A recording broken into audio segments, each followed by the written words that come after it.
Hello, good morning. Good morning, Sukanya.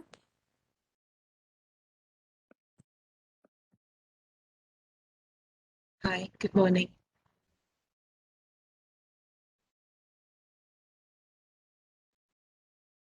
So, welcome to the fourth day of online ATAL-FDP, Internet of Things IoT 2021.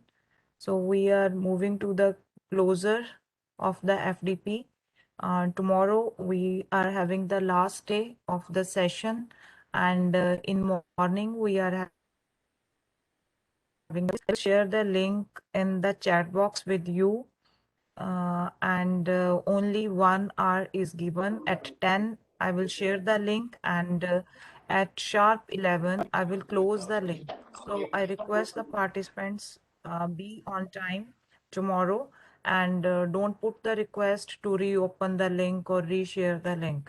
So it's your own responsibility towards the sincerity of the quiz.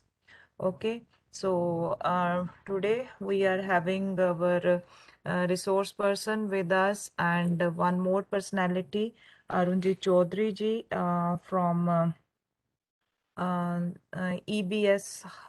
He is the CEO of the company, and EBTS, ma'am. EBTS, Enterprise Building Training Solutions. Yeah. sorry, sir. Sir, It's EBTS. EBTS. Okay, sir. EBTS. Yeah. So, I request the sir to switch on your video, and to Sukanya to switch on her video.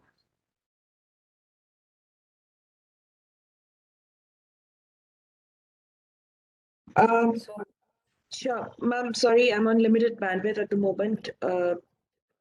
Video won't be a good option, but sir is there.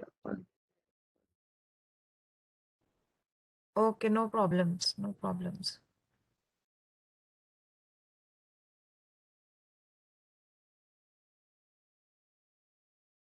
Fine. So, sir, first of all, I request you to share something with our participants, and after that, we welcome the Sukanya, and we will over the session to Sukanya to start her presentation with the participants. Arun sir, can you share something with the participants?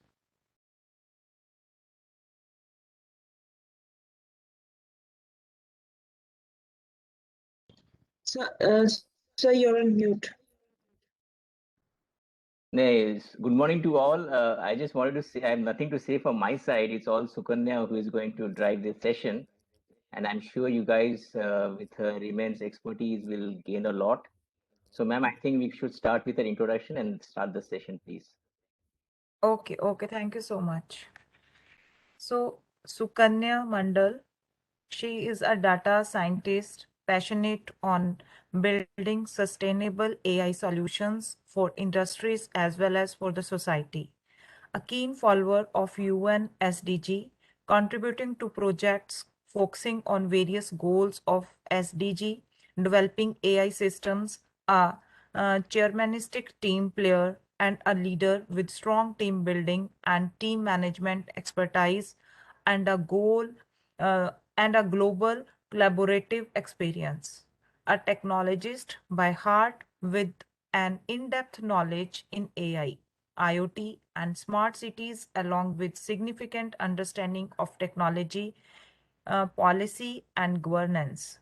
Data trust and governance, AI fairness, trust, and governance, and a sincere will for purpose drive impact. Her skills are data science and artificial intelligence, cloud AWS, Internet of Things and Edge Intelligence, MLO, PS, AIOPS, and containers.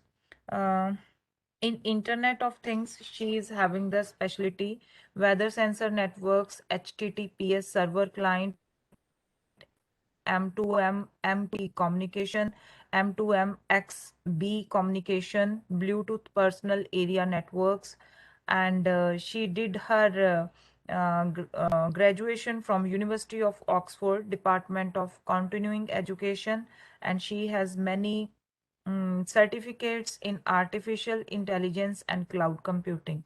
So I welcome Sukanya.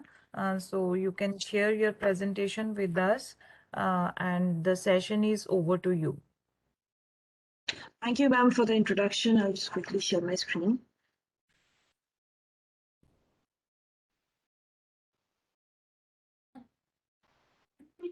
Yeah, please let me know if it's visible. Yes, it's visible, Sukanya. Okay, thank you. Okay, once again, good morning to everyone.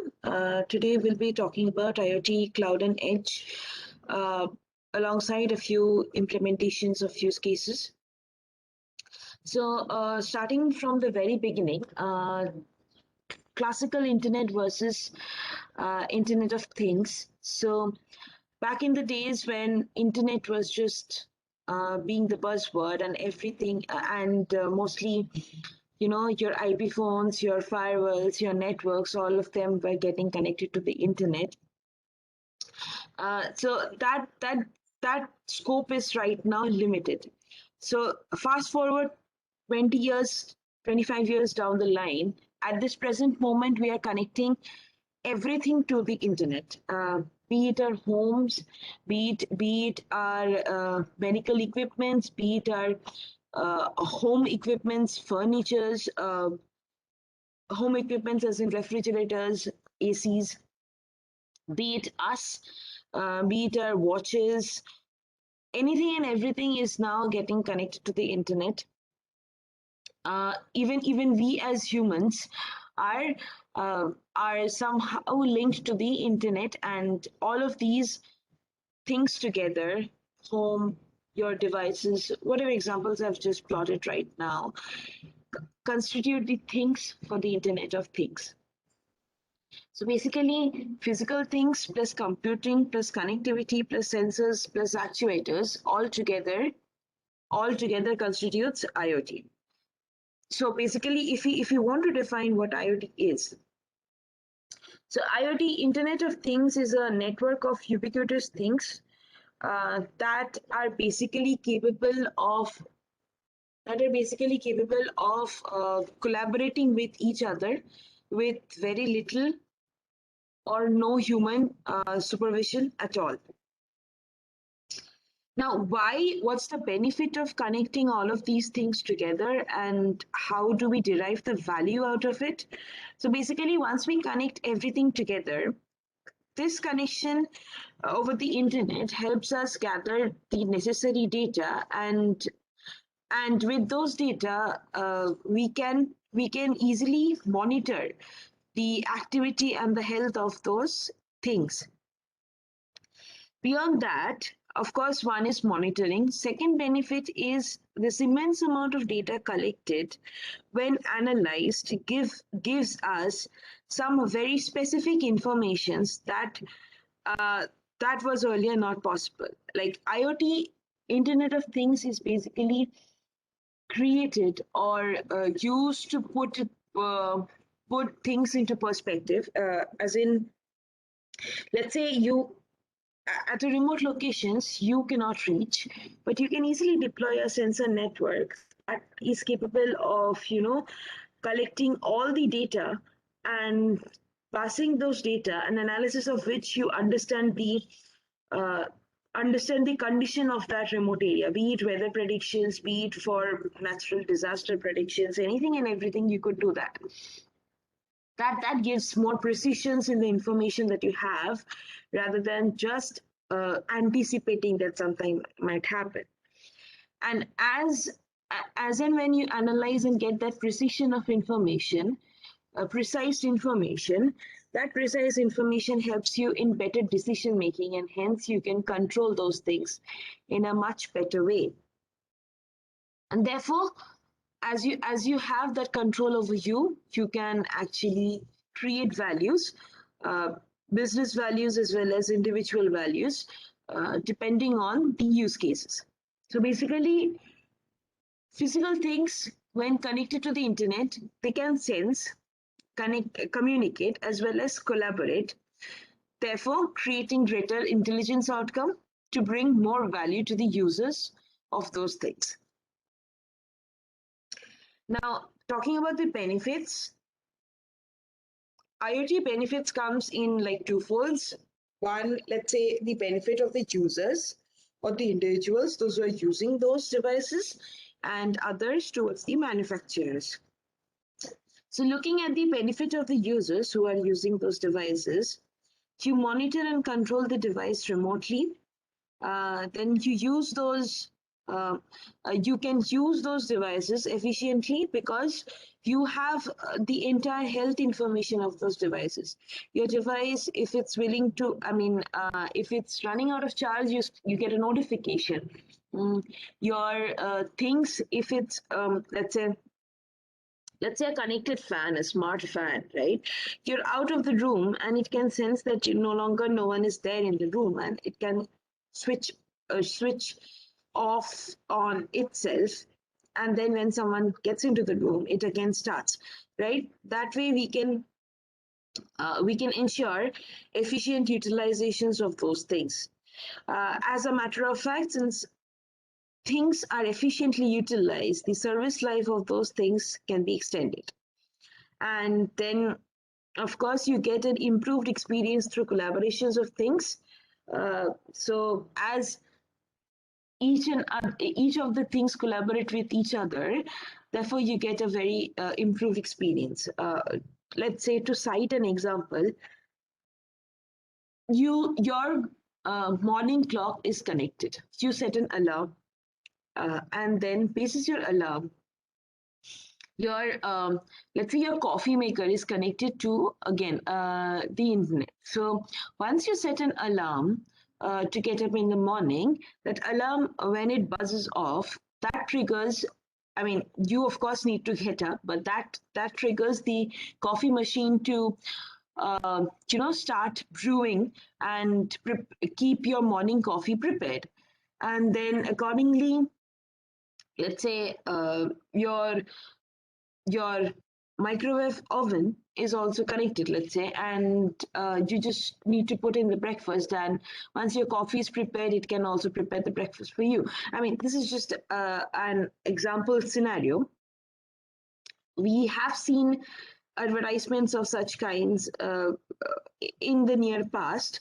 And of course, we'll see more such examples as and when more things and smart homes and smart cities comes into reality. We'll see more and more of these kinds of use cases in the near future. And yes, of course, there's autonomy of things. So as I said, with minimal or no human intervention at all, devices can function on its own. Okay, then coming to the benefits that it gives to the manufacturers or the administrators. Basically, manufacturers of the devices or administrators, the person who administers those device mesh. So what happens there is you get real-time insights into the device locations, the conditions, and the usage and performances as well. As you get real-time insights, therefore, you know what's happening right at that moment, and hence it opens new opportunities to monetize and provide value-added services around the product usage. Also, since you have an entire data of the device health and also the product performances, right? Whether it's performing optimally or not. Therefore, you can using those data, you can make preconceived decision as to what extra features could be added to those products, or what enhancement can you bring on to those products. Then you have in-field product updates for extended life cycle. So as and when you can make those remote decisions without having to monitor those devices live as in closer to the device, you still have that remote information. Using that, you can push, let's say if there's a bug or if the device is not performing as it should be performing, then you can push an remote update or a patch to those devices and fix the bug, right? And also the next version of those let's say you want to upgrade the devices and add more features to it. uh, of course your device is capable of supporting those features, but your software was not capable. So in that case, what you can do is you can upgrade the software and just push in new features. And let's say you want to push in battery optimization capabilities, because your embedded devices are already running low on batteries, and your current software feature is kind of consuming more battery. So in that case, maybe just push in another set of patch and your battery utilization gets optimized, thus extending the life cycle of those devices. So well, connecting things over a network has immense benefit, and it creates a lot of value. Of course, there are security and privacy concerns, but beyond that, on a larger scale, it does create a lot of value, and hence, improves your return on investments.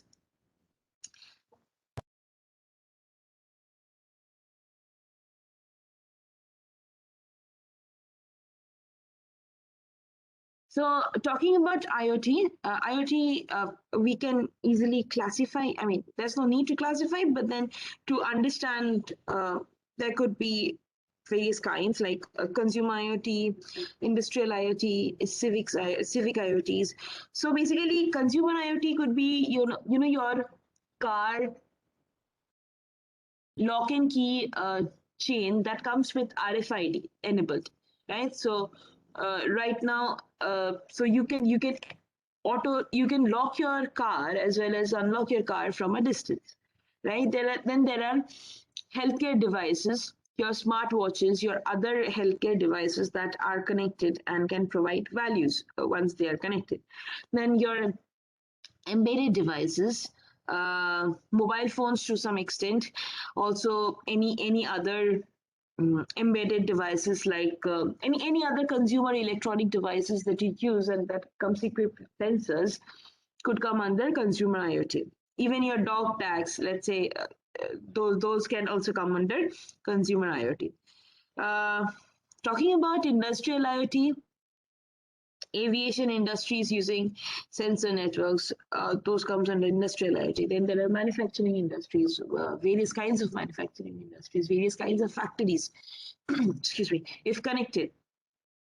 All of these provides good industrial IoT solutions, right? Then there are smart homes, smart cities, smart healthcare, smart hospitals,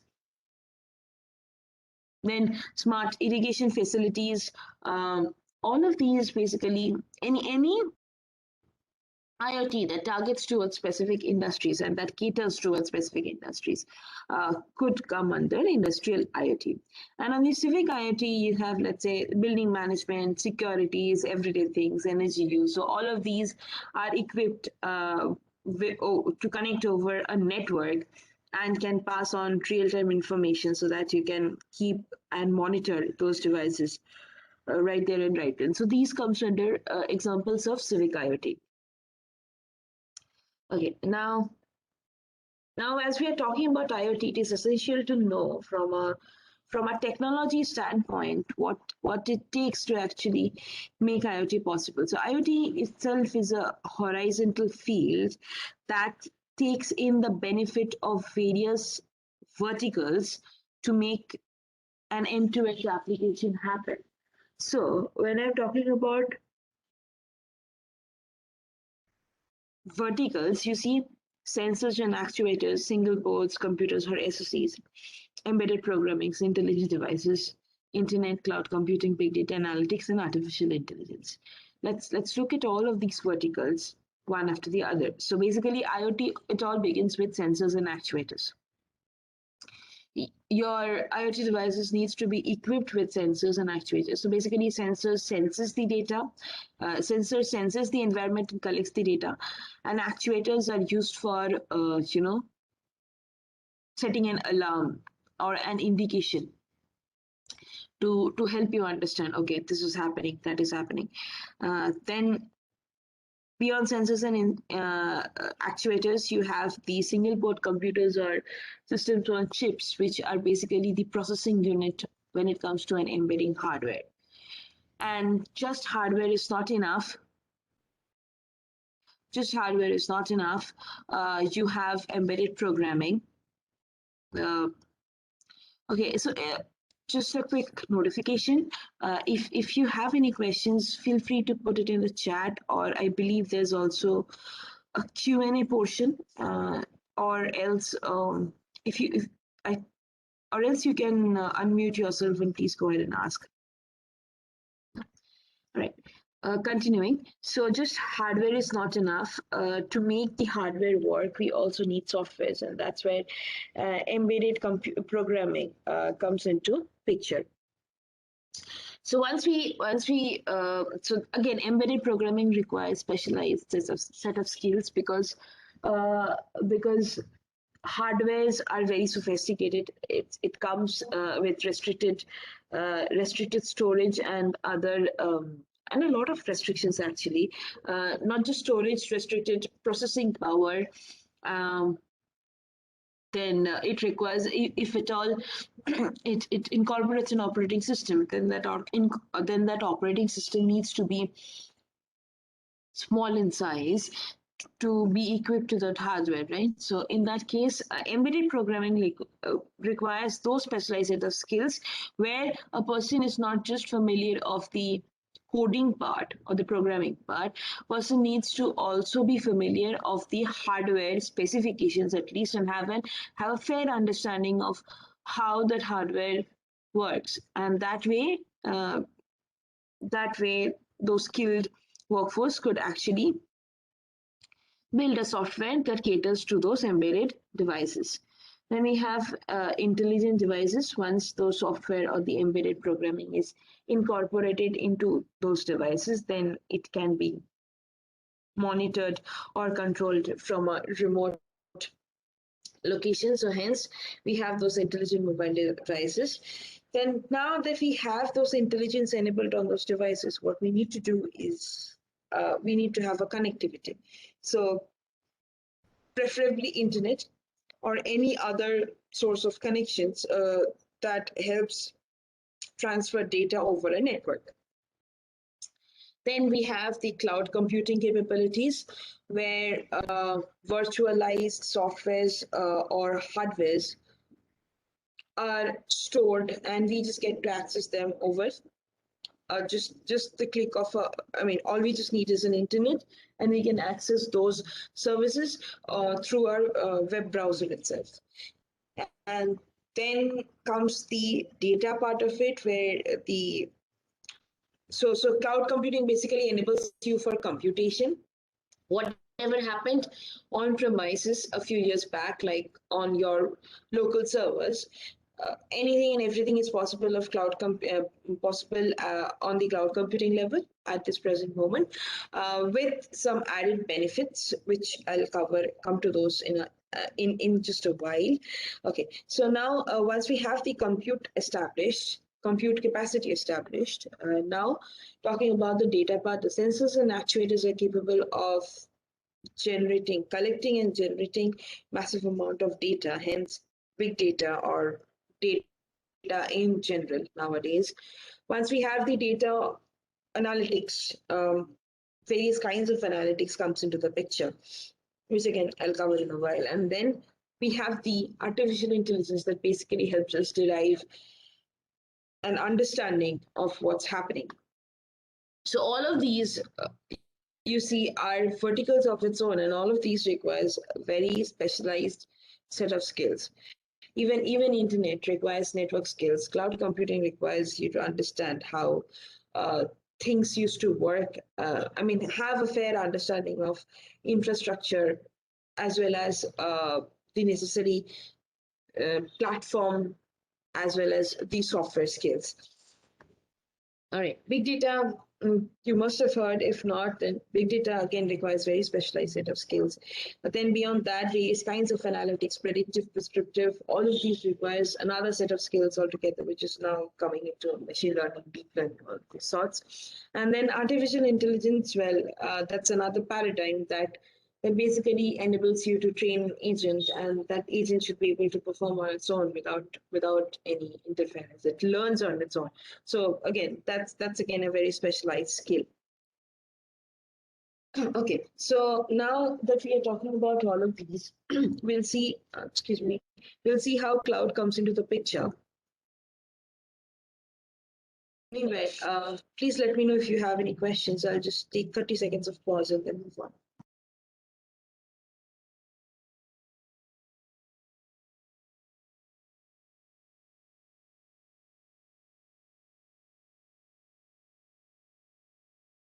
Okay, so now talking about how cloud comes into the picture.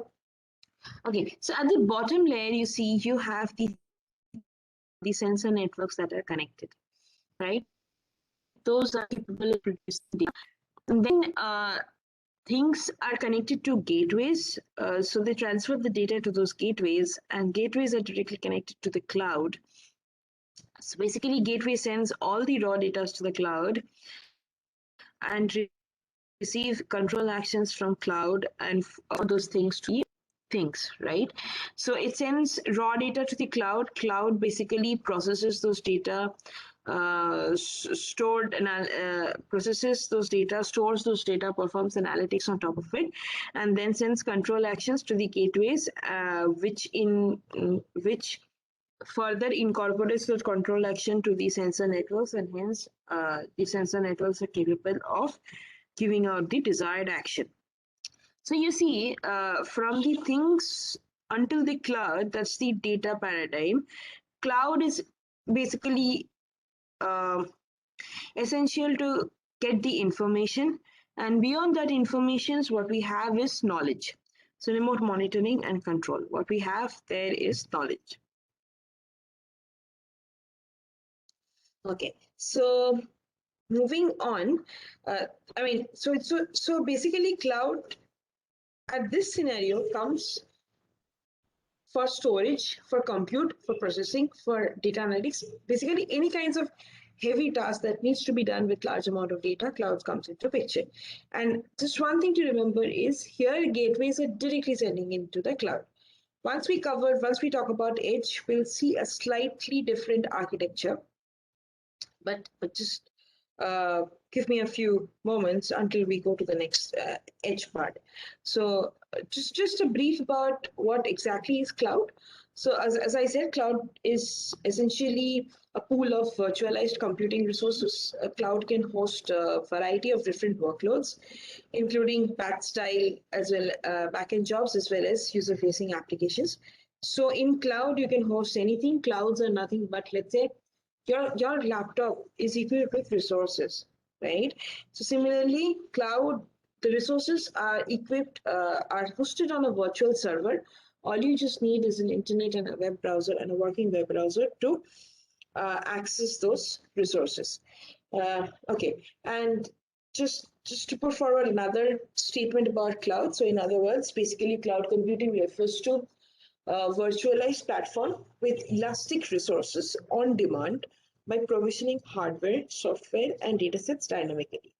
So a few things to note here is we covered what virtualized platform means. Elastic resources, why? Because it is capable of auto-scaling on its own.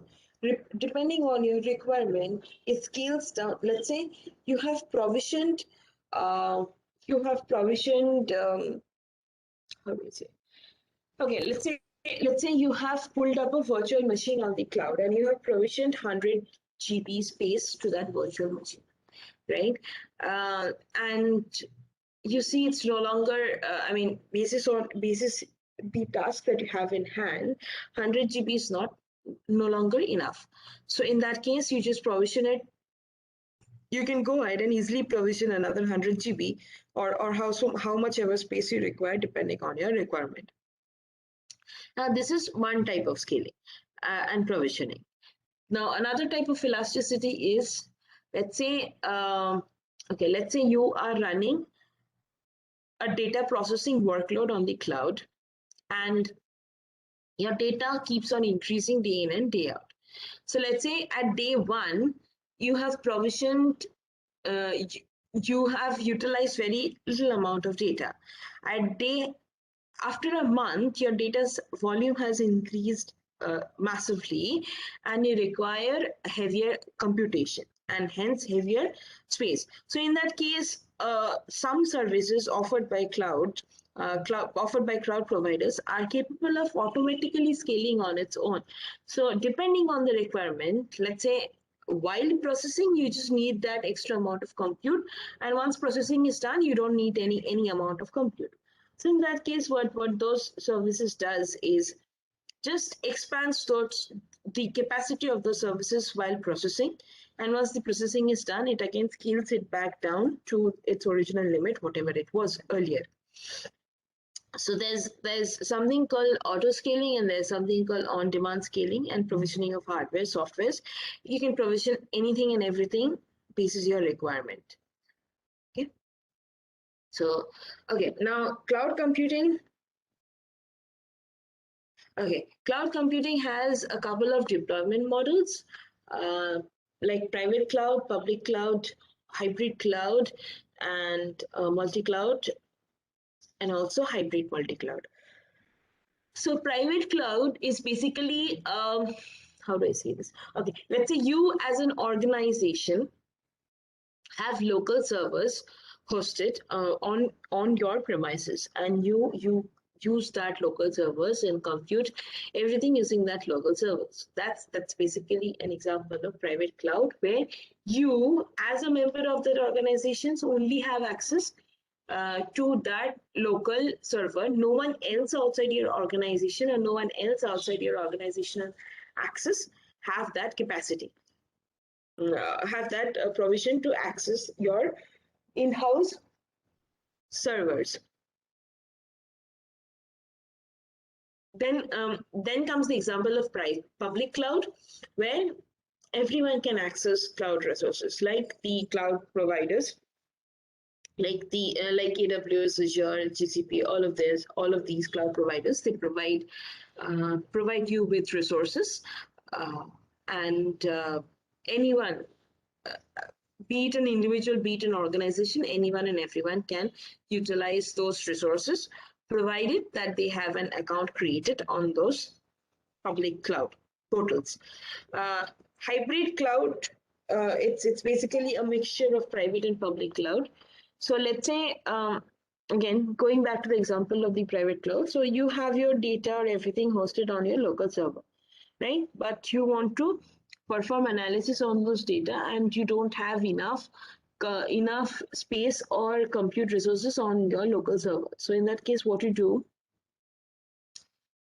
would like to do is just pay the public cloud service providers for just the processing capability. Once processing is done, you again store back the processed data back to your organization server.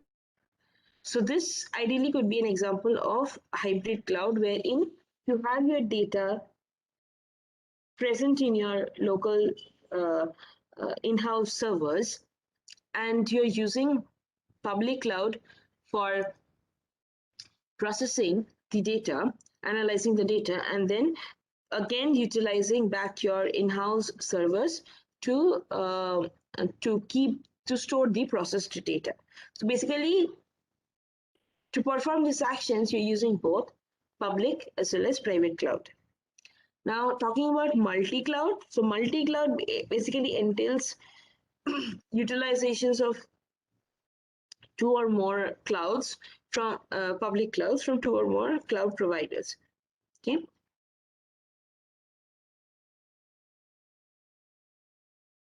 So what that essentially means is, let's say you want to use some of the features of Azure as a cloud service provider, and then you want to use some of the features of AWS. Again, going back to the hybrid cloud example, let's just say, I'll just modify that example. So let's just say you have all your data stored on AWS S3, right? And once you have that data stored on AWS S3, you want to use Azure capabilities to connect to basically make that processing happen, right? So in that case, you're utilizing services from two different clouds and performing an end-to-end application storyline, right? So basically, what is happening here is you are utilizing multi-cloud approach to get the best of both the worlds or all the worlds, and yet get your applications up and running. Well, there are a couple of challenges when it comes to actually making multi-cloud possible, because a lot of inter-networking and interoperability issues comes into picture. But nonetheless, industries and use cases, there are applications from various leading industries that do perform multi-cloud processing for their application needs. And then you have hybrid multi-cloud, which again is the utilizations of your private cloud plus multiple public clouds. Okay, so moving on now, a few things to note here is when it comes to cloud computing, you should know that in cloud computing, who manages what? So you have the traditional IT, where which is basically the on-premise system, where everything needs to be managed by your in-house engineering team. And that's why nowadays it's getting more and more obsolete, because the cost of maintaining an in-house engineering team is quite high. Is not just quite high, it's actually very high. And also beyond just the development capacity, the maintenance cost is way too high than anything else. Now cloud offers infrastructure as a service model, platform as a service model, software as a service model, and then serverless or function as a service model.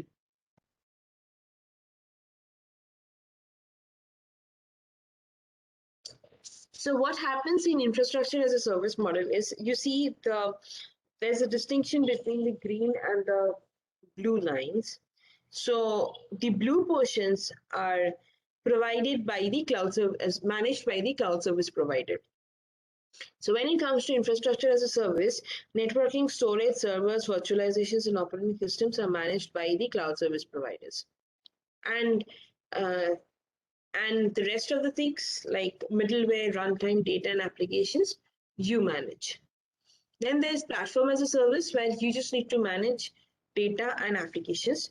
Rest of the things are taken care of by the cloud service provider. Then there is software as a service, where an entire software is hosted on the cloud, and all you just need to do is just utilize it through your web browser. So in that case, everything is managed by the cloud service provider. And the serverless paradigm basically talks about, you just need to focus on your applications, and rest of the things are taken care of by the cloud service provider. So in a nutshell, what I just spoke about, software as a service, you have a software hosted on the cloud, and your service providers manages everything. So basically, the payment model for such kind of utilizations is basically either you opt for a pay-as-you-go service, that is, you pay for what you use, or you opt for an annual or a monthly subscription fee, depending on what is beneficial to you. Then you have platform as a service, where basically this provides software developers with on-demand platforms like hardware platforms, complete software stacks, infrastructure platforms, or even development tools for running, developing, and managing applications without the cost, complexity, and inflexibility of maintaining the platforms on premises, right? So you need a machine to compute, to pull up a virtual machine. You need configurable networks for your specific needs. Like you want networks to be,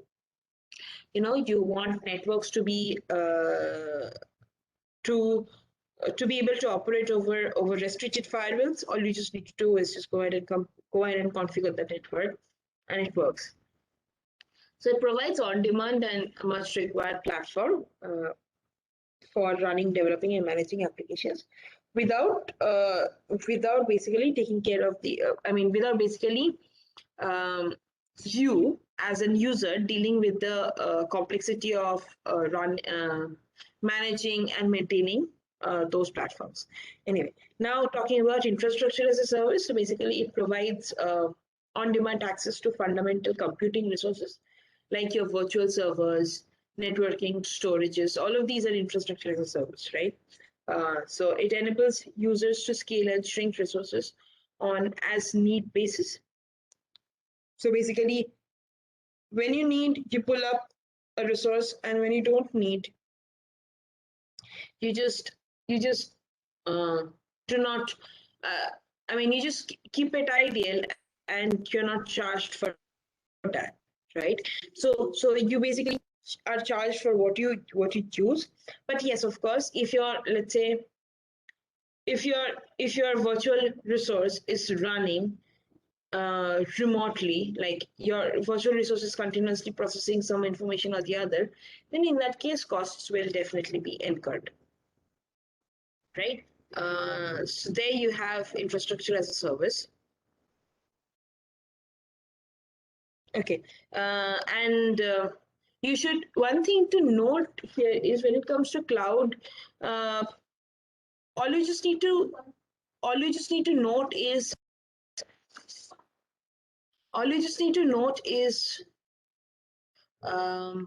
okay, all you just need to note is that the cost, if need be, set an alarm on the billing management system so that your cost does not spike too high to an extent where things go out of your hand, and you have, let's say, you have anticipated $1,000 of usage, and your cost spikes up to, let's say, $10,000. Then you would not like that scenario, right? So all that is advisable to do is, while using any of the resources, every cloud service providers provides billing dashboards as well as billing checkpoints. So do utilize that to avoid cloud spikes. Now talking about the serverless computing, serverless paradigm, or functions as a service. So basically, serverless computing is basically a computing model that offloads all the backend infrastructure management tasks like provisioning, scaling, scheduling, and patching. They just leave all these to the cloud providers, just thus freeing the developers, and the developers can just focus on the application they are building without the headaches of managing or maintaining or pulling up any of those resources. Now, function as a service, basically, it is often confused with serverless computing, but in reality, it is just a subset of serverless computing or serverless paradigm. So what happens is, it basically functions, in code, in codings, we use functions. Why? Because we want to reuse a certain task. If we have to perform it again and again, then we just put it inside a function and just call that function every time, right? So it's similar to that. So every cloud service provides a service that basically acts as a function as a service provider, where you execute only a portions of the application code in response to specific events, and everything besides the code, basically physical hardware, virtual machines, operating systems, all of these as well as web server software management is provisioned automatically by the cloud service provider in real time as the code executes and spun back once the execution is completed, right? So function as a service, any infrastructure needs are managed by the cloud service providers. The code runs in the functions, and whenever you call that function, that particular event or the task is triggered. And if at all more resources are required, then it spins up more computing resources while processing is happening, and then once processing is complete, it again spins down the resources. And then how are you build? You're just build when your execution starts, and your billing stops when your execution stops. So let's say every day you have to trigger a specific task, and that specific task runs for an hour. So you're billed every day for that only hour, not for 24 hours. Okay, so that's how it is built. Anyway, next we have is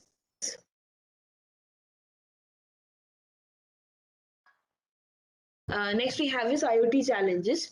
So here, as we were talking about, so IoT poses a lot of challenges: security, privacy, interoperability over the air upgrades, real-time actionable insights, complex event processing, standardizations, and of course, huge data volumes.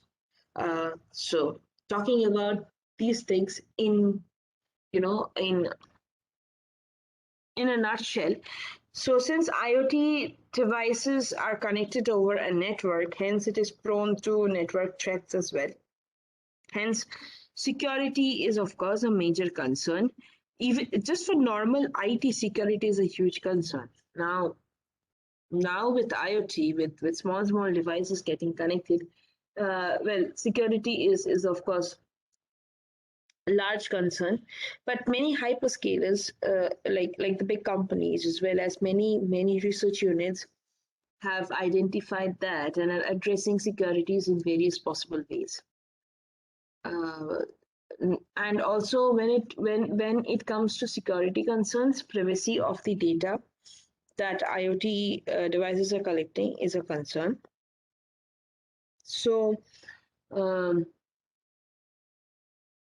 IoT sensors are capable of collecting a lot of personal data, because let's say you have your smart wearables that collects your health vitals, right? So again, those are quite specific to you, and those are very much sensitive information. So privacy is a concern. But of course, what these concerns, the intensity of these concerns that was 10 years or 5 years back, now with advanced computing capabilities as well as advanced researches, these concerns are slowly getting addressed day in and day out. And I'm hopeful that in the next decade we will see very stringent security measures and privacy measures, which we could also see nowadays coming into picture. Like, let's say if you consider an embedded device, let's say your mobile phone, that also gets connected to the internet. Ideally, it's not essentially an IoT, but it's part of the IoT ecosystem. It could be called as a hub.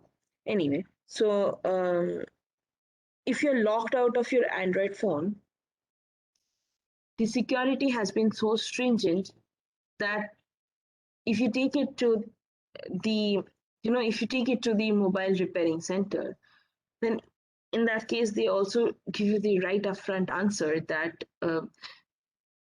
if you wish to get out of this locked situation, all data would be this, because there's no other way than just doing a factory reset and then getting into the machine.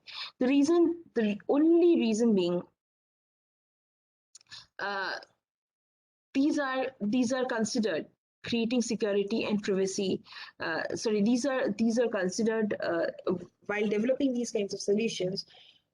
security and privacy are kept in mind, and that's why, let's say your phone is mishandled and someone else is now in charge of your phone, then in that case all your data is capable of getting compromised, right? So in that case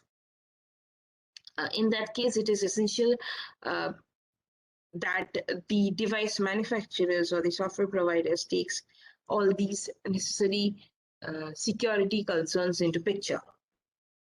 Interoperability of IoT devices, that means let's say you have multiple sensor networks all working together, collaborating together. In that case, the interoperability of those sensor networks is needs to be taken care of. Uh, otherwise they'll fail to collaborate with each other. Over the air updates, as I mentioned, you can push your software updates over the air.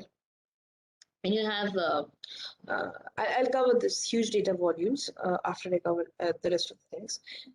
So basically, sensor, as everything is getting connected to you are getting massive amounts of data being generated every seconds, uh, and hence once what was called big data, like 5 years back there was a hype, but right now it's just data. And in the coming decade there will be more amount of data as and when more things gets connected. And as a matter of fact, IoT demands real-time actionable insights, which means that immediately as the things collect the data, they want immediately as the things collects the data, they want it they want immediate actions on those data. Sorry, someone was saying something. Okay. So as and when the data is collected, the sensor networks needs immediate control actions to perform necessary to give the necessary output or perform the necessary actions.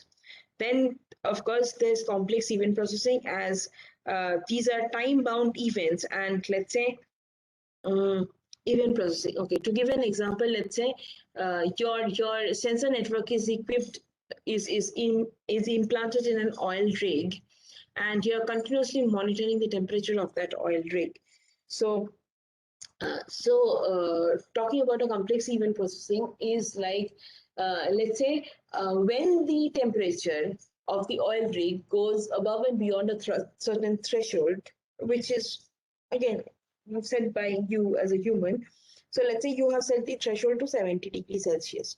So as and when the temperature of that rig, this is a hypothetical situation, by the way, as and when the temperature of that rig crosses beyond 70 degrees, you want your sensor network to raise an alarm so that necessary actions can be taken.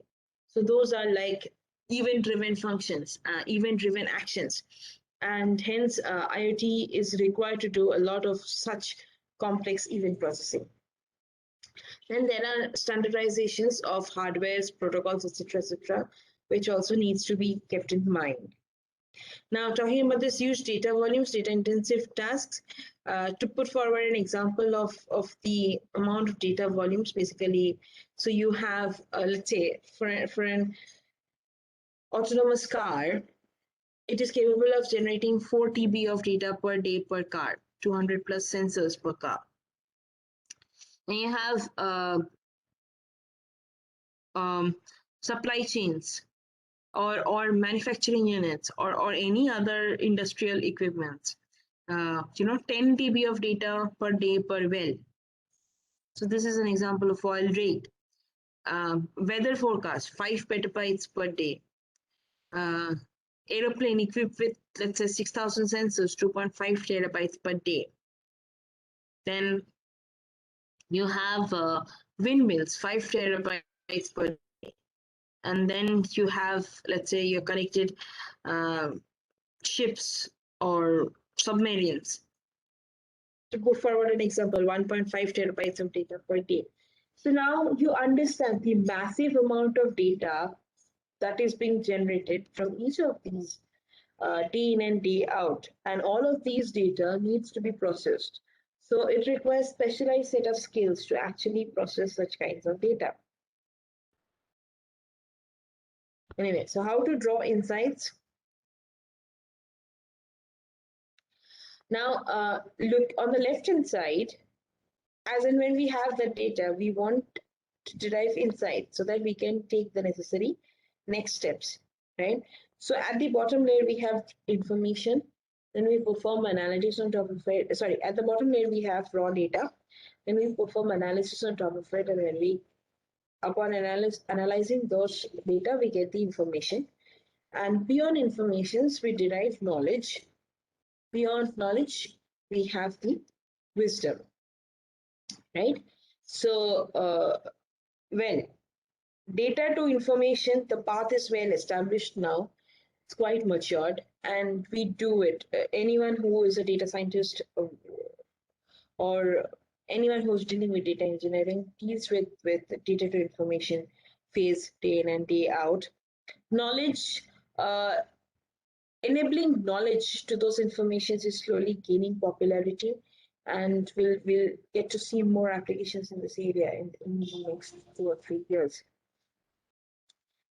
Talking about the types of analytics, we have descriptive, diagnostic, predictive, and prescriptive analytics.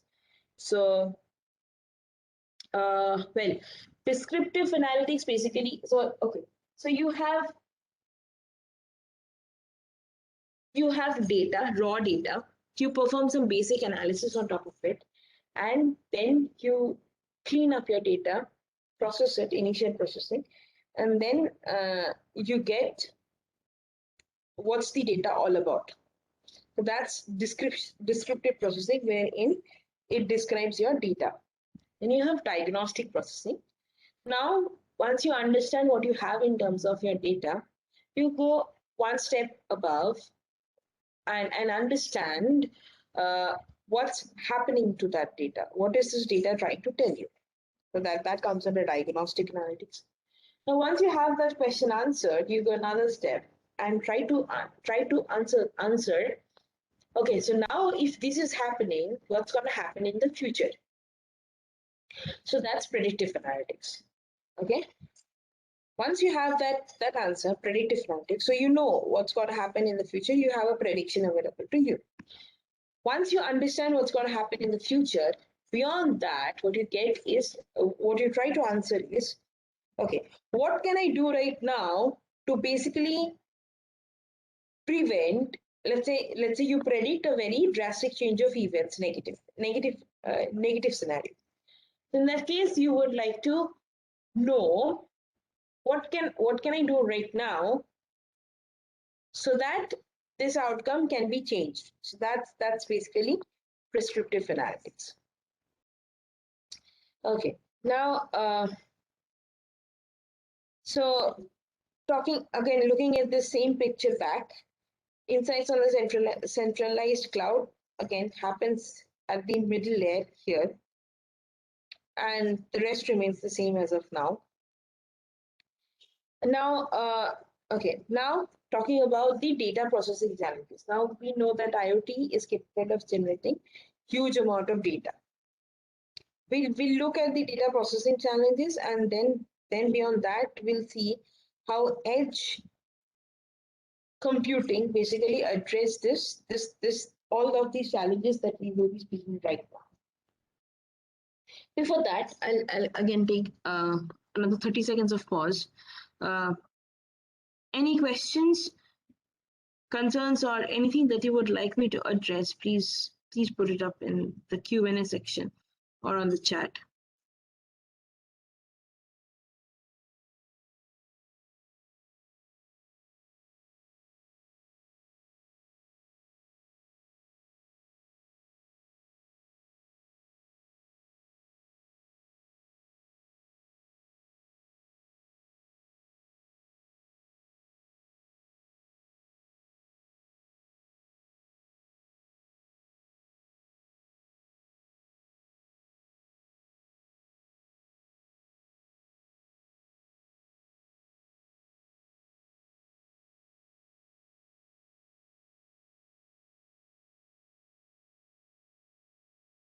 Okay, moving on as there are no questions.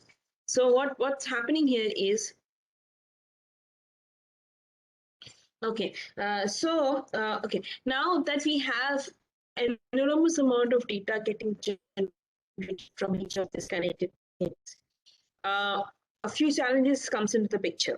Now, if those things, if those sensor networks are deployed at the locations where there is insufficient bandwidth, um, then insufficient bandwidth basically causes network loss, intermittent connection failure, and as each of the small devices of these embedded devices are not equipped with large storage capacities, data is perishable. So if you're unable to transfer your entire set of data to the cloud, then in that case, because of the limited storage at the embedded devices side, your data gets purged or deleted, right? And then you won't have uh, the while doing an end-to-end holistic analysis, you won't have the necessary data to perform that. Then to send these huge amount of data right from the things to the cloud, it requires, I mean, it's basically a high latency task, which means that there are huge delays between transferring the data to the cloud processing, and then transferring the control action back to the sensor network. Because the high latency is mostly because those heavy chunks of data has to travel long distance, and then there are bandwidth issues, connectivity issues, all of these comes into picture together. Then since these data are to be transmitted over over an open network from one location to the other, security and compliance is a major concern. Beyond that, we have no real-time insights because as there is delay, we don't get any real-time insights. We can get insights, but not real-time. And hence, if the insights are not real-time, there is a delay in actions. Okay, so we have all of these, and hence all of these challenges caters to lost opportunity. Now, as a solutions, we have edge computing coming into the picture. So now on the left hand side, you see this is the this was just the middle layer was just the information pyramid. Now here, the information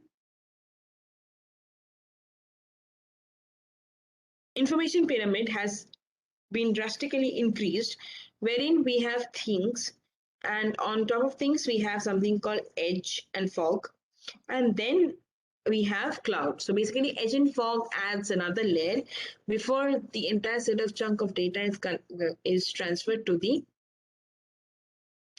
cloud.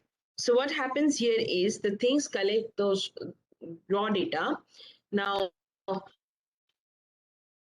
edge and fog, the middle layer, basically is capable of processing those data right there immediately closer to the device. So in that case, what happens is your edge devices processes those data, right? And your things no longer needs to be bothered about storing or processing those data.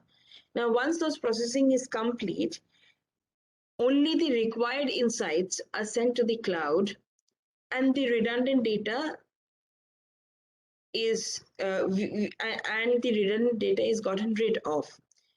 So that means as and when we are chucking out the redundant data and sending only insights to the cloud, the volume of the data that is also being sent to the cloud decreases.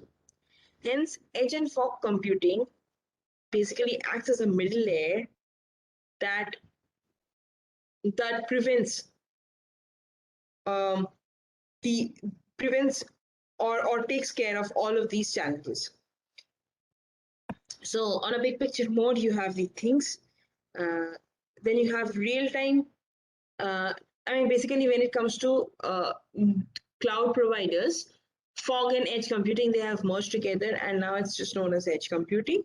But fog and edge are mostly. I mean, fog computing is an academic term. When it comes to implementations, we go by only two things like cloud and edge, right? So okay, so here edge, this portion basically gives us the real-time insights and also sends particular actions to the things. And the cloud is, of course, the cloud uh, um, is, of course, for future computations, and it stores all the sets of history data. So basically, fog, I mean, if we have to clearly distinguish fog and edge, so one way of putting it is fog connects cloud to the edge with a managed infrastructure. This is not that important. It's just that cloudlets and fog computings were two terms introduced in this paper, like 2000 in the 2009 paper by Satyanarayan et al. And they looked into two tier of architecture, one that involves high latency, and the second that caters to low latency tasks or cloudlets. The second one is basically decentralized and widely dispersed internet infrastructure components. Their compute cycles and storage resources can be leveraged by nearby mobile computers. Moreover, cloudlets only stores the soft state, such as cached copies of the data. Now, fog computing seamlessly extends cloud computing into the edge for secure control and management of domain-specific hardwares, softwares, and standard compute storage and network functions within the domain, and enable secure, rich data processing applications across the domain. So basically, Cloudlets deals with the lower latency. Again, these are academically speaking, but again, when it comes to industrial applications, you just go by edge computing. And fog seamlessly extends your computing capabilities into the edge. This is no longer, this is not quite relevant as of today's session, so I'll just eliminate this one as well. Now, talking about examples of edges. So basically, let's say you have your power grids, oil grids, mobile networks, etc., etc. All of these are all of these provides all of these have multiple points of presence, and these have managed by businesses, and these also leverages fogs and edges. Smart city is another example of heavily implementing edge computations. And then you have factories, oil rig, ships, and aircrafts. All of these are example of edge use cases. Okay, so one thing to remember is edge does not replace cloud. It cannot work without cloud. It simply complements it. Okay, it just merely extends the capability of cloud to your remote devices and performs the intermediate or the initial analysis. That's pretty much about it. Beyond that, cloud takes over. So basically, cloud is again the main component, but to prevent all the challenges that we just spoke about, we have edge into the picture. So what does edge computing provide advantage? So make big data smaller. Why? Because as I told you, it immediately performs analysis on the data collected, and hence it sends only the required insights and not the it sends only the required insights and not the redundant data. Hence, the data size is reduced. Then it also enables nearest compute capacity, leverages nearest compute capacity, and it processes the data closer to the data source. So as and when things collect data, it starts processing. As a matter of fact, because of this, it provides low latency solutions. Then data stays at the source, only the insights flow. So your data stays wherever it was collected. Only you send insights to the cloud. Then you have near real-time decisions. As and when the latency is reduced, you get near real-time decisions, and hence you can perform instant actions, therefore creating value. So enablers of edge, well, edge requires certain kinds of hardwares as well. So we have processors and accelerators, micro data centers, converged systems, which are compute, storage, and network. Then we have advanced systems on chips, powerful enough to run full-fledged OS operating systems. Then we have 5G, SD, and NFV. Also, we have complete edge software stack, which are the cloud software stacks or any other that you build from scratch. So on the processors or the systems on chips level, we have a few examples. We'll likely see more advancements in this area in the near future, and mostly it will focus on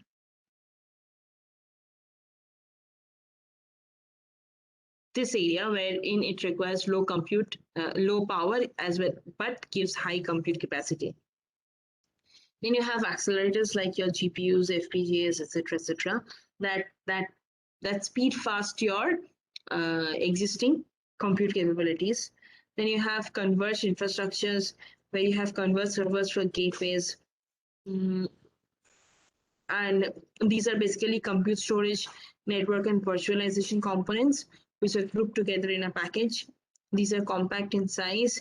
These are rugged for harsh edge conditions. These are optimized for low energy consumptions. These are engineered also to optimize performance and cost and are ready to commission. Compute for things to cloud. We have microcontrollers, SoCs, gateways, servers, micro data centers. All of these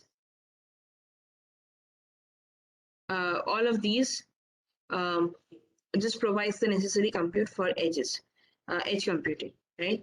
And then you have data center at the edge. So you have micro data center, modular data center, and the portable data centers, which are kept closer to your sensor networks for faster processing. Okay, now coming to cloud and how do they enable cloud and edge computing for IoT? Okay, to move on to this, I will just keep a minute pause with questions, or if you intend to build any IoT applications, you can put it in the chat Q&A, or please unmute yourself and speak.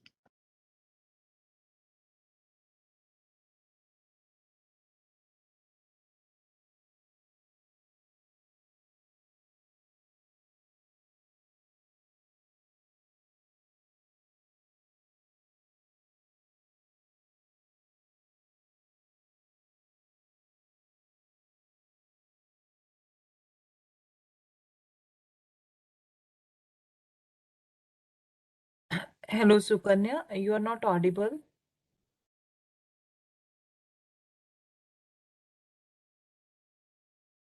Sorry. Yeah, I just went on mute to see if there are any questions or anyone would like to discuss about IoTs, if they're having any IoT applications in mind, etc., before I move on to the cloud providers. Okay. Good morning, Sukanya. Good morning. In the cloud resources, that is provision, in the I think the 2-3 before slide, you said the cost of the provider is low when the provision is given to the customer, the IoT. Yeah, how? Sorry, could you just? It is audible to you? Yeah, you are audible, but I did not get your question. So you said the cost of the cloud services are very low when you provide the service to the provision to the customer or to the IoT devices which they are using. I did not quite say that, but yeah, go on Yeah, with the question. that you move to the previous slide, madam. Yeah. Previous one. Next. You're talking about the IAS, this part, right? Yeah. Previous one more.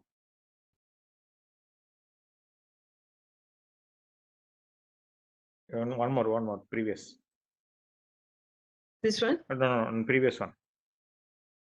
Previous. Well, cloud computing starts from here. Yeah. What's but when you explain about the challenges, how to meet the challenges of the IoT, cloud computing supporting to with a low cost of provision by virtualize the resources, how far it is the free of cost, or it may be we have to buy it from a payment? No, it's not free of cost. Cloud service providers comes with a cost, right? It's not free. I mean, but you get free trials and free usage. Like, excuse me, Azure provides free tier, wherein they give you $200 of credit for the first month to explore their services. But GCP provides. But there are certain providers providing public clouds, there Google clouds, AWS. They are providing a free of cost for certain. I was coming to that. I was coming to that. Yeah. And also, right. I was coming to that. So AWS provides. AWS questions, madam. Any cloud provider who provide at free of cost for IoT supporting devices? Okay. As I was saying, none of the cloud service providers are free. But if you begin your journey with those cloud providers, for starting up, they do provide some free tier usage. Azure provides $200 of free credits for the first month. AWS provides some capacity on each of the services to be utilized freely for a period of 12 months. GCP provides, I think, $200 or $300 of credit that could be used over a year. But that's just when you sign up for the first time. Beyond that, after this gap gets over, like after 12 months gets over, or for Azure after 1 month gets over, you basically need to pay for what you're using. Most service providers go by the pay as you go kind of a model, wherein you utilize the services and you pay for only what you utilize.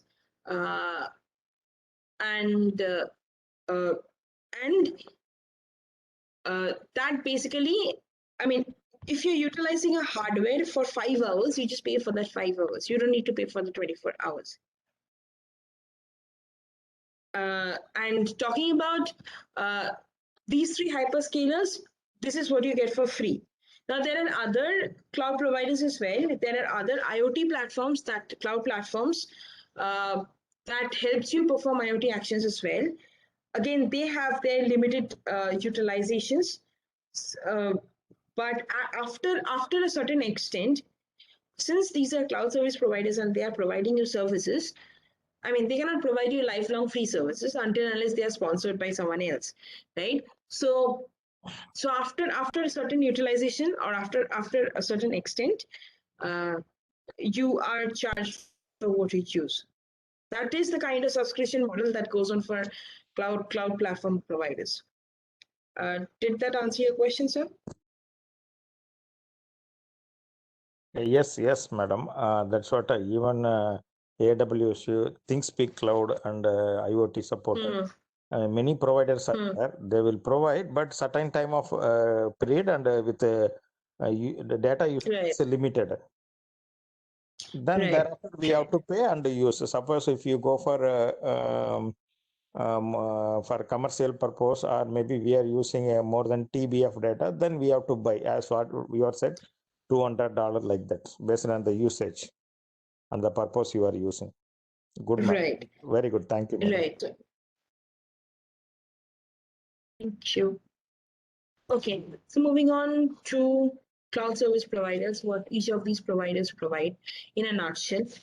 Okay, so we have Azure IoT services, wherein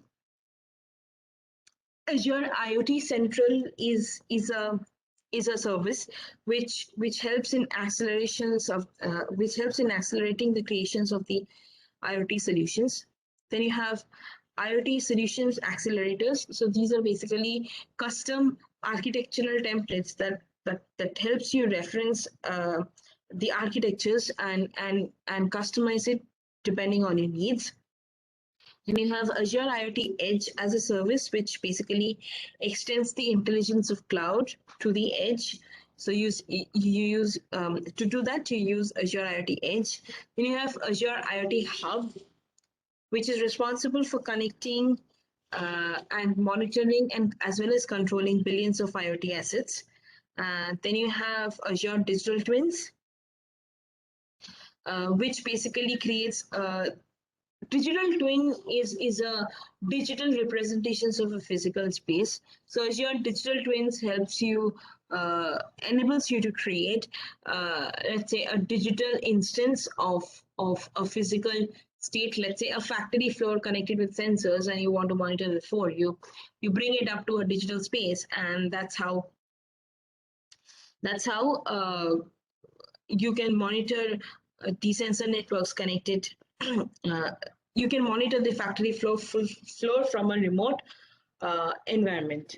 Then you have Azure Time Series Insights, where you explore and gain insights from time series IoT data in real time.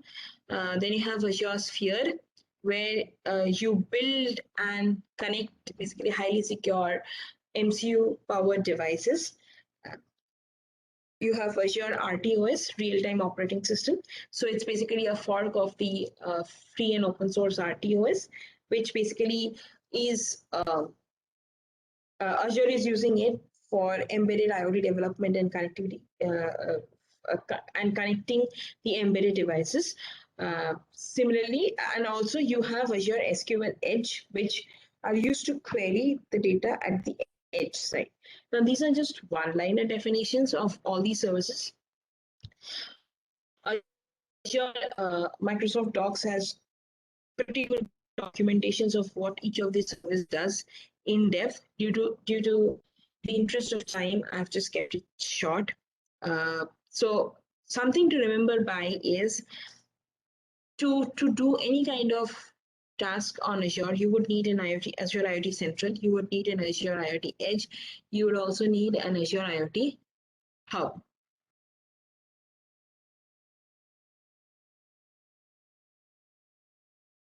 So now talking about Azure IoT. Okay. So basically, Azure IoT is a collection of Microsoft managed cloud services that connects, monitor, and control up to millions of IoT assets. In simpler terms, basically, what we can see is IoT solutions is made up of one or more IoT devices and one or more backend services that are running in the cloud and that communicate with each other. So basically, Azure IoT is divided into three components: IoT devices, communications, and backend services. So IoT devices are made up of, so IoT devices are the embedded devices or the sensor networks or the hardware networks. Now talking about communications, so your devices, basically the IoT devices needs to be able to communicate to the backend services. And this communication should be bidirectional. That means the hardware devices or the sensor network should be able to communicate to the backend service, as well as the backend services needs to be able to communicate to the hardware devices. So it also receives indications from the service to increase the frequency of the data collections. Communicating with the IoT devices had some additional considerations. For example, one thing to note here is IoT devices just have limited power and connectivity may be slow or intermittent. Now talking about the backend services, what could those backend services be? The backend services basically receives telemetry data at scale from the IoT devices, and then the backend services determines how to process and store those data. Also, the backend services communicate with the device and manage the device lifecycle by controlling and monitoring the state of the devices. Okay. Okay. Now,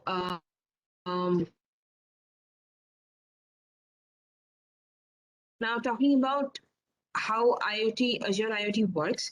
So basically, Azure IoT has platform as a service solution, software as a service solutions, and platform as a service technologies. So, okay, there are clear distinctions. So platform as a service solutions, basically, in case of Azure, these are customizable PaaS solutions for specific industry verticals. Then IoT solutions also accelerate. Basically, IoT solution accelerators also comes under this platform as a service solutions, which provides pre-built solution templates that you can utilize rapidly to develop to basically build and deploy your industrial use cases. So examples of IoT solution accelerators includes remote monitoring, connected factory, predictive maintenance, and so on and so forth. Then you have software as a service solutions, where basically software or the SaaS solutions are mostly suited for organizations which have fewer device models and more predictable scenarios. Like you just have only a handful of connected devices, and you know what's going to happen. The scenarios could be well predicted.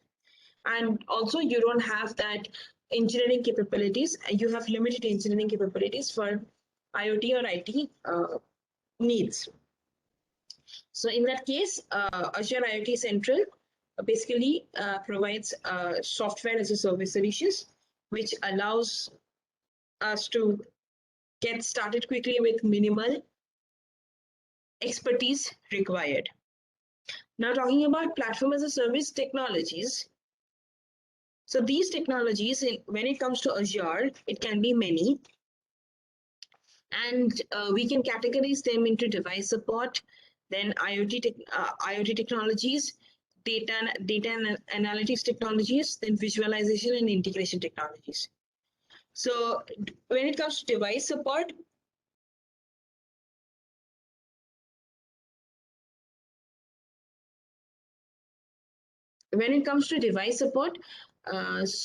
Azure IoT basically provides various means to support a long range of devices.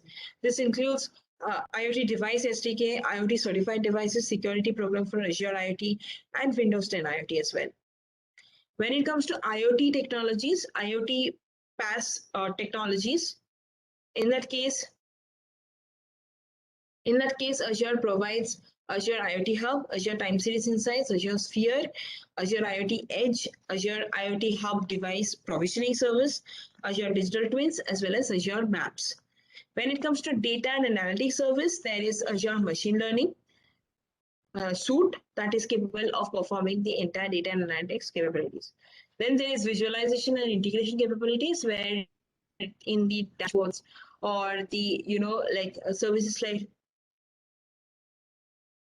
Azure Logic Apps, Azure Web App, your notification hubs, Microsoft Power BI, Azure Monitor, all of these comes into picture. Okay, moving on, Azure IoT Hub, how it works. I see there's a question in the chat. Is there an online source available for free IoT data for data analytics purpose, ma'am? Yeah, it's difficult to get real-time data, but you will have IoT data available on UCI archive. UCI archive. This is a dataset repository. If you want to generate data, then I think you can connect your hardware to ThinkSpeak cloud or similar clouds. Then from AWS, there's something called Kinesis data generator that generates simulated IoT data for you to work on it. Hope that answers your question, ma'am. Yes, ma'am. Thank you, ma'am. Yeah. Okay. Now talking about IoT Hub, Azure IoT Hub. So IoT Hub basically enables secure and reliable communications between the IoT solutions and the devices it manages. Okay. And IoT Hub also provides cloud options backed to connect devices with per-device authentications, then device management and scaled provisioning. So a couple of things that IoT Hub does is telemetry provisioning, telemetry as in passing on the data, and then routing, scaling, service. It also checks for service availability. It helps for message routing. It helps for automatic scaling. It also acts. It also provisions the embedded hardware devices. Then you have IoT Hub is also responsible for securing the communications, and if your solution needs scaling, then IoT Hub takes care of that need as well. Okay, and then it also monitors the IoT solution health, and also IoT Hub could integrate with other services. It can also manage and configure the devices, and basically IoT Hub onboards any devices that enters the Azure and IoT environment, Azure IoT suite. Okay, now talking about how Azure IoT Hub works. So Azure IoT Hub is basically the main platform as a service, which enables bidirectional communications between IoT devices and cloud solutions. IoT Hub is to be considered as the starting point for any IoT solutions, and this implements some essential functions which are necessary for IoT deployments. Like the protocol supported by the IoT Hub are MQTT, MQTT over WebSockets, AMQP, AMQP over WebSockets, and HTTPS. Then it also provides device identity registry. So IoT Hub basically maintains an identity registry of the devices, which stores information about the device and modules permitted to connect to the IoT Hub. Then also identity registry entry for the device or module must exist before the entity or the device can be connected to the IoT Hub. Okay, then IoT Hub also performs authentication of those devices using various kinds of certificates like X.509 certificate, CA-signed X.509 certificate, or self-generated and self-signed X.509 certificates. Device twins. So this is something that Azure maintains on its own side. So device twins are basically JSON documents that store device state information, including metadata, configurations, and conditions. So Azure IoT Hub actually maintains all of these device twins for each of those devices to connect to the IoT Hub. Then device twins also are responsible for storing device-related information that the device and backends can use to synchronize device conditions and configurations. Then IoT Hub also maintains endpoint for devices. So by calling those endpoints, you can connect to those devices. Then you have provisioning of devices with Azure IoT Hub provisioning services. So IoT Hub also looks into device provisioning. Okay. Now, moving on to IoT Edge. So how Azure IoT Edge works, or what is Azure IoT Edge? So Azure IoT Edge is basically a combination of cloud services which are running in the cloud and a runtime that basically runs on a device. So this is the way it extends the cloud capabilities to the device. So a runtime is deployed on the devices that is capable of replicating the cloud capabilities on those embedded devices. So IoT Edge enables us to react in near real time to local changes. Then it manages edge devices. Then you can also deploy using containers. You can deploy using secure and certified hardware. And also you can distribute AI and analytics workload to the edge. Then it also helps in managing data to reduce cost. And of course, it is capable of operating in offline or intermittent mode. IoT Edge also acts as a gateway, ensures privacy for IoT deployments, and provides security for edge deployments as well. Now, talking about how IoT Edge works. So basically, IoT Edge comprises of three components. One is an edge module, an edge runtime, and an edge cloud interface. So edge module basically are units of executions implemented as Docker compatible containers. So basically, okay, how do I explain Docker compatible containers? Okay, so IoT edge modules basically are chunks or modules of services that can be modules of code that can be deployed using containers to the IoT devices. IoT edge modules can also run business logic at the edge. Then IoT edge modules can also run Azure services, third-party services. Screen is not visible. Yes, it's not. Okay.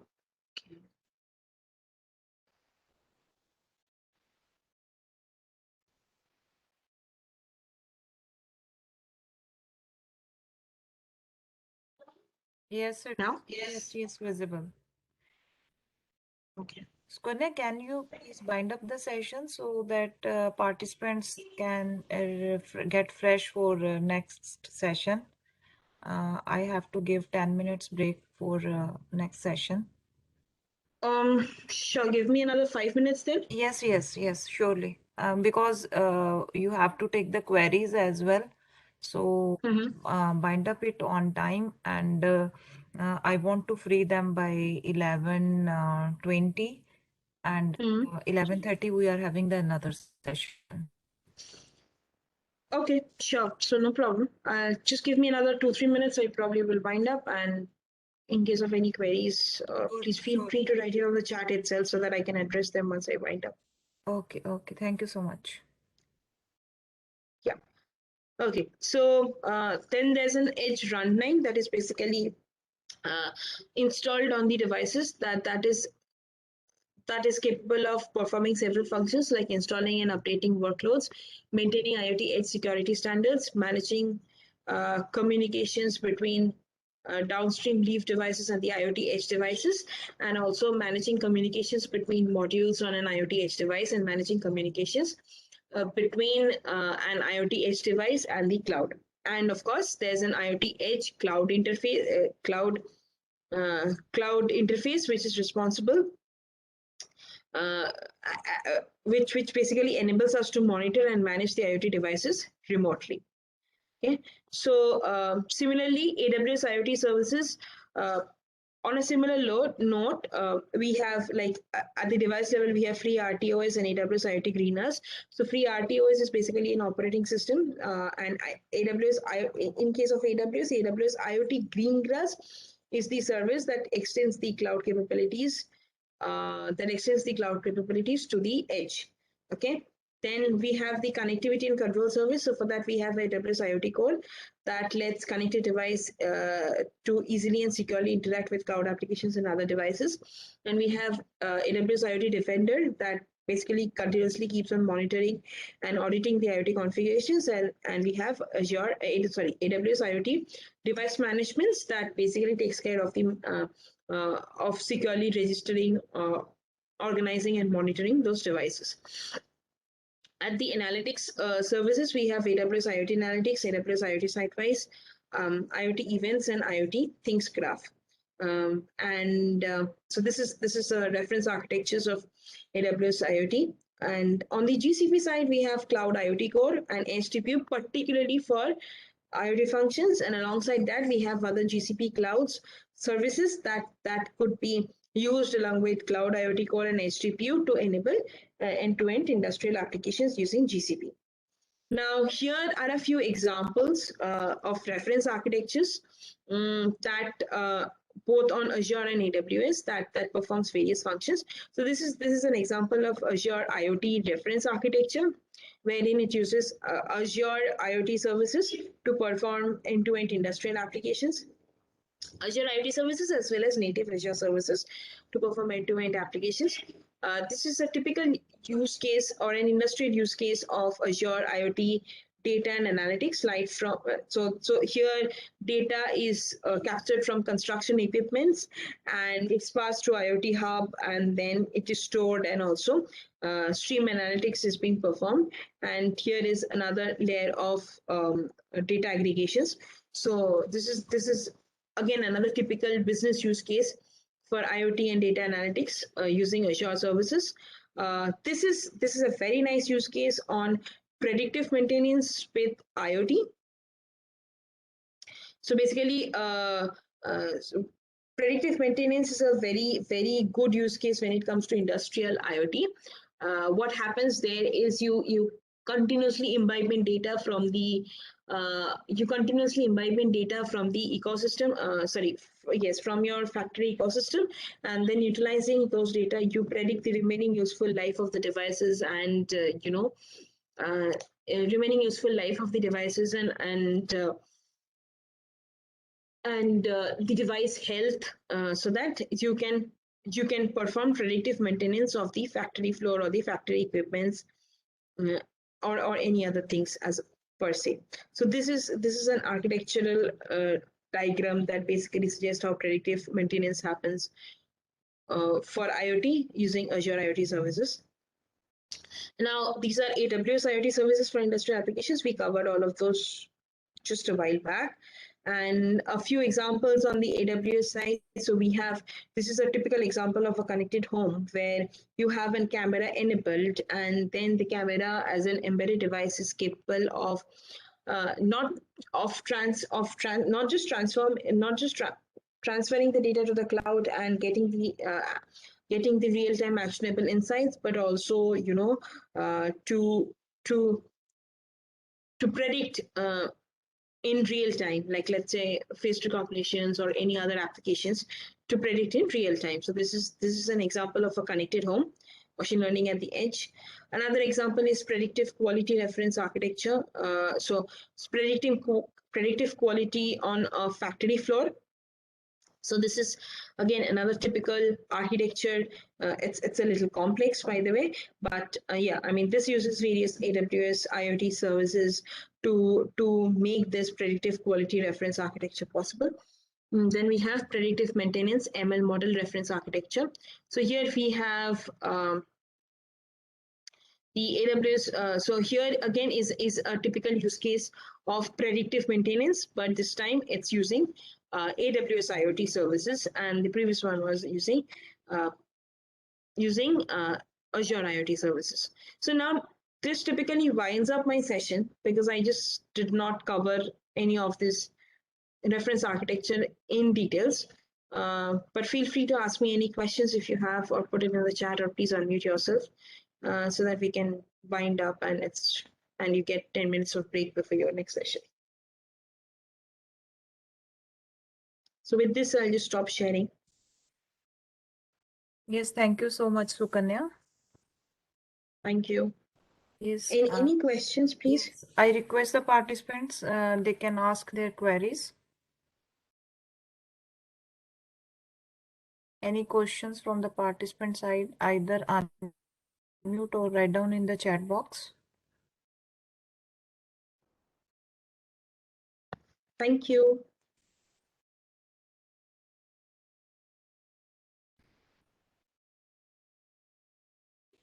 Anyway, if you don't have any questions now, that's fine. But I am easily available on LinkedIn.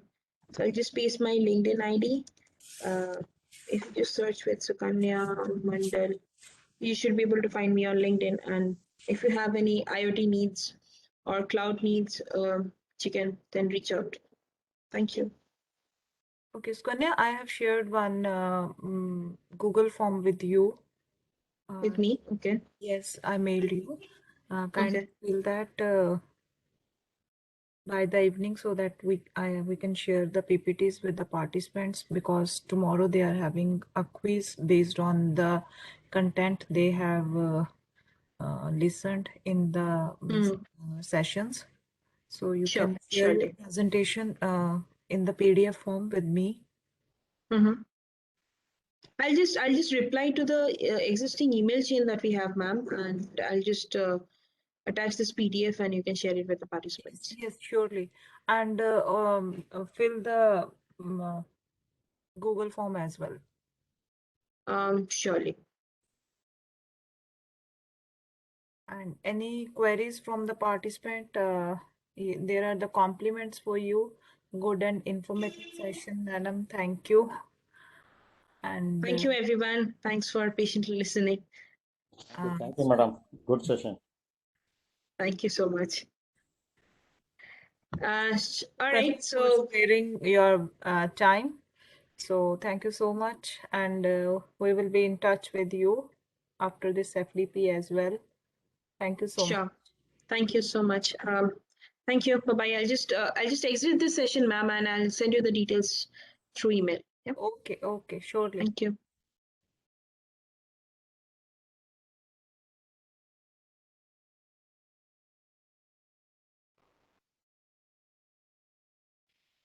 So, dear participants, at 11:30 we are having another informative session. That is by the Srinivas KG from NITTTR Chandigarh. He is a renowned resource person. So you will get fresh within 5 minutes and reassemble at 11:30. And I'm disappointed from you people that today I'm not getting the attendance of participants.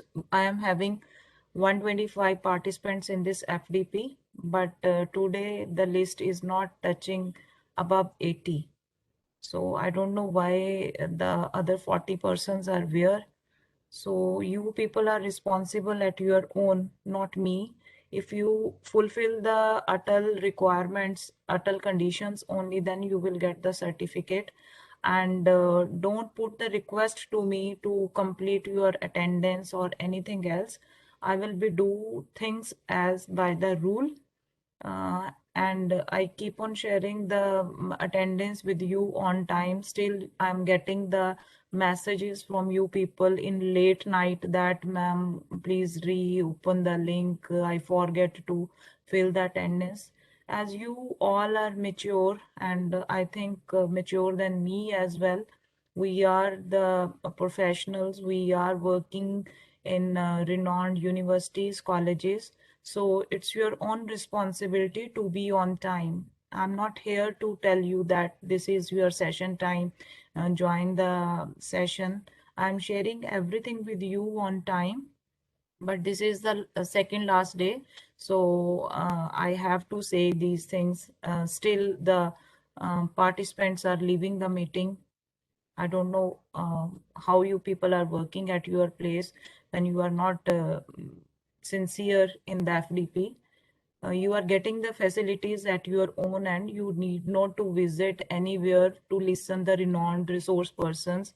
You are listening the personalities here online. Still, you people are not sincere. some issues are there. Let's say somebody said they are having the climatical conditions, they are having heavy rain, network issues, that I understand, but not every time. So it's your own responsibility.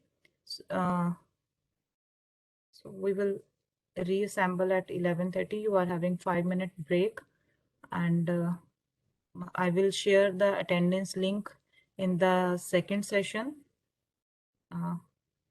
And don't expect me from today and tomorrow that I will share the link with you in late nights, because I'm having my personal life after 5 o'clock. I will not do anything to reshare the things. Yesterday, the participants make me irritating that please reshare the link. I forget, and such type of things. I think it's not up to mark for the professionals. As we are the teachers, we have to make the decorum, and if we are sincere, then only our students are sincere. And one more announcement to all of you, that tomorrow morning we are having the quiz session, and at 10, pardon? At 10, I will share the link with you, Google Form link, and um, it will contain the multiple choice questions, and the time for the quiz is 1 hour, and sharp 11 I will close the link, and tomorrow I will not take your queries that ma'am reopen the link or something like that. Please be on time, and I announced everything here in this session. So, and I have already shared the presentations with you in the WhatsApp group. If you are having any query related to the quiz, you can ask and unmute and put your queries here.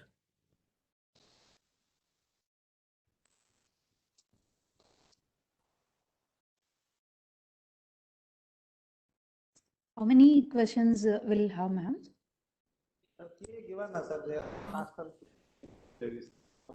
60, 60, yeah, 60 or 40, ma'am. I have to confirm it from the ATAL that whether we are having the 60 questions or 40.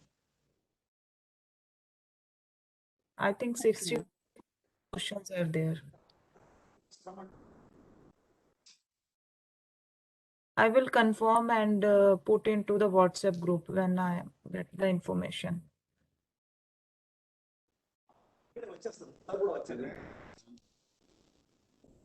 Any other query?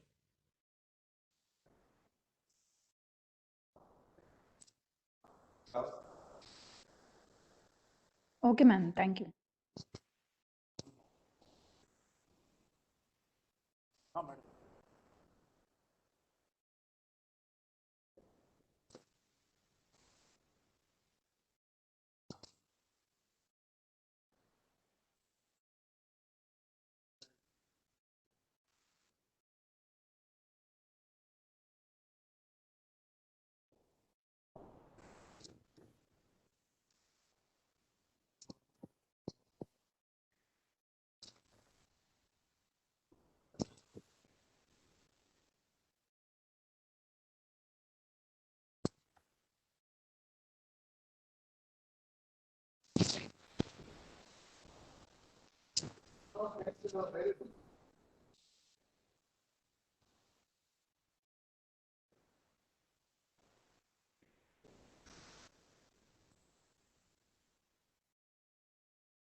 Should we start, madam? Yes, good morning, sir. Are you there, sir? Yeah, I am very much. Yes, sir. So, yes, I will start, sir. Yeah. Sir, I'm waiting for you actually. No, I was there 10 minutes back only I joined. Okay, sir.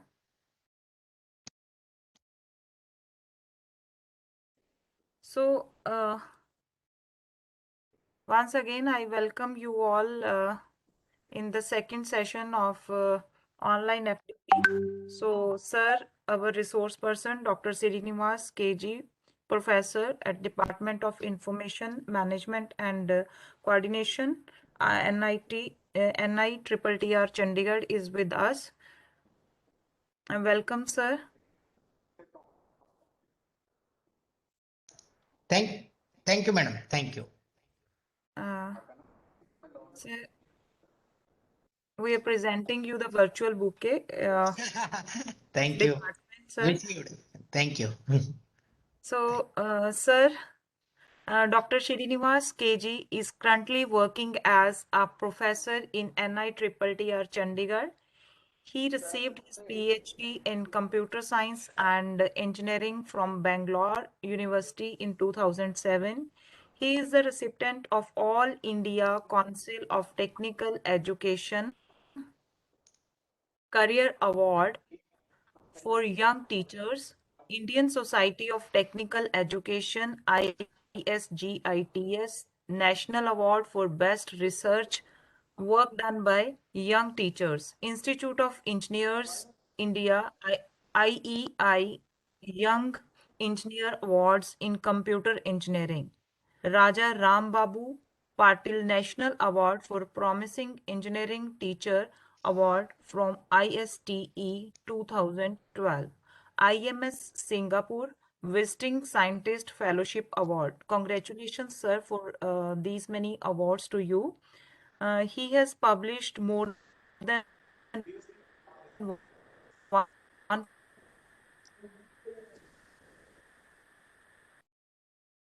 research papers in international. He has visited University of Oklahoma, USA, Laura State University, USA, Hong Kong University, Korean University, National University of Singapore, University of British Columbia, Canada are his few prominent visits.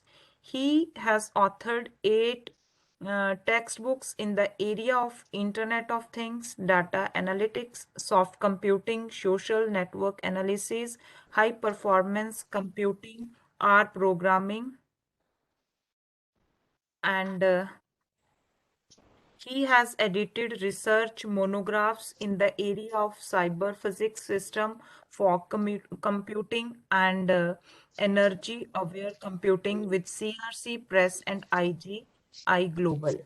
He has been awarded Boys Cast Fellowship by DST, Government of India for postdoctoral fellowship at University of Melbourne, Australia towards conducting collaborative research with Cloud Laboratory in the area of cloud computing.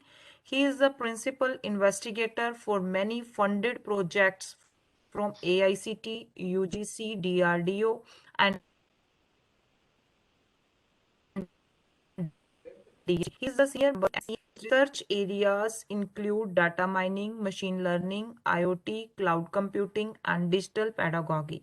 His recent research area includes innovative teaching practices in engineering education, pedagogy, outcomes based education, teaching philosophy.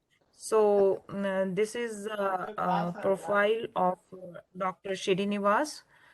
So I request sir to take over the session, and I'm stop sharing my screen. Sir, session is over to you. You can share Thank you, madam. your presentation. Hope I'm audible. Yes, sir, you are audible, sir. And Yes, my sir. presentation is visible. Yes, sir, it's visible. Thank you, madam, for giving me an opportunity to interact with the distinguished gathering of fellow teachers from technical education system from different disciplines. I am happy to be the part of this FDP. And I have been given a kind of a topic which is something like machine learning in IoT. So now let me give you a brief, what you say, let me set the context for this. Okay, so now we are telling everything, like we want everything around us smart. We have smart buildings, smart parking, smart home, smart agriculture, smart driving. So everything around us, we want to be smart. There is a joke, except human beings, rest of the systems are becoming smart. Okay, so now what is this being smart? Smart means there should be a kind of uh, intelligence to be applied by the system by itself with respect to the context in which it is operating. Okay. So for example, there is an example of a smart parking. What is this smart parking?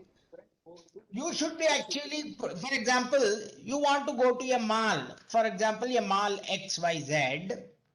If you say, before you start from home, you say that I want to visit a mall, you should get the information whether there is enough car parking space within the mall.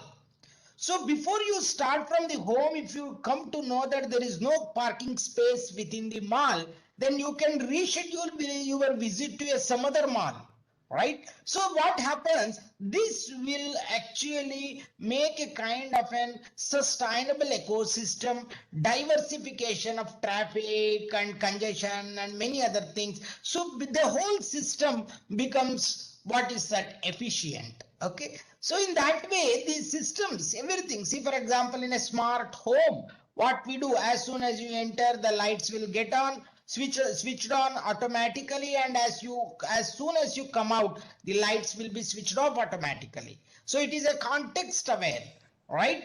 Similarly, in a smart agriculture, depending upon the nature of the plant, the soil moisture, you are going to give so much of water, because water is very precious. You don't want to give unnecessarily the water which is not required for the system, right? So in this context, what is that atmosphere you want to create? You want to create a kind of a smart atmosphere where the things will get automatically adjusted, right?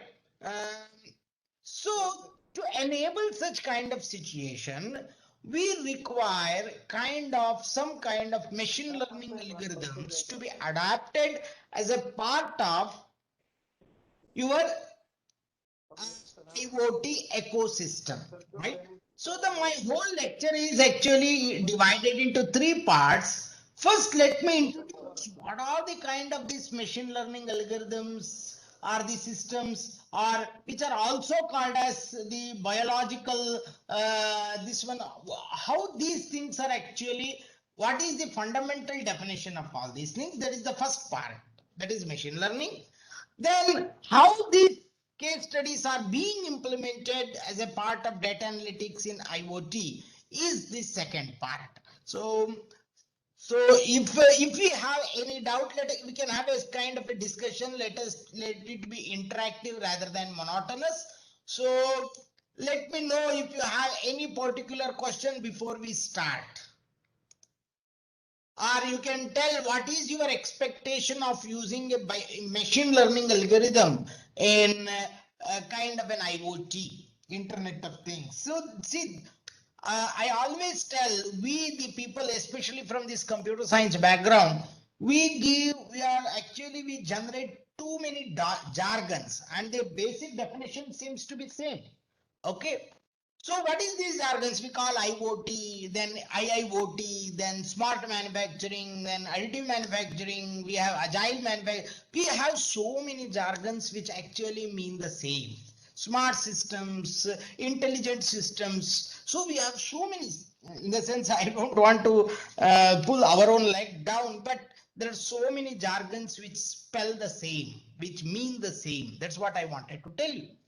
Okay, so now how you become intelligent, how you become smart is basically through application of some machine learning algorithms, or it is somebody will also call it's AI, artificial intelligence. There is a thin borderline differentiation between these AI, machine learning, and many other things which are its variants, intelligent systems, soft computing, and many other things. Okay, so one has to have a kind of a clarity what a particular machine learning technique will do what, right?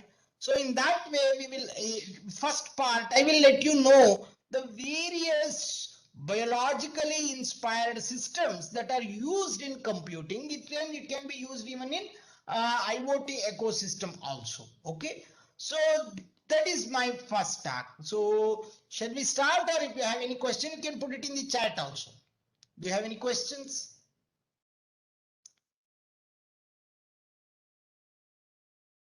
No question? Yeah. One minute. I'm just setting my this one. 1 minute.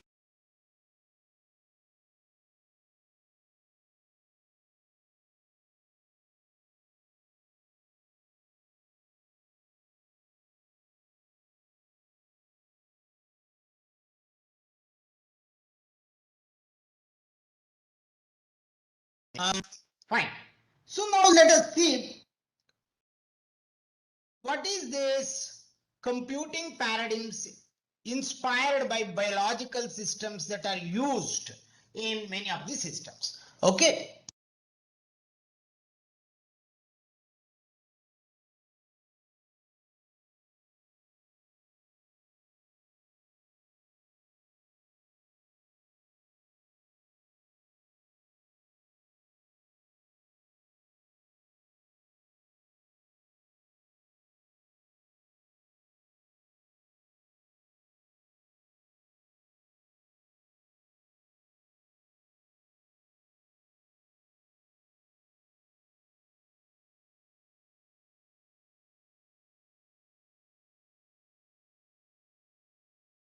Sir, your voice is not coming.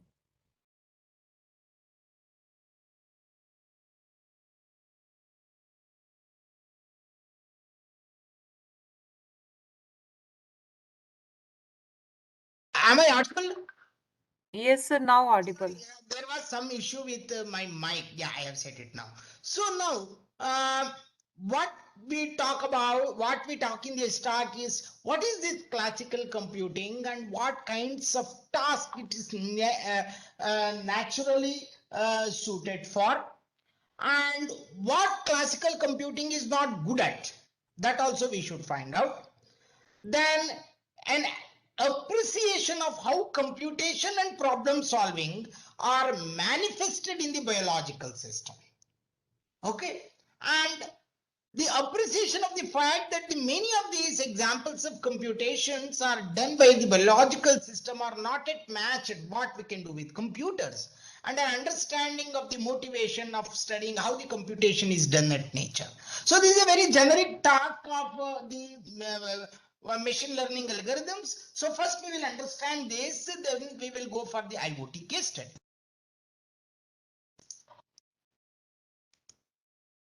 So the first basic knowledge is mainly current with the successful of the biologically inspired computing methods that we want to use. Now one has to understand where the classical computing is good at and where the classical computing is bad at. So here only the IoT case study will come. Okay. See, the biological computing is good at number crunching. Okay. Thought support, a glorified pen and paper algorithms, rule-based reasoning. There should be a proper rule. If you are from computer science, you might have studied logic. So how do we actually do the logic, you know? Then constant repetition of well-defined actions. So where the classical computing is very good at. So where the machine learning is good, it is good. Classical computing is bad at pattern recognition, robustness to damage. Okay, then dealing with vague and incomplete information and adapting and improving based on the experience. Please recall all these situations: pattern recognition, robustness to damage, dealing with vague and incomplete information, adapting and improving based on the experience. They are all the situations that we come across in any of the IoT applications. And therefore, the classical computing is not good in handling such kind of things, and hence the machine learning or biologically inspired computing is used in such kind of situation. Hope you are actually aware of these things, right? So now, what is this term bio-inspired? Has been introduced to demonstrate that there is a strong relation between a particular system or an algorithm which has been proposed to solve a specific problem and a biological system which follows a similar and has a similar capability. So what we are trying to do is we are trying to map the behavior of a computing system with the behavior of a biological system, and we will try to mimic the nature inspired or biological inspired activities into a computational model. Okay. So the bio-inspired computing, basically, they represent a different class of algorithms that mainly focus on efficient computation for the purpose of optimization and pattern recognition, not for accurate computing. Please see, efficient and accurate, they are very different. Okay, and they basically rely on the system architecture, which are massively distributed and collaborative systems. For example, distributed sensing, exploration of data, and many other things.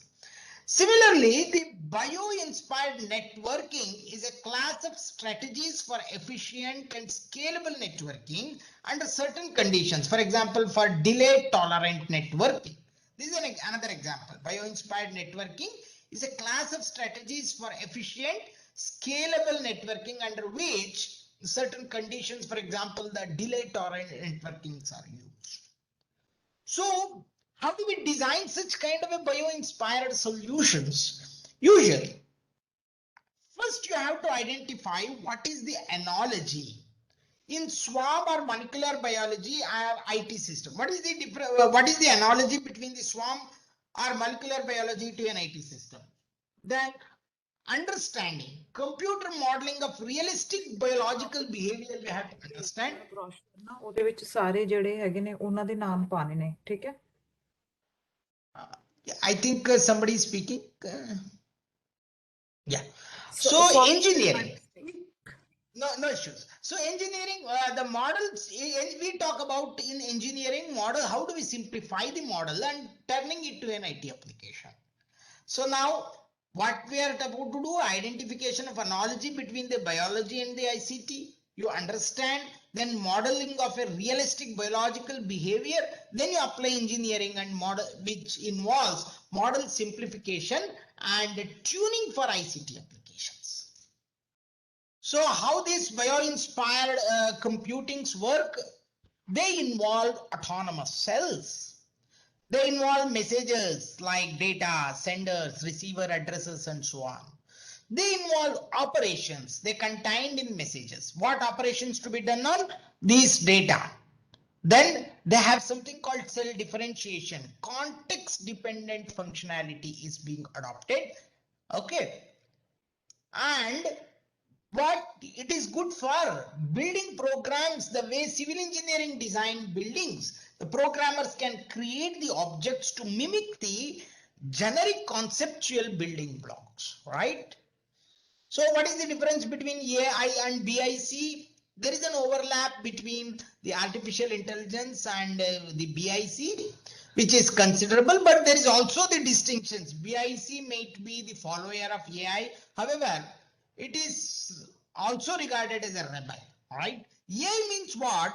You are building, especially human-like intelligent machines with common sense and decision making that naively believes deductive logic. And you are trying to use them to improve our understanding of human intelligence. So that is AI. BIC means what? You are building lifelike systems, utilizing the cartoon models of biological systems, tasks, and concepts, and you are using them to improve our understanding of biology. Please understand this AI versus BIC. So now, I will show you two motivational videos before we actually going for so that you will see these are the case studies how actually the machine learning is being used in internet.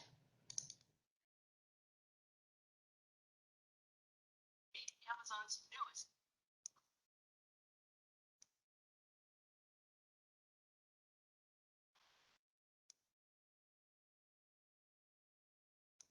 Yeah.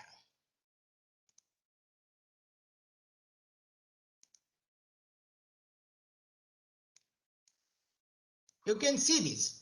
How Amazon's newest holiday workers, the Kiva robots. At this fulfillment center in Tracy, California, more than 3,000 of the warehouse floor, helping still millions of orders. Sit back just at the back.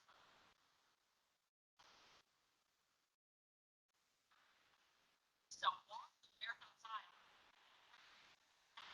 They have these platforms, shelves, and the items directly sit down.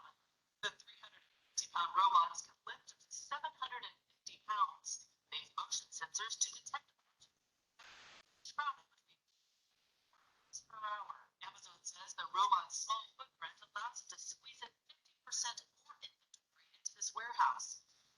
9 football field. Efficiency by 20%, so it only takes 15 minutes to fill some orders instead of 90. On Cyber Monday last year, Amazon customers.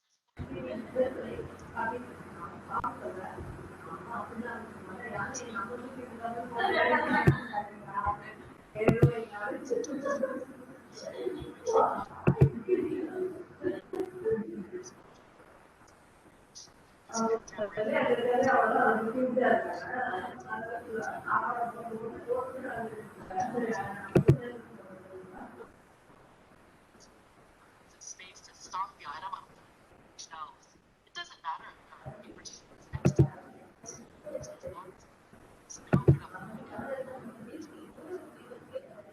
And the robots reach retrieve orders, places an order. From there, items are handpicked and shipped.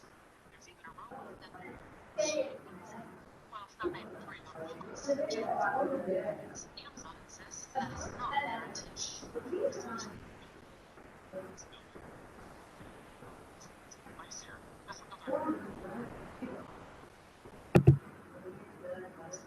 So far, 10 of the 50 Amazon fulfillment centers in the United States CNN.com, CBS News. Yeah. So one more I will show you. This is an example of how the IoT is actually using.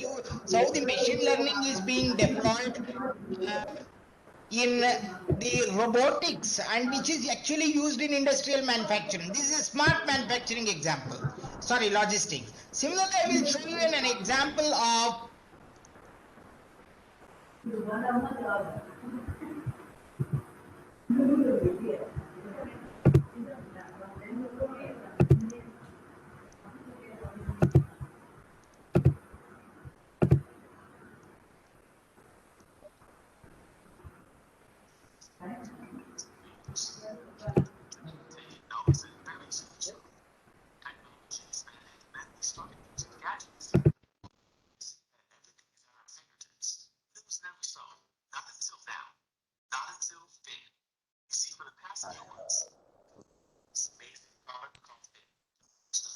gesture-based control for all the devices out there.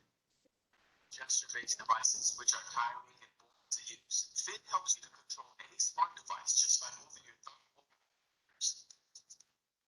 Fit is a Bluetooth-enabled switch smart devices.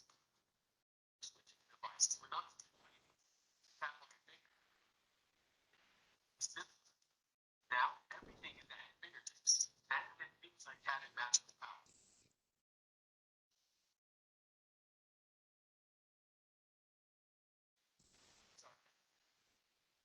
Games.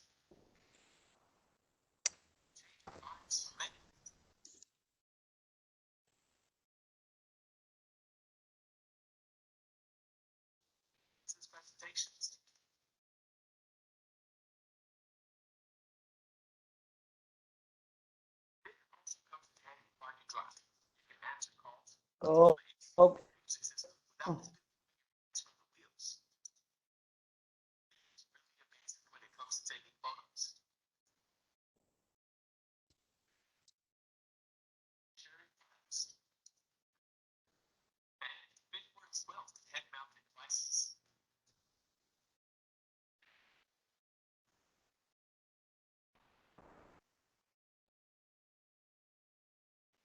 Yeah. Uh, so these were two motivating videos of the effective use of this machine and the interface between the machine and the man. Please understand, this is an example of what? The man-machine interface. Okay, so what is this man-machine interface? Is a typical example of application of machine learning algorithms in such kind of a complex IoT systems. Hope you are trying to understand what I'm trying to tell you, right? Now we will go back to our PPT.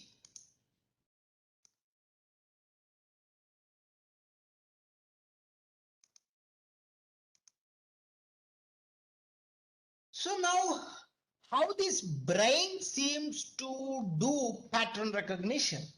So the business end of this is made of a lot of what you say. See, this is a brain, and we have something called dendrites, where there is a cell body, axon, direction of message, axion terminal synapse with dendrites on target cells, and many other things. So what is this business? So the business end of this is made a lot of these, you have a lot of these neurons, they are joined like a network like this, and how much of our computation are performed in this network is a typical example, right? So this leads to a new concept of emergent computation. What is this emergent computation? We have neural architecture, which is not based on the symbols and operations like traditional AI, but modeled after human neurons in the brain, right? And the knowledge emerges from the entire system based on the network connections and the threshold values. And these systems handle the noise much better than the symbolic systems, right? And what are the advantages? The system is distributed, so they are most robust, and the neural systems are more easily parallelized. Okay, the system is distributed so that they are more robust. Distributed means robust, and neural systems are easily parallelized. So other emergent models are genetic algorithms, artificial life, and so on. So as you know, I think many of you know these neural networks. It is not a big issue. We have a biological neural activity. Each neuron has a body, an axon, and many dendrites. And a cell can be in one of the two states. Either it is in the firing state or rest state, and the neuron fires if the total incoming stimulus exceeds the threshold. And there is a synapse, the thin gap between the axon of one neuron and the dendrite of another. So there is a signal exchange and the synaptic strength and the efficiency, right? So what is this artificial neurons? I don't want to spend much of my time because I think it has been now spent even at the school level. This neural network is spent even at the school level. Neurons work by the information processing the information, and they receive and provide the information in the form of spike. Please understand. So you have a lot of inputs and you have a lot of weights. The inputs multiplied by the combination of weight will give you a kind of an output. So this is an example of artificial neural network, which is composed of many artificial neurons that are linked together according to specific network architectures. And the objective of the neural network is to transform the inputs into a meaningful outputs. So now what is the evolution or the survival of the fittest? Please, everybody knows this is another example of the genetic algorithm which is based on the evolution or the survival of fittest. Here in this theory, I just wanted to explain. Let me check any.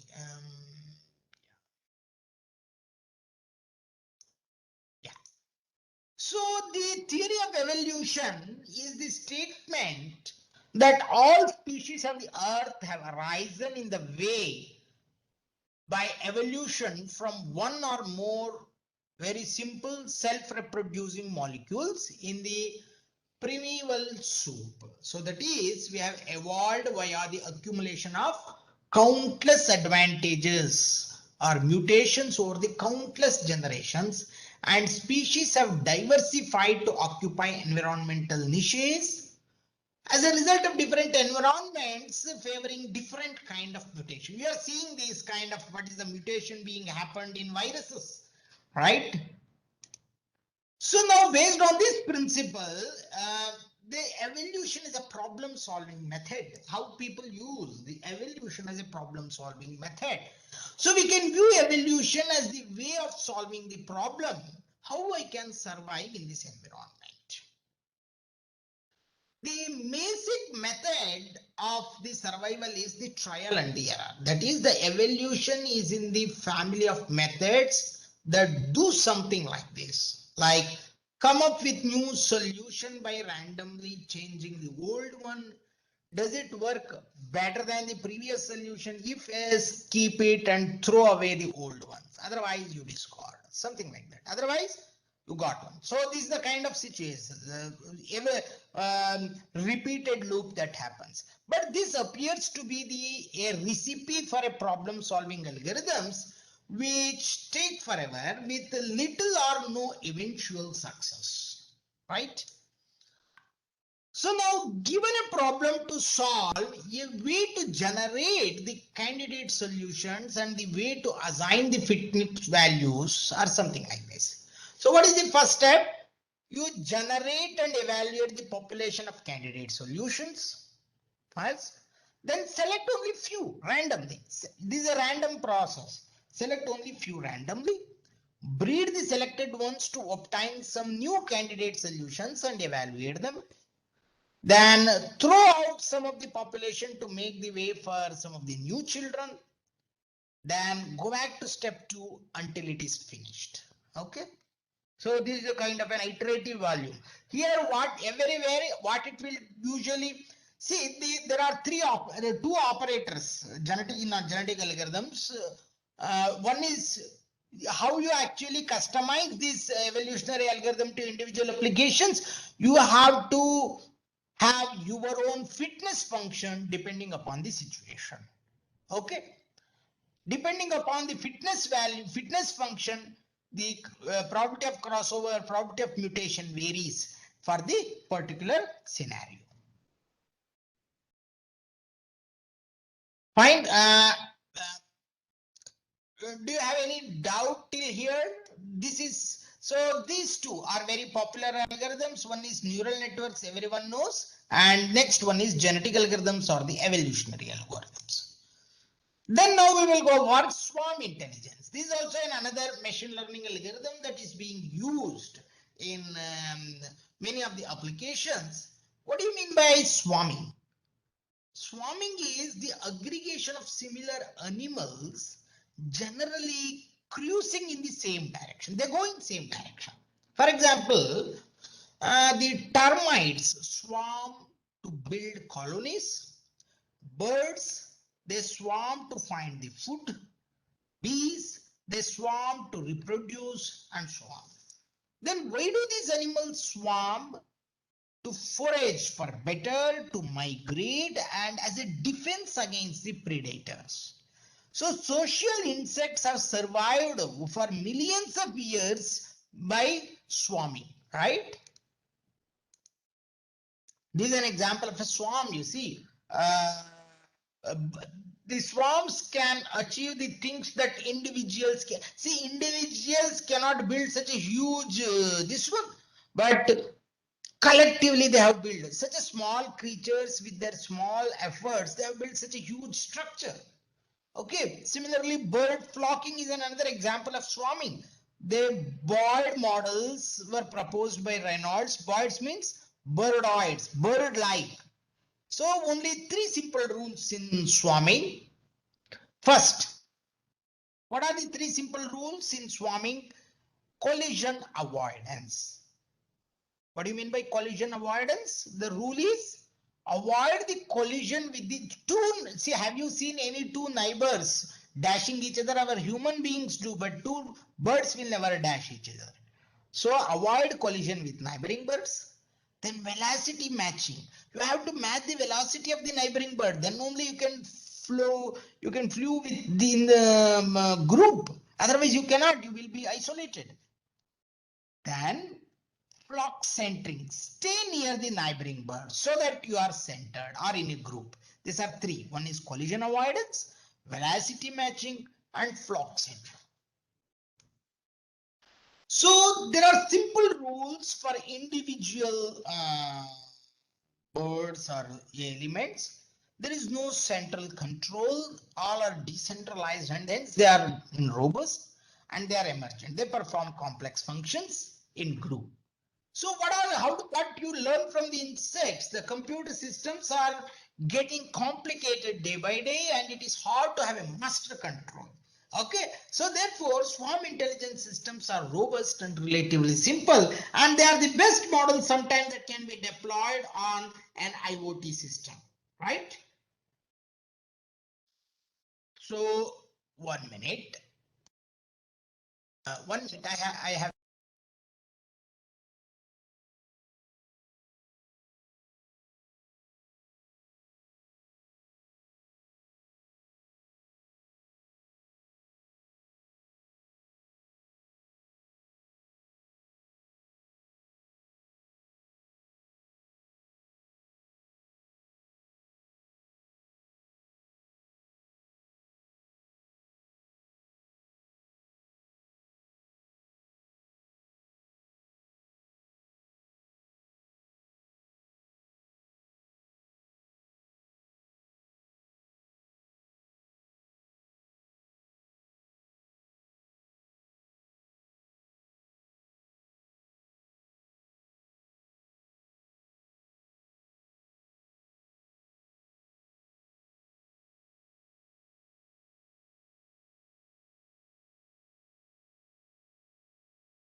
Sorry, there was one small problem. So you are learning from these insects, right? Now, the definition of swarm intelligence is any attempt to design, it is any attempt to design algorithms or distributed problem solving devices which are inspired by the collective behavior of the social insect colonies and other animal societies. Okay, and they solve optimization problems also. So they, what is that? The basic definition, there is some. Am I audible now? Yes, sir. Yeah, thank you. Yeah, any attempt, what do you mean by swarm intelligence? Any attempt to design uh, algorithms or distributed problem solving devices inspired by the collective behavior of social insect colonies and other animal societies. This is basically used for swarm optimization. So it is used in movie effects like Lord of Rings. It is used in network routing, ACO routing, swarm robotics, a very nice example of a distributed IoT system, swarm robotics, it is used. Okay. So there is one more called particle swarm optimization, a very famous algorithm, PSO, or particle swarm optimization. Basically, the particle swarm optimization imitates the human or the insect's social behavior. Here, the individuals interact with another while learning from their own experience, and gradually they move towards the goal. Hope you are understanding. The individuals interact with one another while learning from their own experience, and they gradually move towards the goal. And it is easily implemented and has proven both very effective and quick when applied to a diverse set of optimization problems. So the bird flocking is one of the best examples of PSOs in nature, and one motive of the development of PSO was to model the human behavior. Please understand, this is a very nice algorithm. What is the algorithm for PSO? Particle swarm optimization. Each particle, it is also in computer terminology, it is also called as an agent. It evaluates the function to maximize at each point it visits in spaces. Please understand, a computer agent, which is termed as a particle, evaluates the function to maximize at each point it visits in spaces. Then each agent remembers the best value of the function found so far by its p best and its coordinates. And secondly, each agent knows the globally best position that one member of the flock had found and its value called G best. So now the first algorithm is it is 1D in the sense one dimensional.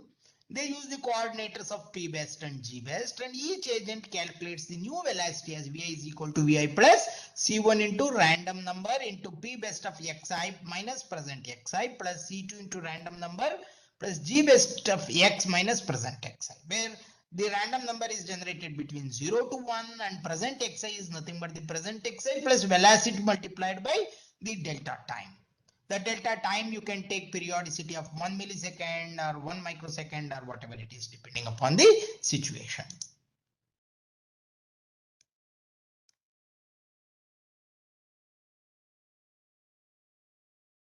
So in an n-dimensional space, everything becomes a vector. Velocity becomes a vector.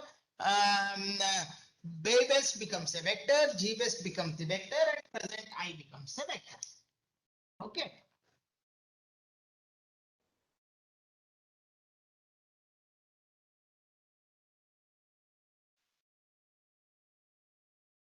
So this is the example of the velocity, the calculation of practical swarm optimization in multi-dimensional model.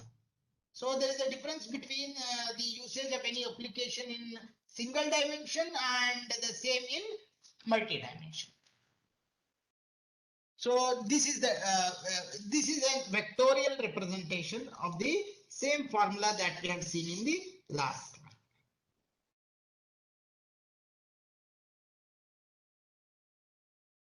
So this is an example of the simple basic algorithm of PSO.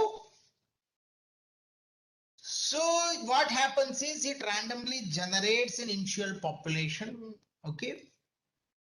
Then you repeat for I is equal to 1 to the population size.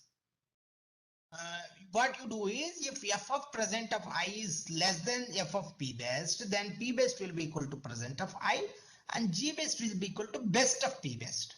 And for dimension 1 to n, you do update velocity and update the position using the previous formula. This is the velocity updation formula.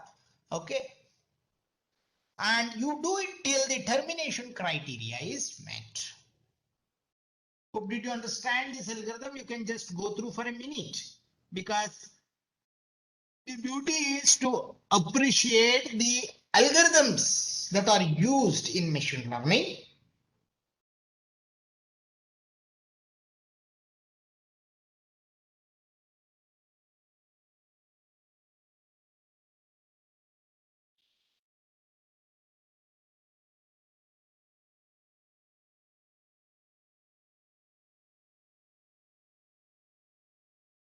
Fine. So we will move on to the next. Very important algorithm. Another algorithm that is used in bio-inspired computing is ant colony optimization.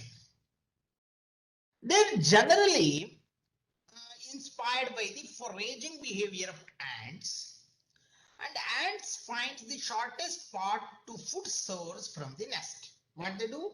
They find the shortest path to the food source from the nest. The ants deposit the pheromone along the traveled path, which is used by the other ants to follow the trail. Now, this kind of indirect communication via the local environment is called stick merging. And it has been adopted, it has adaptability, robustness, and redundancy, right? So how it happens? For example, two ants start with equal probability of going on their own path. Each one has nest to food. They have chosen their own path. The ant on the shortest path has short or to and fro time from its nest to the food.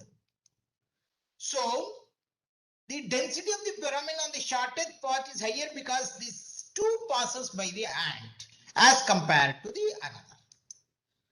So the next ant takes the shortest route itself, and over many iterations, more ants begin using the path with higher pheromone, and thereby they are reinforcing it. So over a period of time, the shorter path is exclusively used. Hope you have understood this ant colony optimization. Very simple. So you have to understand the basic crux of the ant colony optimization. So what is the generic ant colony optimization algorithm? It is formalized into something called meta heuristics.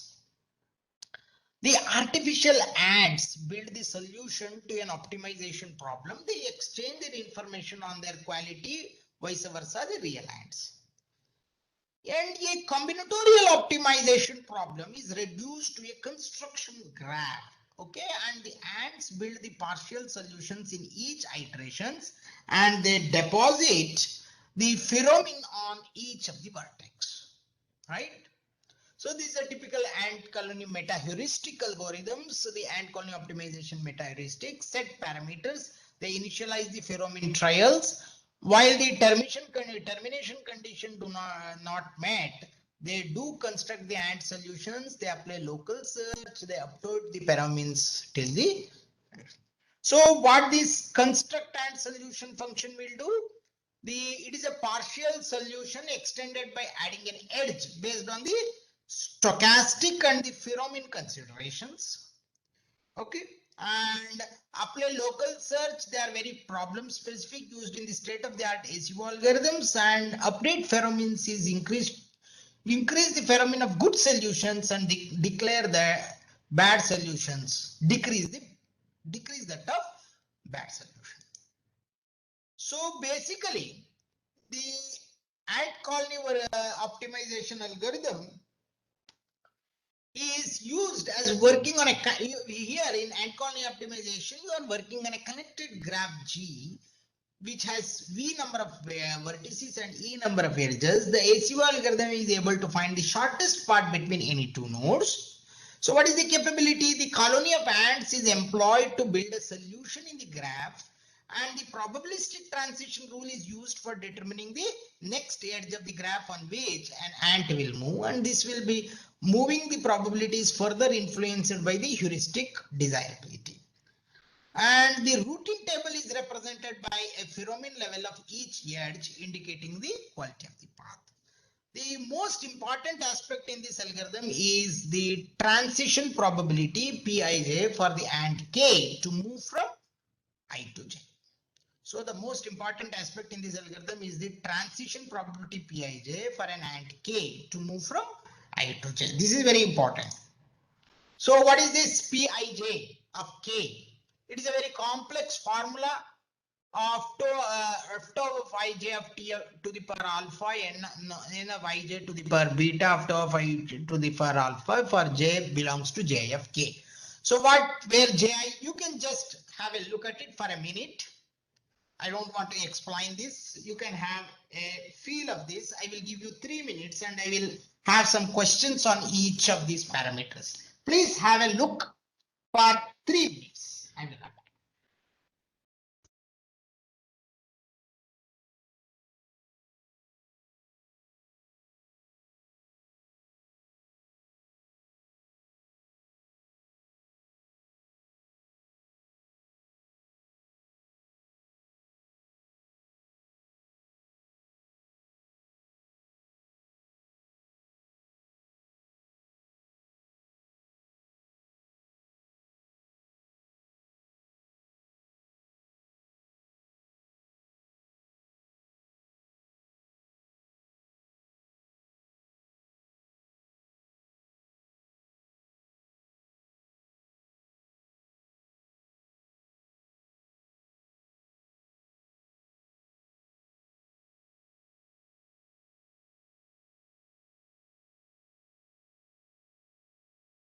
Please go through.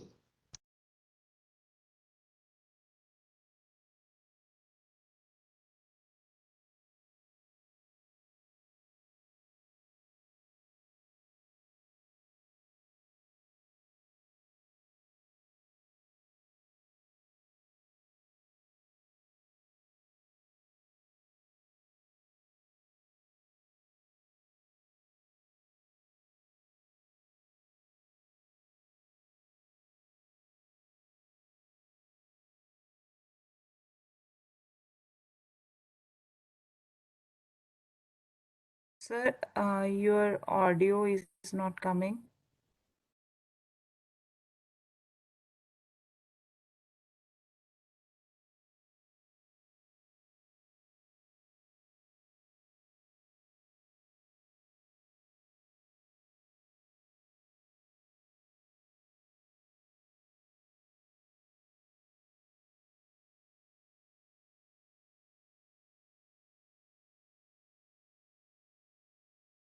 Sir, your voice is not there.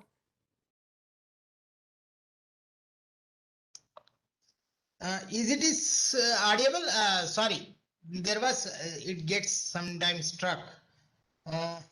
Sir, now audible. Yeah, so what I was telling about, you see this kind of a complex kind of situation, the probability function, which is basically an extended taboo search. Hope somebody might have what you say recall. You may recall there is one famous taboo search algorithm in AI. Okay, so that taboos, it is actually a derivative of the taboo search algorithm, because here you see the JIFK is the taboo list of not yet visited nodes, and by exploiting JIFK and K can avoid visiting a node I more than once, and Nij is the visibility of J when standing at I, that is the inverse of the distance, and tau of Ij is the pheromone level of the edge Ij, that is the learned desirability of choosing node J and currently at node I. And alpha and beta are the adjustable parameters that control the relative weight of the trial intensity tau of J and visibility NFij respectively. So basically the whole pheromone decay is implemented as a coefficient which is between 0 to 1. Okay. There is some, yeah. Similarly, the application of AC anti-colony optimization in routing. Similarly, the routing table TK defines the probabilistic routing policy currently adopted for node K. For each destination D and for its neighbor N, TK stores the probabilistic value P of ND, expressing the quality of choosing N as the next hop towards the destination D. And we have forward ants randomly for forward ants randomly search for food, and after locating the destination, the agents travel backwards on the same path used for explanation. They are called backward ants. And we have the next very important systems called artificial immune systems. Our body's immune system is perfect example of a learning system, and it is able to distinguish between good cells and potentially the harm one. So what is the good cell and what is the harm cell? You have good cell and harm cells are called as antigens. So the artificial immune systems are the learning and the problem solvers based on our own immune systems. And they have been effectively used to a wide variety of problems like computer security, pattern recognition, bridge fault detection, data mining, and so on. So what is an immune system? We have something called pathogens, that are the germs that cause infection in the body. We have B cells that are detecting antibodies. T cells are generated in B cells that attack the antigens and pathogens. And memory of the previous infections are also retained. So please see, this is a very important concept with respect to our biology. Okay? And we have immune system principles. We have an immune network theory, which is called network of B cells. We have a concept of negative selection where the criteria of detector set is used. And we have a clonal selection theory where the cloning of the fit population is actually used. So what we do, we generalize. Generalization, that is parallel to a self-learning system. There is an initial set of cases used in training the data. The self-learning system is used and past experiences are also used. So what do you mean by artificial immune networks? They are the network of B cells. There is an artificial recognition ball used to represent similar B cells. The ARB network creation procedure, matching ARB found for the newly created B cells. B cell deleted if no matching ARB is found, and empty ARBs are deleted. Two B cells are linked if the affinity value is less than the network affinity threshold. So here there is a concept of self and non-self, which belongs to you, that is, and which does not belong to you. Okay. Antibody should not react with the body cells, and analogously detector set should not detect the self cells. See, I should not detect self cells as the antigens. Okay, procedure, you randomly generate the detector cell, destroy any cell that matches with the self cell, accept it otherwise. Now the fit cells are allowed to grow in number, unfit cells are slowly removed. Cloning is directly proportional to the fitness, and mutation is inversely proportional to the fitness. So how do we do? You calculate the fitness, select the K best fit, clone them proportional to their fitness, and mutate them inversely proportional to the fitness. This is an overall algorithm. Select randomly a set of P cells, apply negative selection, which will remove the self-detecting cells. Then apply clonal selection by calculating the fitness, selecting the best fit ones, clone and mutating accordingly. Then network formation, assign the ARBs, interlink the ARBs, then repeat until the termination condition is found. So how do we model the problem in AIS, artificial immune system? Symbols are the representation of the measurements of the system. Patterns are encoding. They are the simple structure of symbols. They are easy to start. Self set is list of patterns that represent normal functioning obtained by training data. There is a detector set, B cell, list of patterns that present the abnormal functioning. They grow progressively by learning. Okay. Symbols, pattern encoding, self test, and detector sets. An example of bridge fault detection. Please see how artificial immune system can be used in bridge fault detection. Bridge is analogous to human body. Vibration caused by the bridge. How do you actually sense the vibration? Through the sensors. So this is a typical example of IoT. Vibrations caused by the bridge are antigens. Self set contains the safe patterns like cars, trucks, etc. Then detector set B cell contains unsafe or dangerous vibrations, very heavy vehicle, trailers, earthquake, etc. Then an example of movie recommender system. Server is the human body, incoming requests are the antigen, encoding is user with ID scores, selection is the similarity measure or the correlation. Then you create clusters based on the correlation measure. Then artificial immune system seeks on growing progressively by putting the new user into a relevant cluster. And the person interested in entertainment may also be entertained in cricket, like that you can have. Then how the AIS is used in cybersecurity, intrusion detection system. Here the computer networks is the human body. Packets floating in the network are antigens, B cells, encode each data packet transferred as protocol, source IP, source port, destination IP, destination port. Common antigens are known as common connections. New connections activate the antigen and reporting CSAT. If CSAT smells a threat, he applies the patch, declares this antigen as safe in the security system. Network is immunized. Else, you may have a false alarm, declares this antigen as safe in the security system. So again, based on this, there is one theory called danger theory has been evolved. It is based on the artificial immune system. The self and the non-self have been the classifications in traditional theories of immune systems. Danger theory argues the concept as information system differentiates only some self and from some non-self. The definition of self changes with the changes in the human body. What the danger theory proposes, foreign invaders are dangerous, stimulate dangerous signal by initiating the cell stressor death. So the information system manipulates these danger signals to recognize the danger zone and then evaluate the danger. So what is the concepts in danger theory? There is a danger signal can be classified as apoptotic alerts, A alerts, and necrotic alerts. Apoptic alerts and A alerts and N alerts. A alerts are nothing but low level alerts that could result from a legit action but could not be the preparation for an attack. Whereas necrotic alerts relate to the actual damage caused by the successful attack.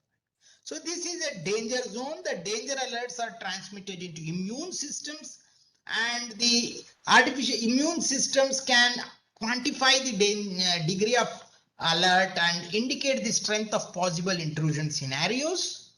If there are strong indication of intrusion activities, other sensors are spatially, logically, or temporally near to the original sensor emitting the danger signal. So danger evaluation, the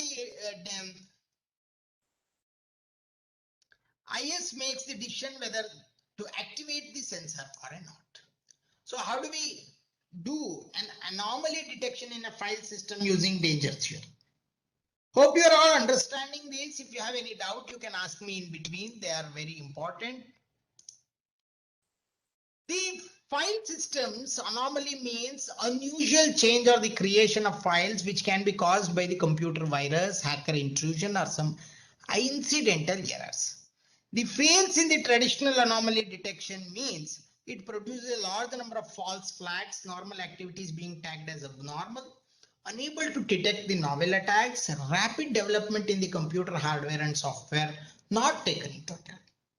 The correlation in the DT and the file system is human body is the computer's file system, a signal reading is or writing a file, N signal is crashing of a file. Hope you are understanding with this analogy. Human body is the computer file system, A signal is reading or writing the file, N signal is crashing the file. Correlation in DT and file system is danger zone. Means it receives the file information and creates a dynamic time neighborhood of changed files. It analyzes the information in the neighborhood and sends the result to the danger evaluation module. So the danger evaluation will gather the information needed and the decision is made whether to send a danger signal or not. Now at the same time, a TCS, threshold control signal, send back the neighborhood to monitor so that can dynamically control the detection thresholds. So this is an example of there is an immune response system. You have a danger evaluation. There is a danger zone with the neighborhood monitor and key signals. There is this is a final loop that is being used. Okay, so this is the typical danger theory signal that is being used.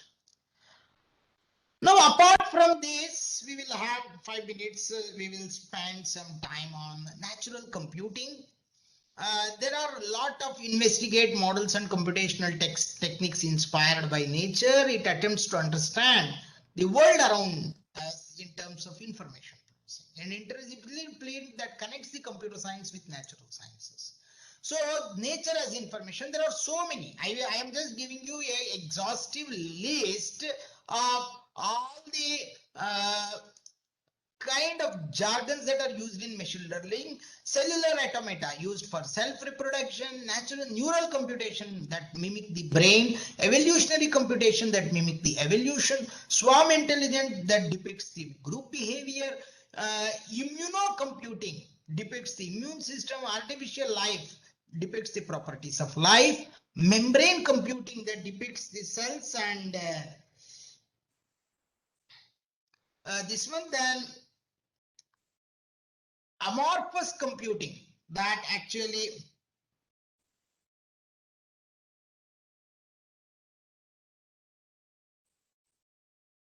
amorphous computing is depicting the morphogenesis. Then cellular automation, just let us have a quick look of all these things. Cellular automation is dynamical system consisting of regular grids of cells. There is a space, time, and they are discrete in nature. Each cell can be a finite number of states, and each cell changes its states according to the list of. They are all used in cyber physical systems or IoT. Therefore, I am connecting all these things based on the current state of neighbors, and the grid updates its configuration synchronously. Artificial life and attempts to understand the very essence of what it means to be alive. It builds an ambient show within in silico computers, artificial systems that exhibit properties normally associated only with living organisms. The natural sciences, biology and computer science, life and computations are correlated. So therefore, where Leonard says, I am confident that their interface is a great discovery that avoid to seek them. So therefore, applications of bio-inspired computing restrict to the classification and optimization problems. It may be hard to suggest an optimal bio-inspired computing for a given problem. Interplay between the biology and the CS will hopefully witness many such paradigms. It is hard to comprehend the nature's way of computation, and more research needs to be done to improve the BIC techniques. Now I will stop the first part of my presentation, and I am now open to any questions related to this so that I can move on to my next part. Any questions on this part, please? You can put it in the chat box also. Now I will go to the edge analytics in IoT so that you will understand what is the importance of data analytics in IoT and how these machine learning algorithms can be incorporated in IoT. Madam, can I stop at 1:15 followed by questions? Yes, sir. Yes, sir.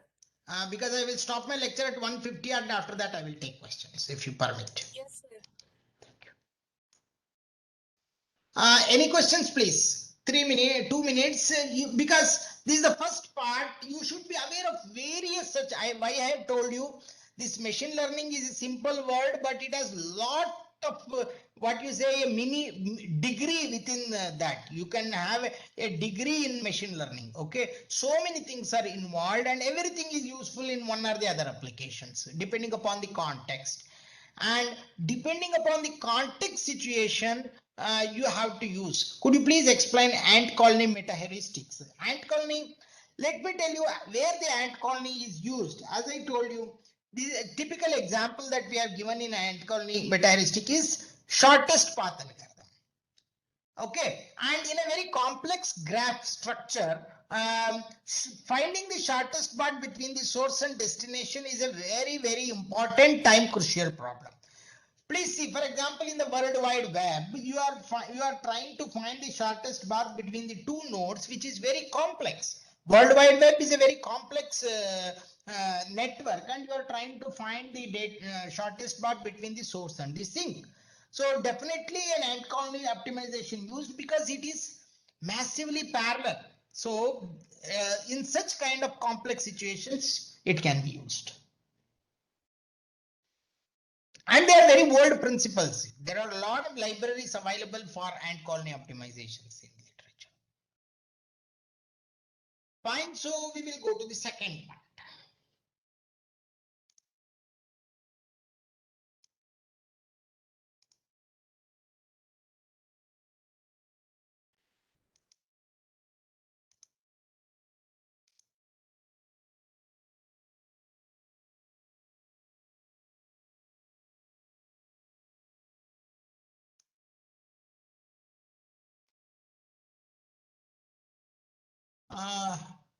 We'll talk about the real-time edge. See, now cloud computing, people have now differentiated at the 3 levels.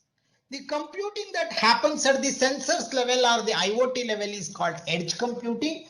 The computing that happens at the middle level is called fog computing, and the computing that happens at the highest level is called cloud computing.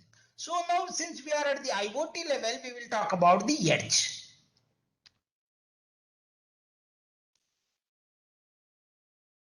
So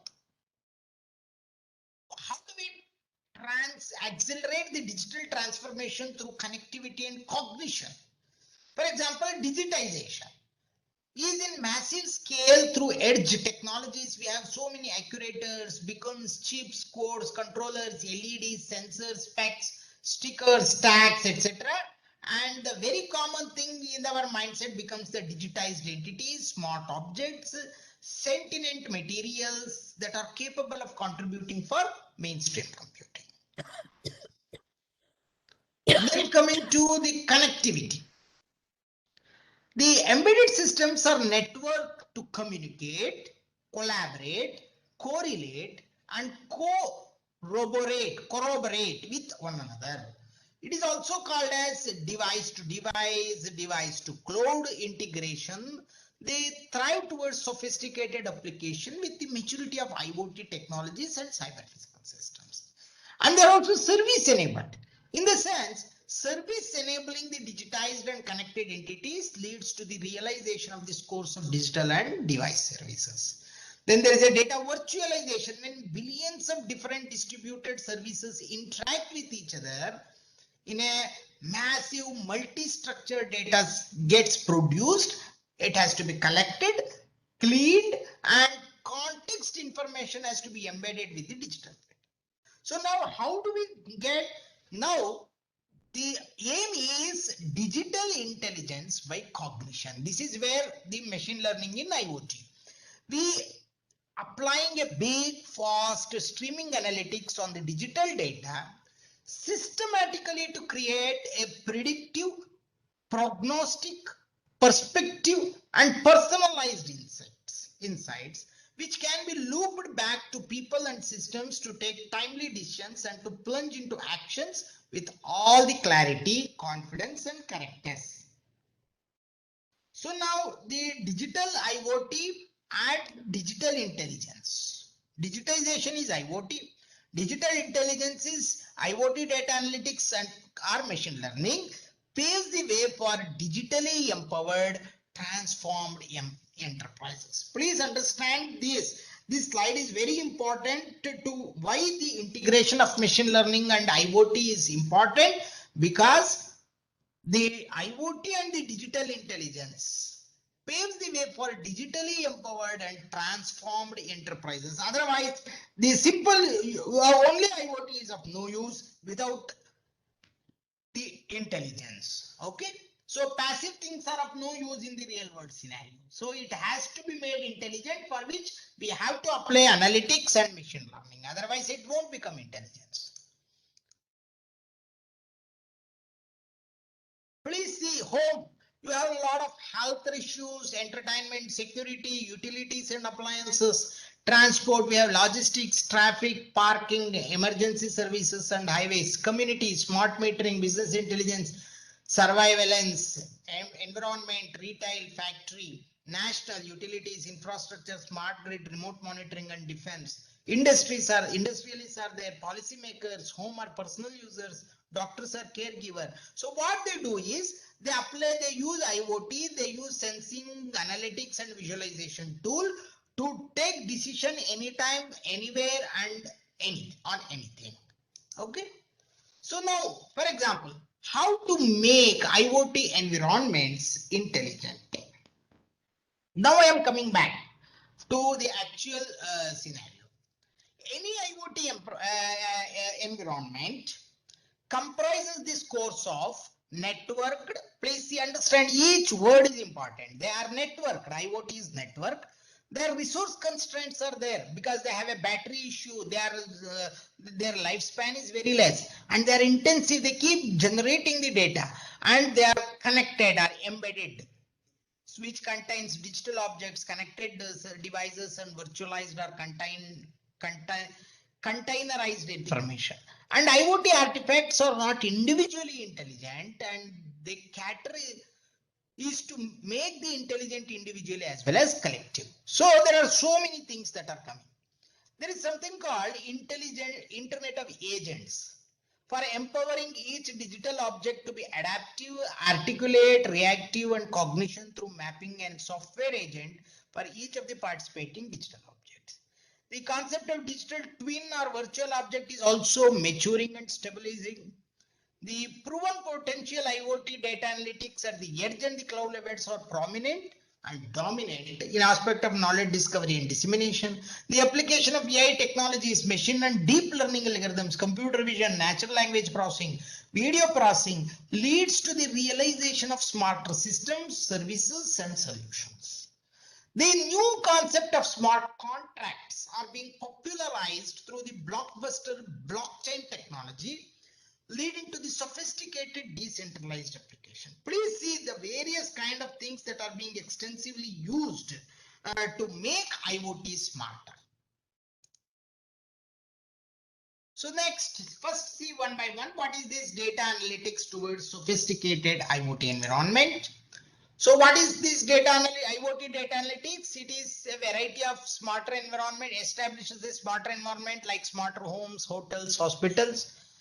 It uncovers timely and actionable insights for machines and men, enables the realization of smarter objects, devices, networks, environments, leads to the production of pioneering and people-centric applications and services, helps to come out with precise predictions and prescriptions, facilitates the process excellence and people productivity, guarantees preventive maintenance of infrastructure, and ensures optimized utilization of distributed assets, safeguards the safety and monitor complex environment. This is an example of data analytics at public clouds for smart homes. You can just go through this. I will give you 2 minutes so we can have a discussion. Just go through this figure.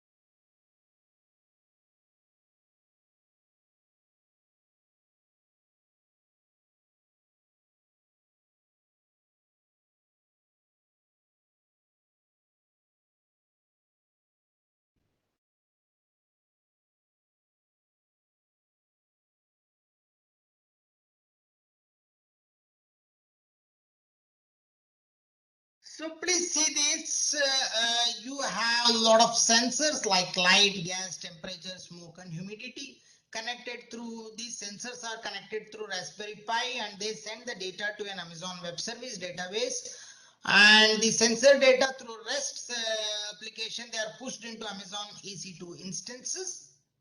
They calculate the Dempsey-Schaffer theory calculation, the logic determination. Then the AWS SDK for Android is used and they will give you all the information about all the sensors being generated, whatever the data the sensors generate. And for example, it alerts if the fire occurs and so on.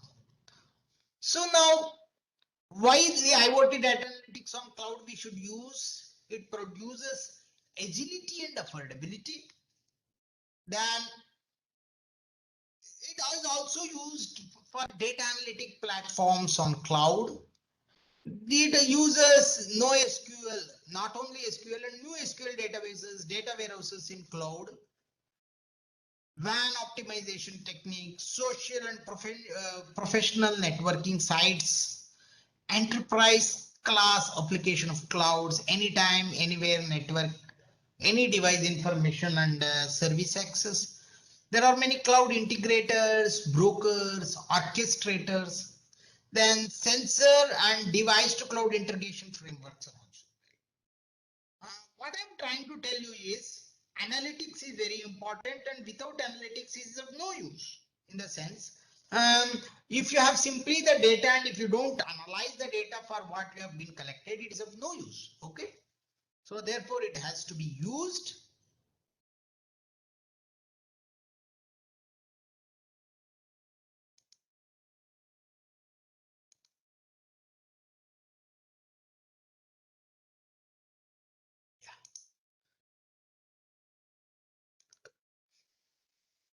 So what are the distinct capabilities of IoT data analytics platform? They are scalable, they do faster data ignitions, they better read and write, do better read write performance, they are faster query processing, they are flexible and portable, they are distributed processing through automated threading, better data compression, integrated and end-to-end platform for all kinds of data analytics, machine and deep learning capabilities, and in-memory in database analytics. So this is a fog computing architecture. As I told you, this is the edge layer. So you have IoT devices and sensors, you have fog nodes, then you have a cloud. Fine. So what are the device categories? There are higher categories to lower categories. The lower category, smaller one is low end sensors. They are sensor nodes and networks. They have high end and low end. Okay. Then you have some sync nodes. Then you have a low end computational devices like mobile phones. Then high end computational devices like laptops, servers, and other things. Then finally, the highest computational device that is used in the IoT is the cloud for data analytics. So we can. So what I want to say is we can half premise the cloud, which is not suitable for certain IoT data analytics, and the cloud is centralized, federated, consolidated, shared, automated thing. And latency and response time is also very critical. Bandwidth, cost, and capacity is not underestimated. You have a problem of security and privacy. Power consumption is a problem.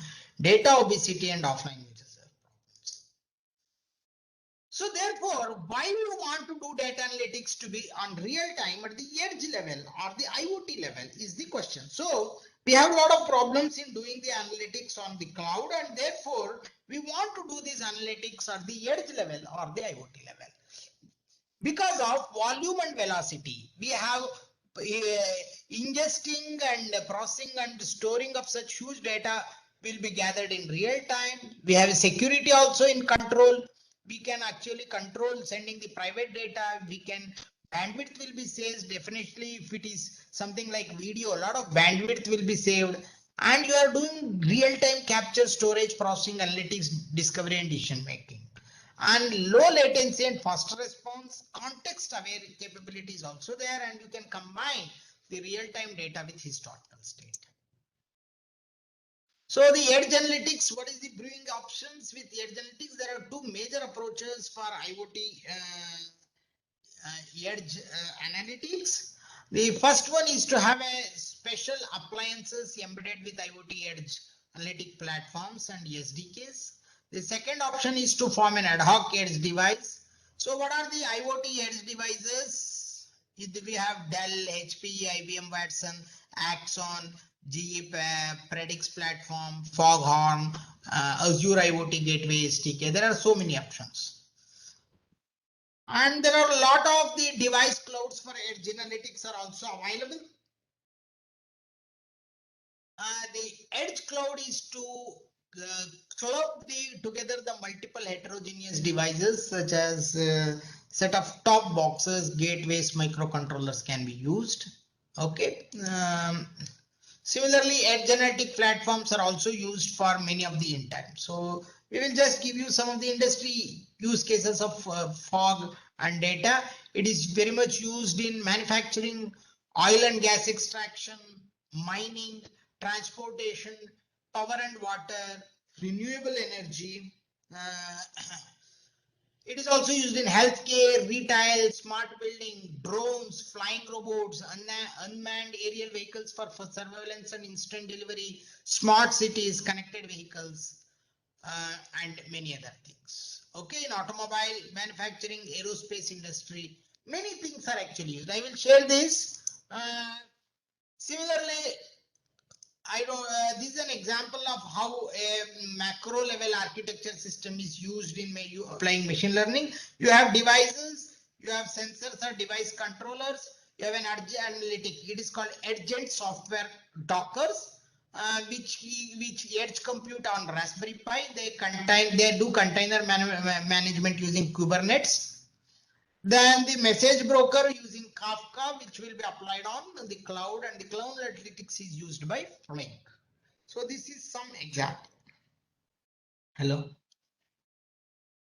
Yeah, my class ले रहा हूँ यार, please आ जाओ.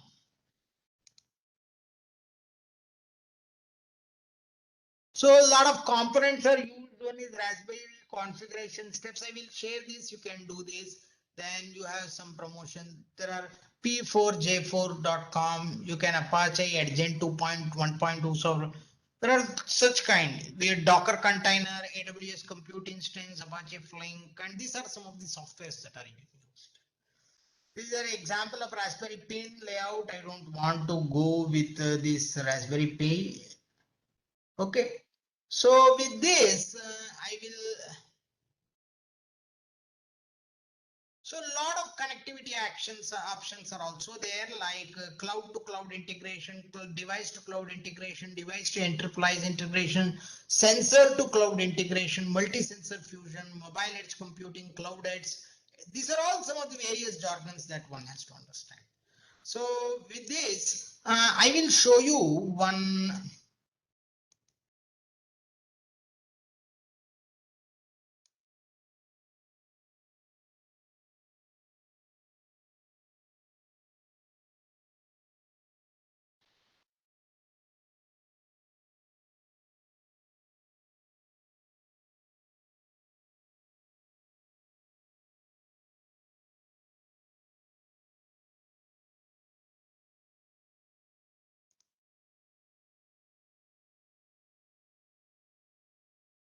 Yeah, basically, finally, I just wanted to say what are the challenges of IoT. They're very complex systems, hard to get started. Okay, and there is no single vendor solutions. Multiple expertise are required to build the system, like firmware, communications, web IT space, data science, and there is a lack of consolidation on industry standards. So, for example, we have embedded development is increasing algorithmic complexity, need to need connectivity to cloud resources, then advanced analysis algorithms, tools for deployment of connectivity, streaming data management and storage, availability of complex analysis and surveys, ability to turn the results into actions. These are all some of the things. There is a very nice tool called ThinkSpeak. I don't have time to demonstrate this, but I can show you a demo of ThinkSpeak. 1 minute.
हाँ हाँ 2 बजे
Yeah.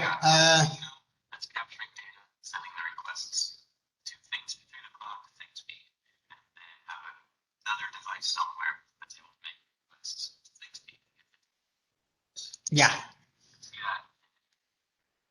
So with this, I am just stopping my this one. So now I am open to any questions. Like this ThinkSpeak, it is a very nice tool for starting any data, sorry, any kind of simulations, which will give you a beautiful visualizations through MATLAB, and those who are interested can use it. So I will just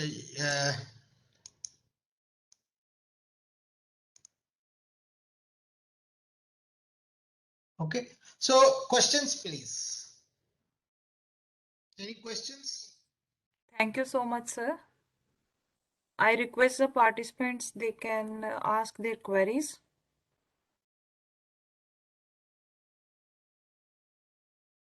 Or they can type in the chat box.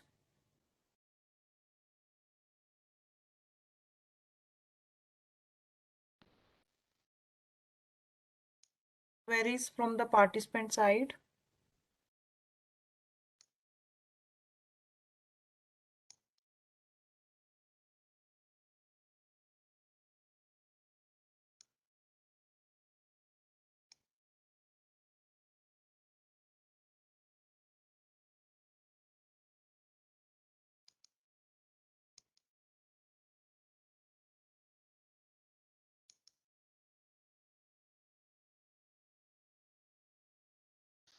Yeah, there is one. Can I get an email alert?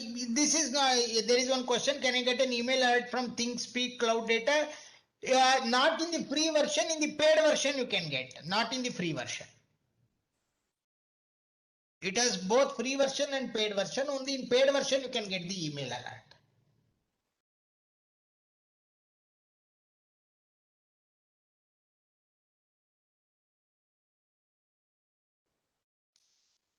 Yes, any other queries?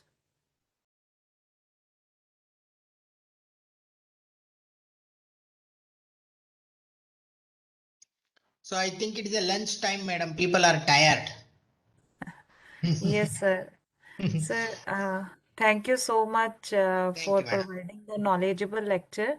I, on the behalf of Department of Electronics and Communication Engineering, Punjab University, Patiala, thanks you, sir. And I'm looking forward the future association with you in the international conference as well. And your lecture is very knowledgeable and it touches from basics to the higher side. And I, on the behalf of my department, once again, thank you and congratulate to the participants. They are having the chance to listen you. So I request the participants, they can switch on their videos so we can have the group photograph with the today's resource person.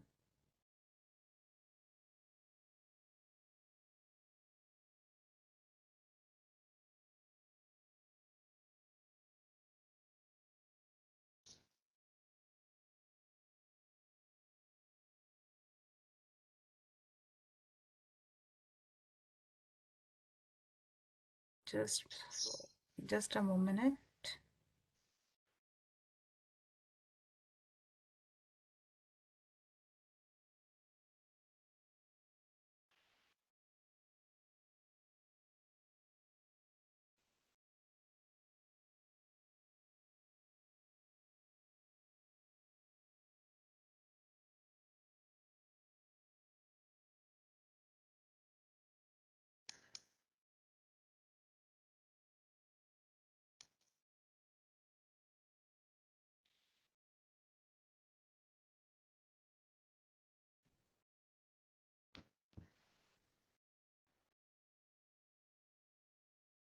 Thank you so much, sir.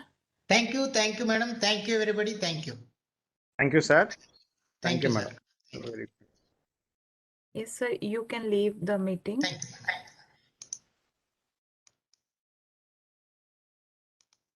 Yes, dear participants, we will reassemble at 2:30 and I'm happy to announce that in the today's session I'm having the attendance of 80, but I got the attendance of 110 participants.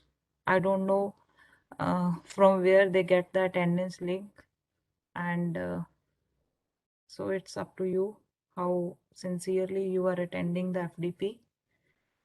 Today's attendance is very low in my record, but the response on the Google form is of 110.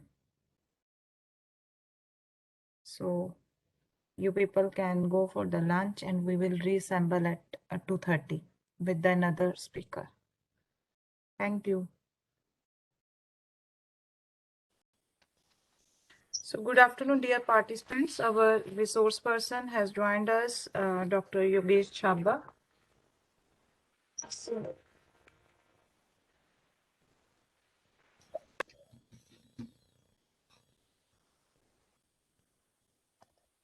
sorry for the inconvenience. Sir, welcome on the behalf of the Department of Electronics and Communication Engineering, Punjab University, Patiala. Thank you. Sir, we are presenting you the virtual bouquet. Kindly accept our wishes. This is on the behalf of department. Thank you. That's great way to welcome, huh? Thank you so much, sir. So, Dr. Yogesh Chhabra is from Department of Computer Science and Engineering, Guru Jambeshwar University of Science and Technology, Hisar. He did his BTech, MS and PhD in Computer Science and Engineering. He is professor in the Department of Computer Science and Engineering.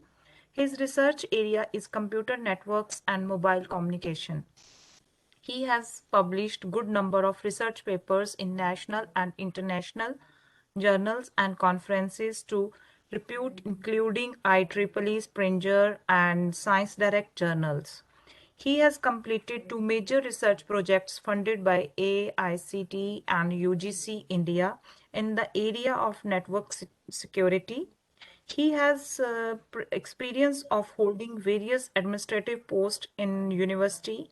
He has headed Department of CSC as chairman of the department for 3 years. He headed he has been Dean Faculty of Engineering and Technology for 3 years. He also has experience of being Director Distance Education for 3 years in his university.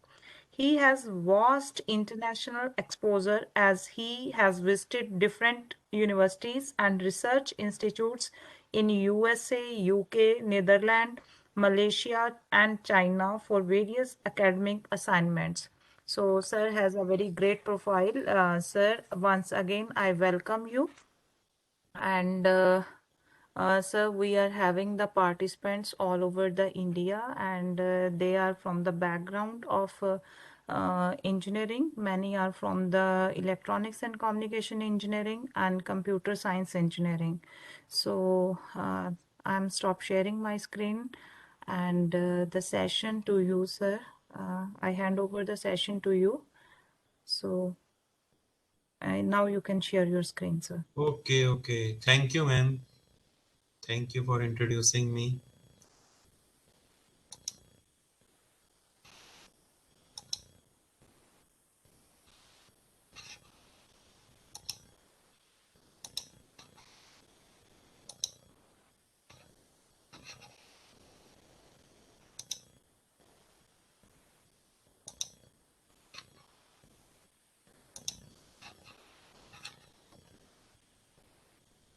Yes, sir, your screen is visible, sir.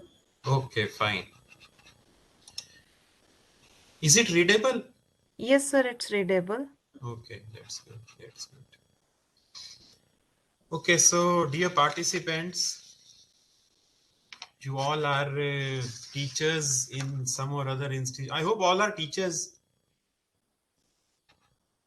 Yes. Yes, sir. Sir, all are the faculty members in the AICT approved institutes. Okay, and how many have registered for this program? Sir, 160 registered, and the active participation is 125. And today we are having around 100. Very soon, other will join after finishing their lunch. Okay, fine. So, sir, we are having the active attendance of around 100. So, people are busy in taking the lunch. Maybe they will join, sir, your lecture. Okay, fine. Okay, so dear participants and dear teachers, my topic for today's lecture is 5G, next generation mobile communication system for IoT. IoT, you all know, it's you have been listening to IoT since last 4 days. So it is up to Friday or up to Saturday. This program is up to Friday or Saturday? Yes, sir. Tomorrow up to Friday. Up The to Friday, Friday. sir, it's a 5-day online FDP, and Okay. tomorrow we are having the last day. In the morning, we are having the quiz session, and 11:30 and 2:30 we are having the two sessions and validatory program in the evening. Okay, so I could see teachers requesting for attendance link. It normally happens. Okay. Anyway, so So my topic. here comes the importance of the coordinator, na, where they when they are demanding for the attendance. So that's good See, thing. And I'm sharing it them regularly, but many of them are here only for the attendance, I suppose. So no worries. no, it always happens. It always happens because we have been teaching in these institutes, and now it's really difficult to sit for 5 days and listen to other teachers. But anyway, I am very sure that out of these 5 days, you will definitely gain something or other apart from certificate. I am very sure. Yes, yes, sir. This is the reason I believe in this, that we are lucky that we are having the online platform, and we are listening the personalities throughout the India as well as from the Yes. abroad. And we need not to move or book the tickets or move one place to another for listening the renowned Yes, very, personalities. very right, very right. And there is no need of moving from here to from say 1,000 kilometers and deliver a lecture when we have online facilities available. Anyway, so I now start my lecture. So see, my topic will be basically fifth generation mobile communication system. I'll also cover some basic things of network, which definitely you will enjoy listening. Although they may be very basic, but most of you may not be knowing it. Okay, so this is most basic thing. There are two types of networks: local area network and wide area network. Now many will say, sir, there is third type also, that is PAN, that is MAN. But broadly we always say that there are two types of networks, that is LAN and MAN.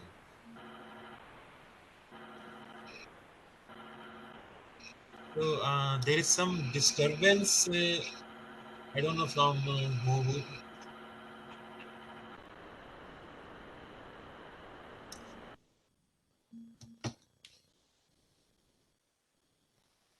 Okay, so basically network is of two types, LAN and WAN. But in LAN itself, there are three types of networks. In LAN itself, there are three types of networks. We'll say PAN, LAN, and MAN.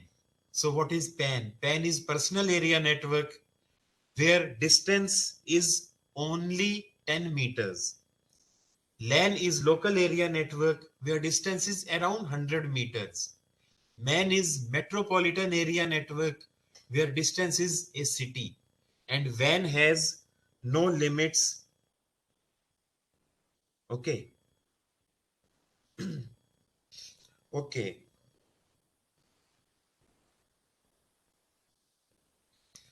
So now see, we all know what is IEEE.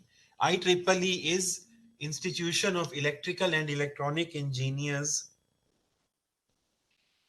and this institution has proposed a series for LAN standard. Now, why I say that PAN, LAN, and MAN are all part of LAN? It may sound a bit confusing, but I always say that all these PAN, LAN, and MAN, they are part of LAN only. You see this standard of IEEE.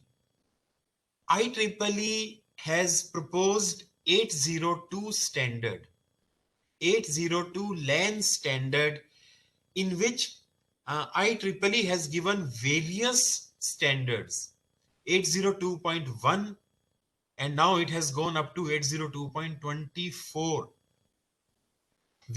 When we did our BTech, we all studied what is Ethernet, token bus, token ring, 802.5, 802.6, 802.7, 802.11.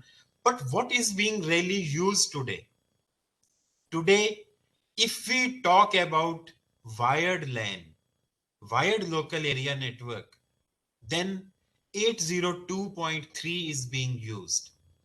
802.4, 802.5, they are not used. They are history now. No one is using token bus, token Sir, ring. sorry to disturb you, sir. Sir, can you Yes. make it full screen? Sure, I can make it full screen, no problem.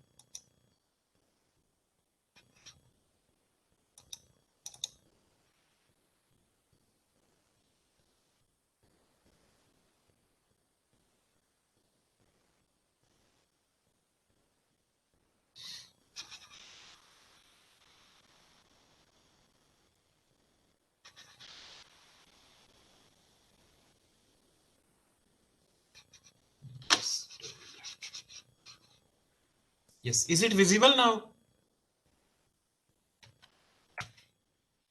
Yes, is it visible now? Sir, it's visible, but not full screen, sir. No, now it's on full screen with me right now. Sir, can you stop sharing and start resharing? Maybe Okay, sure. refresh I'll this do it. time. I'll do it.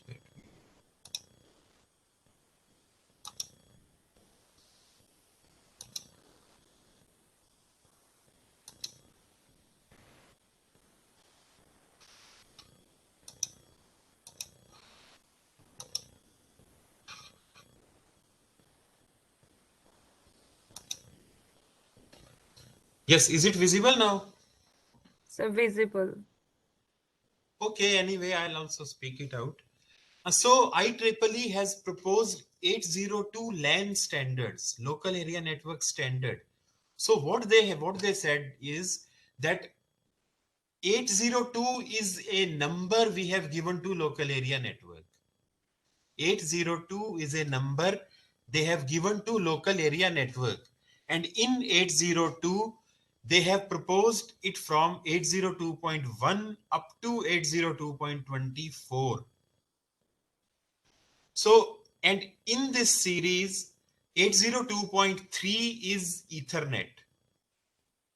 It was proposed, I think, 35 years back. But you know, Ethernet is the only standard which is being used till today for wired local area network.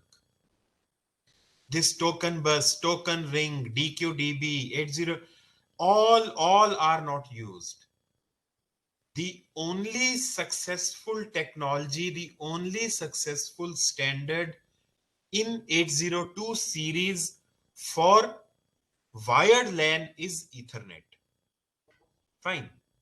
Then IEEE also proposed other LAN standards for wireless communication. You see 802.11, it's for Wi-Fi. 802.15, it's for personal area network and it is Bluetooth. So today we are using 802.3 Ethernet for wired communication. In every lab, Ethernet is being used. In every lab, every wired LAN, Ethernet is being used today. Wi-Fi is being used today and its standard is 802.11. 802.15 is being used today, that is Bluetooth. Then next is 802.16, that is WiMAX for MAN. That is also being used today. Today also BSNL is giving WiMAX connectivity and that standard is 802.16. What next? Next, which is coming is Mobile Phi, that is 802.20. So sometimes we see that 802 IEEE 802.345. So this 802 series is a LAN standard proposed by IEEE. And today we are around this series only. You see, we are using 802.3, we are using 802.11, we are using 802.15, we are using 802.16. Okay, and all IoT devices, they will use these standards for communication. And the standard which is coming up is Mobile Phi. That is mobile broadband wireless access 802.20. Okay. Okay. Now next is media in networks. Yes, is it readable and I am audible? Yes, excuse me. Am I audible? Yes, sir, you are audible. Okay. So medias in network, there are two types of medias, wired and wireless.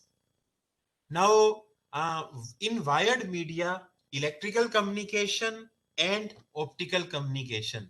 Both is possible, means fiber ke through or copper cables ke through. So the standards which are using wired LAN is Ethernet, that is 802.3, token bus and token ring, but 802.4 and 802.5, they are not used now. Then coming on to wireless medium, we are using 3 wireless mediums: Wi-Fi, Bluetooth and WiMAX. Wi-Fi अभी मैंने last slide में भी बताया था, it is IEEE 802.11 standard, Bluetooth is IEEE 802.15 standard, and WiMAX is IEEE 802.16 standard, and this is for MAN. WiMAX is for MAN, Bluetooth is for PAN, and Wi-Fi is for LAN. So LAN, PAN and WAN, MAN. PAN is a small network, LAN is a 100 meter distance network, and MAN is a city network. Fine.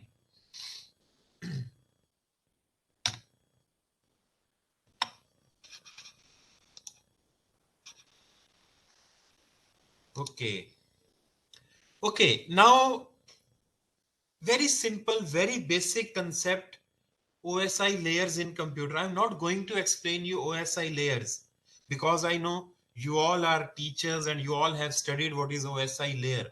But I'll tell you one very important point about OSI reference model. Whenever we purchase a computer from from market, we get operating system in that. So where are these 7 layers in our computer? Where are these 7 layers in our computer? So these 7 layers, वैसे तो OSI एक model है, fine, it depends हम TCP IP use कर रहे हैं, हम क्या यूज कर रहे हैं, but broadly if we say, then the upper 5 layers of OSI reference model, they are available in operating system. Okay, upper 5 layers of OSI reference model are available in operating system, whether it is Windows or it is Linux or it is any operating system. नीचे की जो 2 layers होती हैं, they are technology dependent layers. By technology dependent, I mean to say network technology dependent. Okay, so आज की date में हमारे laptop में 3 नेटवर्क टेक्नोलॉजीज हैं. First is wired LAN which is using Ethernet, second is Wi-Fi, and third is Bluetooth. Fine, we are connecting our computer through these 3 technologies. और नीचे की जो 2 layers हैं, data link layer and physical layer, they are different for each technology. अगर आपके computer में wired लैन का port है, it means there are 2 separate layers for data link layer and physical layer, नीचे की 2 layers. Similarly, for Wi-Fi, there are 2 separate layers. Similarly, for Bluetooth, there are 2 separate layers. So, ऊपर की 5 layers are common, which are provided by operating system, और नीचे की 2 layers are technology dependent layers. अगर आपके laptop में या आपके जैसे डेस्कटॉप है, उसमें suppose there is no wifi, there is no Bluetooth, then there is only suppose wired LAN, then नीचे की 2 लेयर्स केवल 1 सेट ऑफ नीचे की 2 लेयर्स होगा, that will be ethernet only. जैसे आपके मोबाइल में there is wifi, there is Bluetooth, but there is no ethernet. Now you see the difference. आपके लैपटॉप में ईथरनेट नहीं है, आपके लैपटॉप में तीनों चीजें हैं नीचे की, और आपके मोबाइल में ईथरनेट नहीं होता, केवल वाईफाई और ब्लूटूथ होता है. फाइन, बट अब आपके माइंड में क्वेश्चन आ रहा होगा कि सर ये 4G 5G में ये ईथरनेट, वाईफाई और ब्लूटूथ क्या है? 4G 5G तो कुछ और चीज है. Yes, 4G 5G is very different thing. But जितने भी हमारे नेटवर्क डिवाइसेस आते हैं, आपका मोबाइल है, जैसे मोबाइल के अंदर क्या टेक्नोलॉजी है? वाईफाई है, ब्लूटूथ है, 4G है, 5G है, इवन 2G भी है और 3G भी है. So today I'll be telling you all this. What is available in your mobile? What is available in your laptop? Okay, and how communication takes place through your mobile, through your laptop? क्या technologies आप use करते हो, कैसे ये सारी चीजें work करती हैं? Yes, any doubt, anybody? Yes, any teacher having any doubt till now? Any query till now? You can just ask me. Okay. Sorry for the interruption. Slides are not changing. Oh, right now what you can see? IEEE 802 standards. Oh my God. So, but I am on. Okay. Now what you can see? Yes. Now what you can see? Yes, sir. We are able to see. What you can see right now? What is written? OSI layers in computer. Okay. Now I'll be here only. Fine. मैं इस view को I'll increase the view little bit so that you can.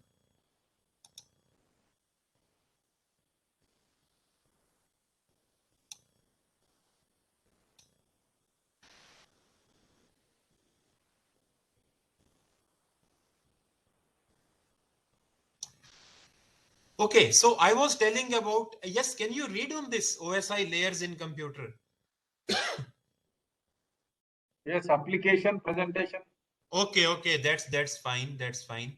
So what I want to say is what I was telling you. I'm sorry you were not able to see the slide and मैंने उसके बारे में इतना कुछ बताया आपको. What I want to say here is कि OSI layers की जो ऊपर की 5 layers होती हैं, they are provided by operating system, and नीचे की 2 layers they are provided by network card in our laptop. So you can see in this diagram there is Ethernet. Ethernet means wired LAN. एक चीज आप याद रखना, जहां पे आप वायर के थ्रू कनेक्ट हो रहे हो, लैन पे कनेक्ट हो रहे हो वायर के through, that is Ethernet, nothing else. Token ring use नहीं होता, टोकन बस यूज नहीं होता, इट्स ओनली ईथरनेट. वो अलग बात है, इट इज 10G ईथरनेट और फास्ट ईथरनेट और गीगाबिट ईथरनेट. सो ईथरनेट के आगे डिफरेंट स्पीड्स हैं. Then wifi, then Bluetooth. So these 3 network technologies are available in our laptop. Fine. So हमारे लैपटॉप की ऑपरेटिंग सिस्टम में ऊपर की 5 लेयर्स हैं और नीचे की 2 लेयर्स हमें हमारा नेटवर्क कार्ड प्रोवाइड करता है, and that is Ethernet, Wi-Fi and Bluetooth. Now if we talk about our phone, then Ethernet is not available in our phone. Okay.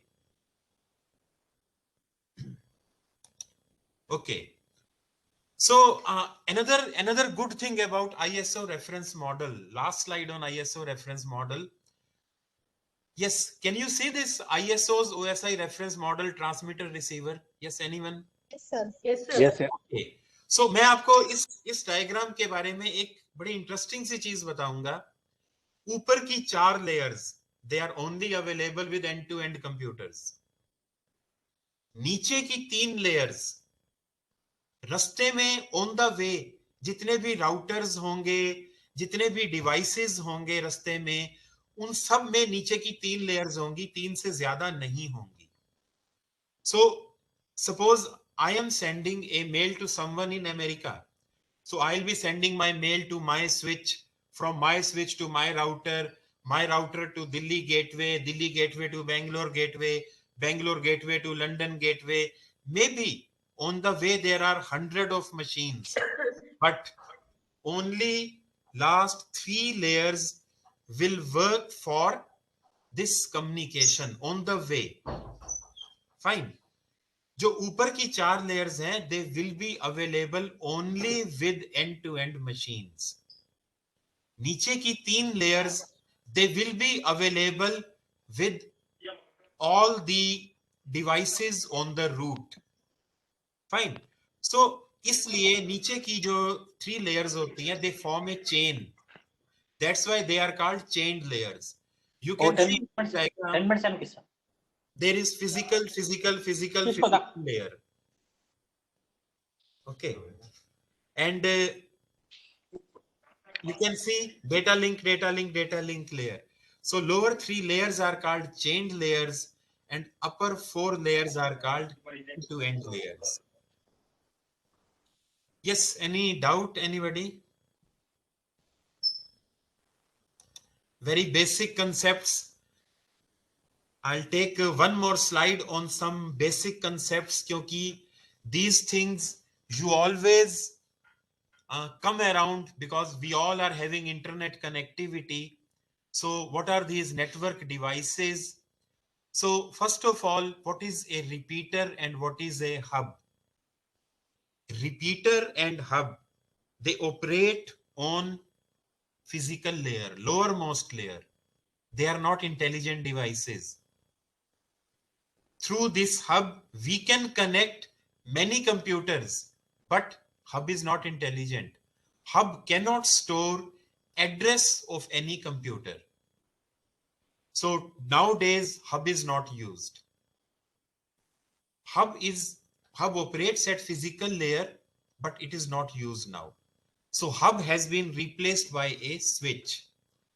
Jo aap the diagram which you can see. Yes, can you see this repeater, hub, switch, access point, bridge? Yes, anybody? Yes, sir, it's well. Okay, okay. So you can see a box in this diagram. This box is a switch. In this switch, we can connect 8 computers. And this switch can store addresses of each computer. Okay. Next point is, what is access point? Access point is any device which can support Wi-Fi, wireless communication. That is access point. And what is a bridge? Bridge is a device which converts one LAN into other LAN. आपको मैं अभी एक setup दिखाऊंगा LAN का, so आपका ये concept आपका बिल्कुल clear हो जाएगा. And then we will move on to 4G and 5G. So these devices are layer 2 devices. Then there is a router. You have heard what is a router. Router is a device which works on layer 3. Which works on layer 3. Layer 3 में IP address होता है. Layer 2 में hardware address होता है. Layer 3 में software address होता है. That is IP address. Fine. So these are 3 types of devices on lower 3 layers of OSI reference model. Yes, any doubt, anybody? No, sir. Okay. Okay. This is a home setup. I'm slowly coming to 4G and 5G. This is a home setup. Each of us have such a setup in our home. You see, yes, can you see home setup written? Yes, sir. Okay. You can see there is a orange arrow coming in. This is internet coming to our home. It can be a GeoFi, it can be Extreme Airtel, it can be BSNL, ADSL, any technology. So this orange arrow wire is coming to our house. It is coming to a router.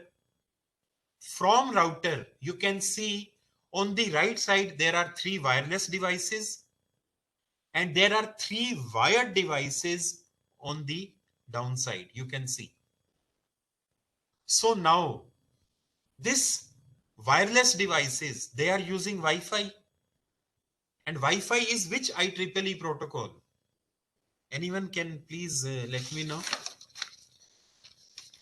Wi-Fi is supported by which IEEE protocol? 802.11. 802.11. Very right. Okay. And there are 3 wired devices And they are supported by which IEEE protocol? 802 point? Anyone? 3. Very right. 802.3. So in this diagram, we can see there is a technology through which internet is coming. That technology can be ADSL. That technology can be GeoFi, that tech GeoFiber, or it can be Extreme Airtel or anyone else. So second technology is 802.11, that is Wi-Fi. Third technology is 802.3, that is Ethernet. So this device, router, is access point. Is it correct or not? Right or wrong? The central device in this diagram is access point. Now I'll tell you what is access point. Any device which supports wireless connectivity is access point. So is this device access point? Yes or no? Such device we all have in our home. Yes, Yes, can sir. you? Yes. Answer is yes. This device is access point. Answer is yes. Second question. Is this device a switch? What is a switch? Switch एक device होता है जिस पर multiple devices को हम connect कर सकते हैं. So is this device a switch? Yes or no?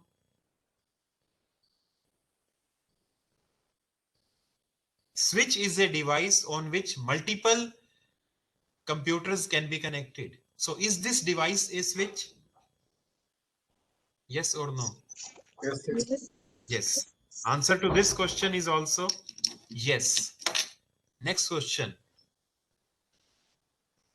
Is this device a bridge? अब मैं पहले आपको बताता हूं.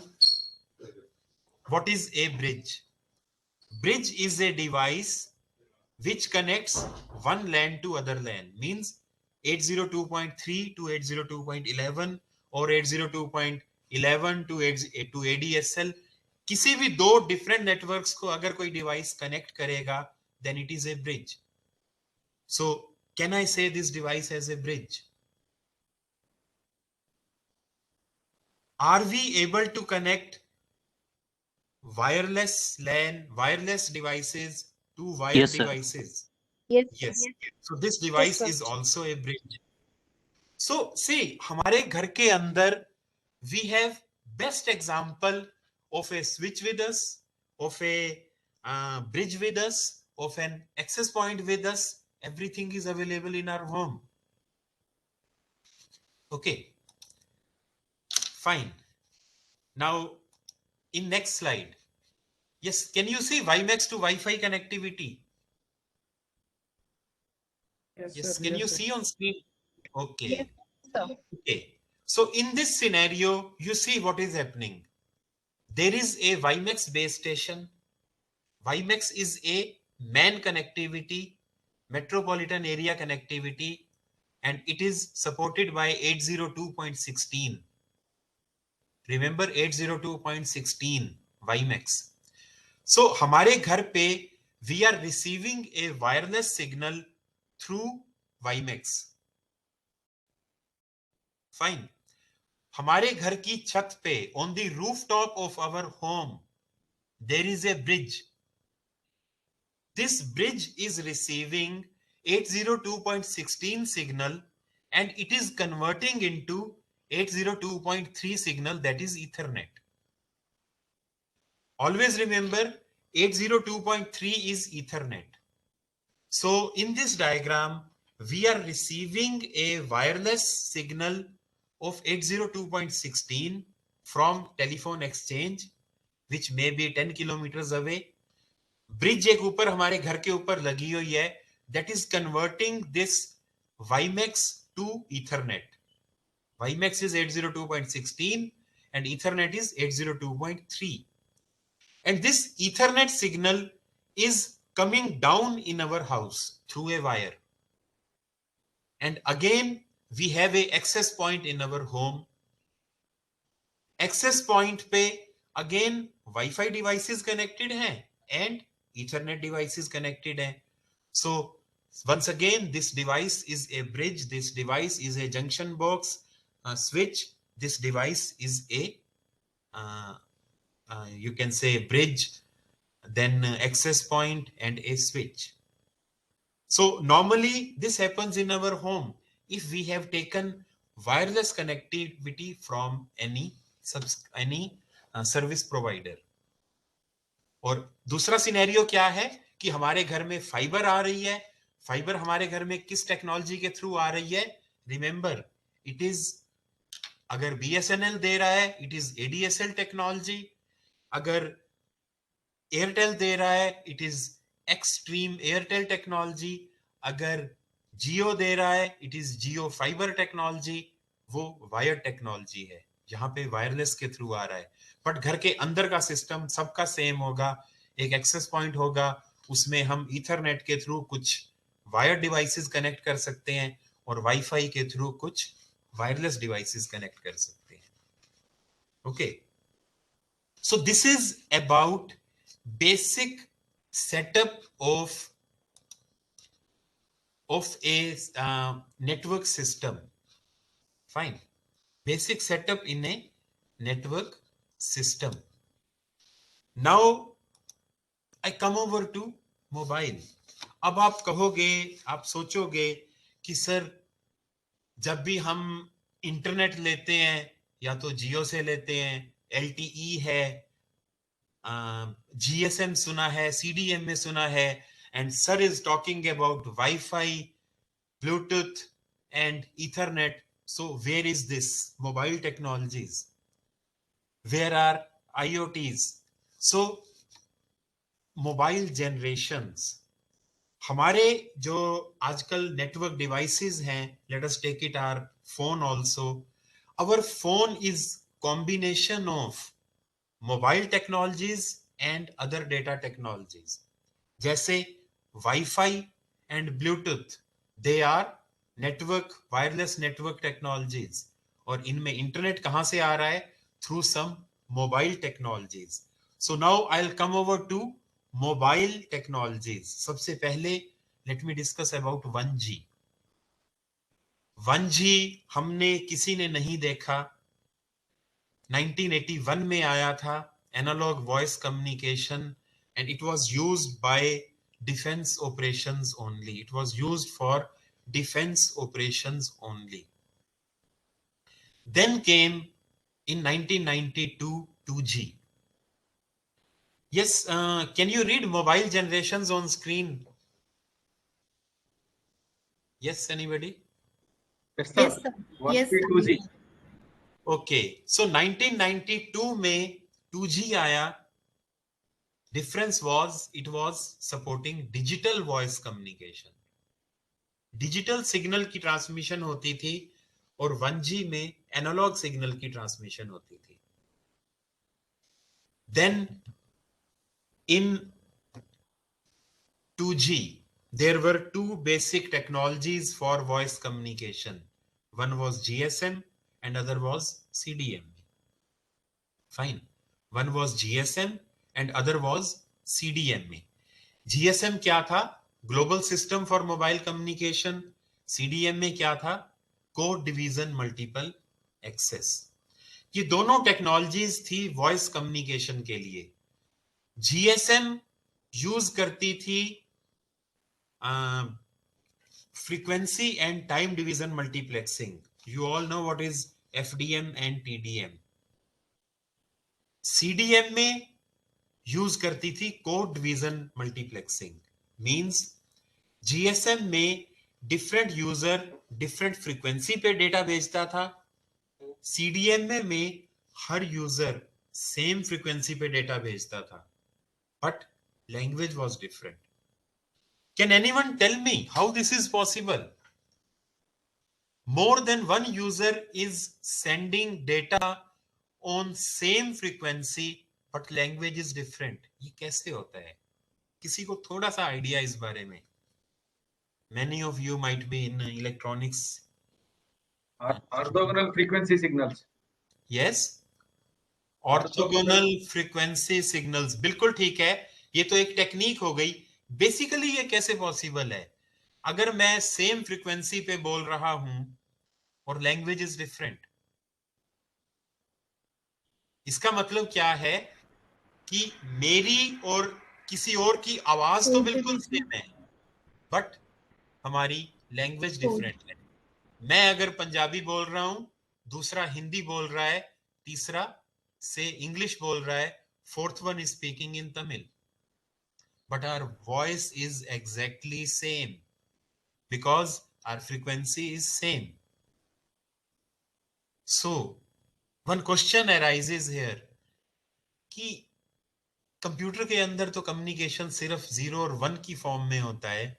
सो ये इंग्लिश, हिंदी, पंजाबी का एग्जाम्पल तो दे देते हैं, but how it is actually implemented? Anyway, so in CDM में language is different, frequency is same. उसमें क्या होता है, 1 बिट को ट्रांसमिट करने के लिए combination of ones and zeros भेजे जाते हैं, जिससे लैंग्वेज चेंज होती है। बट एनीवे, हमने जब 2001-2 में फोन्स इंडिया में ज्यादा यूज स्टार्ट हुआ, वैसे आ तो गए थे 95-96 में, बट ज्यादा पॉपुलर मोबाइल फोन हुए 2001-2002 में। तब 2 तरह के फोन आते थे, एक आते थे जीएसएम फोन और एक आते थे CDMA phone. So both were 2G technology, दोनों पे अब जीएसएम और सीडीएमए, जीएसएम को ज्यादा पॉपुलैरिटी मिली थी। जीएसएम फोन में केवल वॉइस कम्युनिकेशन होती थी, सीडीएमए में वॉइस एंड डेटा दोनों हो जाती थी। सो जीएसएम में क्या सॉल्यूशन हुआ फिर? because GSM was supporting only voice. So एक और टेक्नोलॉजी GSM फोन में ऐड हुई, that was GPRS, और इसे फिर 2G ना कह के 2.5G कहने लग गए, and this is GSM with GPRS। और हमारे फोन पे एक सिंबल बना आता था G का। सो आई डोंट नो आपने उस टाइम में फोन यूज किया था कि नहीं, मे बी आप 2001-2 में किस एज के होंगे, I don't know, but anyway, अगर उस टाइम किसी ने फोन यूज किया होगा और उस टाइम इंटरनेट कनेक्टिविटी जब आती थी जीपीआरएस के थ्रू, तो हमारे फोन पे जी सिंबल बना हुआ आता था, but it was very slow. Then GPRS was replaced by EDGE. GSM plus EDGE, ये मिलके क्या बनता था? 2.75G। 2.75G। और जब हमारा फोन 2.75G से कनेक्ट होता था, एज से कनेक्ट होता था, तो फोन पे एक सिंबल बना आता था ई का। आज भी अगर हम बहुत रिमोट एरियाज में चले जाएं, तो हमारा फोन 2G से कनेक्ट हो जाता है और उसमें सिंबल बना आता है ई का। नॉर्मली साइट्स नहीं खुलती हैं। Okay, so this was 2.75G, okay, and this was 2G. Then we moved over from 2G to 3G.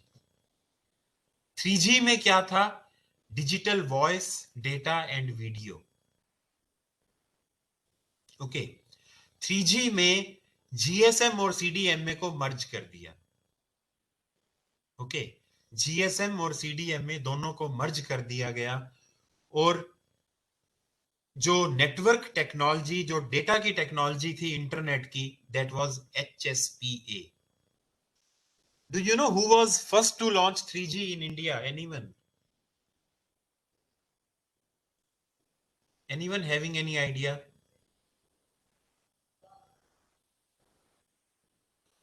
Who was first to launch 3G in India? First to launch 3G in India was BSNL. BSNL ने सबसे पहले India में 3G launch किया था। Yes, yes, can you see 3G word written on slide? Yes, 3G sir. in red color. Yes, sir. Yes, sir. Okay, good. Yes, sir. Good. Now I'll tell you one interesting fact about this. 3G BSNL ने सबसे पहले क्यों launch किया था? Because there was some dispute of spectrum going on.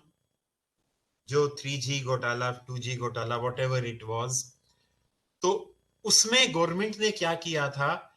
BSNL को सबसे पहले permission दे दी थी कि आप 3G को लॉन्च करो, और क्योंकि जो ऑक्शन थी वो लेट हो गई थी, but government being government agency, government allowed BSNL to start 3G. That was the reason why BSNL launched 3G first in India. And I must tell you that BSNL is still on 3G. बहुत थोड़ी जगह पे BSNL ने 4G launch किया है, बहुत थोड़ी जगह पे. BSNL आज भी more or less 3G पर ही है. Exactly मैं ये नहीं कहूंगा कि BSNL ने 4G नहीं लॉन्च किया है, बट अभी कुछ ईयर्स पहले BSNL ने कुछ जगह पे 4G लॉन्च किया है, but still they are relying on 3G only. So जब हमारा फोन 3G से कनेक्ट होता है तो हमारे फोन पे मैसेज आता है, सिंबल बना हुआ आता है H या H+ या 3G. I hope you might have observed this symbol on your screen, mobile screen. H या H+ या 3G. Yes, किसी ने नोट किया है? Yes, sir. Yes, sir. So आपका फोन जब 3G से कनेक्ट होता है तो या तो उस पे 3G लिखा आता है या H+ लिखा आता है या Plus. Yes, HS plus. H stands for high speed packet access, and H+ stands for high speed packet access plus, which is faster than H. So this was 3G. Then yes, obviously after 3G it is 4G. 4G में दो technologies थी. One is WiMAX, जिसका मैं पीछे discuss भी कर रहा था अभी.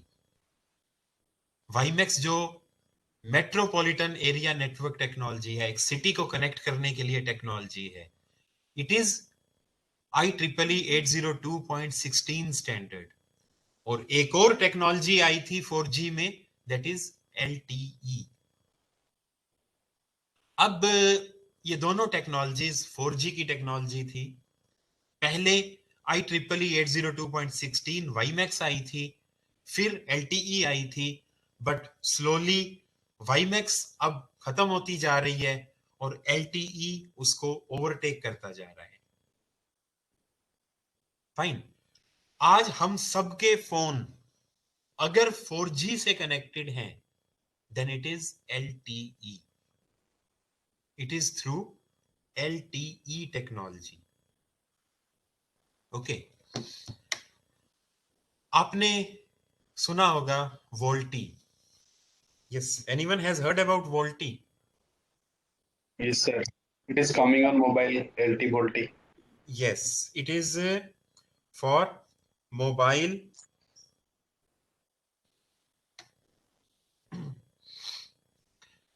It is voice over LTE. Okay, voice over LTE. अब क्या हुआ था?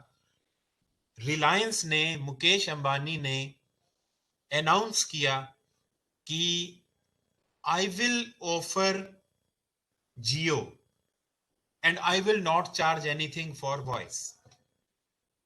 एक बहुत बड़ी अनाउंसमेंट थी हमारे लिए, ये सबके लिए, कि अरे मोबाइल में वॉइस के लिए he will not charge and he will only charge for data. So it was like big thing for all of us. एक सरप्राइज था हमारे लिए. So what was actually behind it? बाकी क्या करते थे? बाकी, just a minute, hold on, मैं एक लेक्चर ले रहा हूं, ठीक है. So what others were doing was, वो सब लोग वॉइस कम्युनिकेशन करते थे GSM से, जिसमें सर्किट स्विचिंग यूज होती थी और वॉइस कम्युनिकेशन करते और डेटा कम्युनिकेशन करते थे या तो एच से या एलटीई से, या तो 3G या 4G। रिलायंस ने क्या किया, जियो लॉन्च किया और उसने कहा कि आई विल नॉट यूज जीएसएम, मैं वॉइस के लिए जीएसएम यूज ही नहीं करूंगा, मैं केवल एलटीई यूज करूंगा डेटा के लिए, और इसी डेटा के through I will transmit voice. Fine, इसी डेटा के through I will transmit voice. So this was basic reason why he said I will not charge for voice, because वो GSM use ही नहीं कर रहा। जब वो जीएसएम यूज ही नहीं कर रहा, he is not using circuit switching. If he is not using circuit switching, then there is no fun of charging for voice communication. So Jio was only using LTE. LTE is a data transmission technology, and data transmission technology पर ही उसने voice को transmit किया. So this was basic concept behind Jio. Okay, अब आपको बताऊं कि आप लोग सभी कंप्यूटर या इलेक्ट्रॉनिक बैकग्राउंड के हो। जो वॉइस कम्युनिकेशन के लिए जीएसएम यूज होता था वो यूज करता था सर्किट स्विचिंग, और डेटा ट्रांसमिशन के लिए यूज होता है packet switching. Packet switching is very cheap, circuit switching is very costly. Circuit switching हम किसे कह सकते हैं, अगर दिल्ली से बॉम्बे सपोज 25 डब्बे ट्रेन के जाने हैं and all 25 bogies are in one train, then that is, you can say, circuit switching, एक के पीछे एक। What is packet switching? Packet switching is 25 के 25 डब्बे अलग अलग रास्ते से बॉम्बे पहुंच गए और वहां जाके असेंबल हो गए। This is packet switching. Packet switching is comparatively very cheap.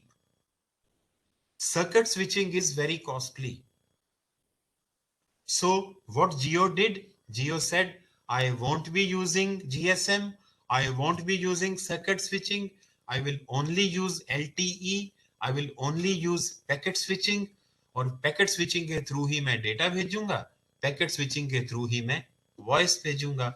So I won't be charging for voice, very simple. Okay, and this technology is LTE। जब उसको वॉइस के लिए यूज करते हैं, it becomes voice over LTE।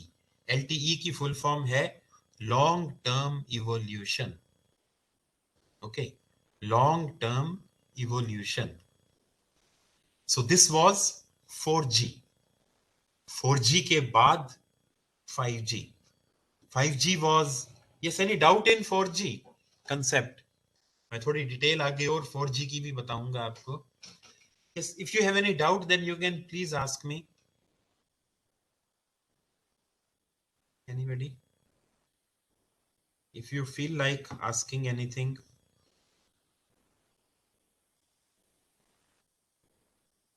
Okay. Then after 4G, it is 5G. What is 5G? 5G was planned for 2020, but not yet started. Not yet started. This one diagram will tell you everything about 5G. 5G दो modes में आएगा, non stand alone mode and stand alone mode. Non stand alone mode, अब इस, yes, can you see non stand alone mode and stand alone mode in this diagram? Yes, sir. Okay, इस diagram में आप समझो जो green colour है वो indicate करता है 4G, और ब्लू कलर इंडिकेट करता है 5G।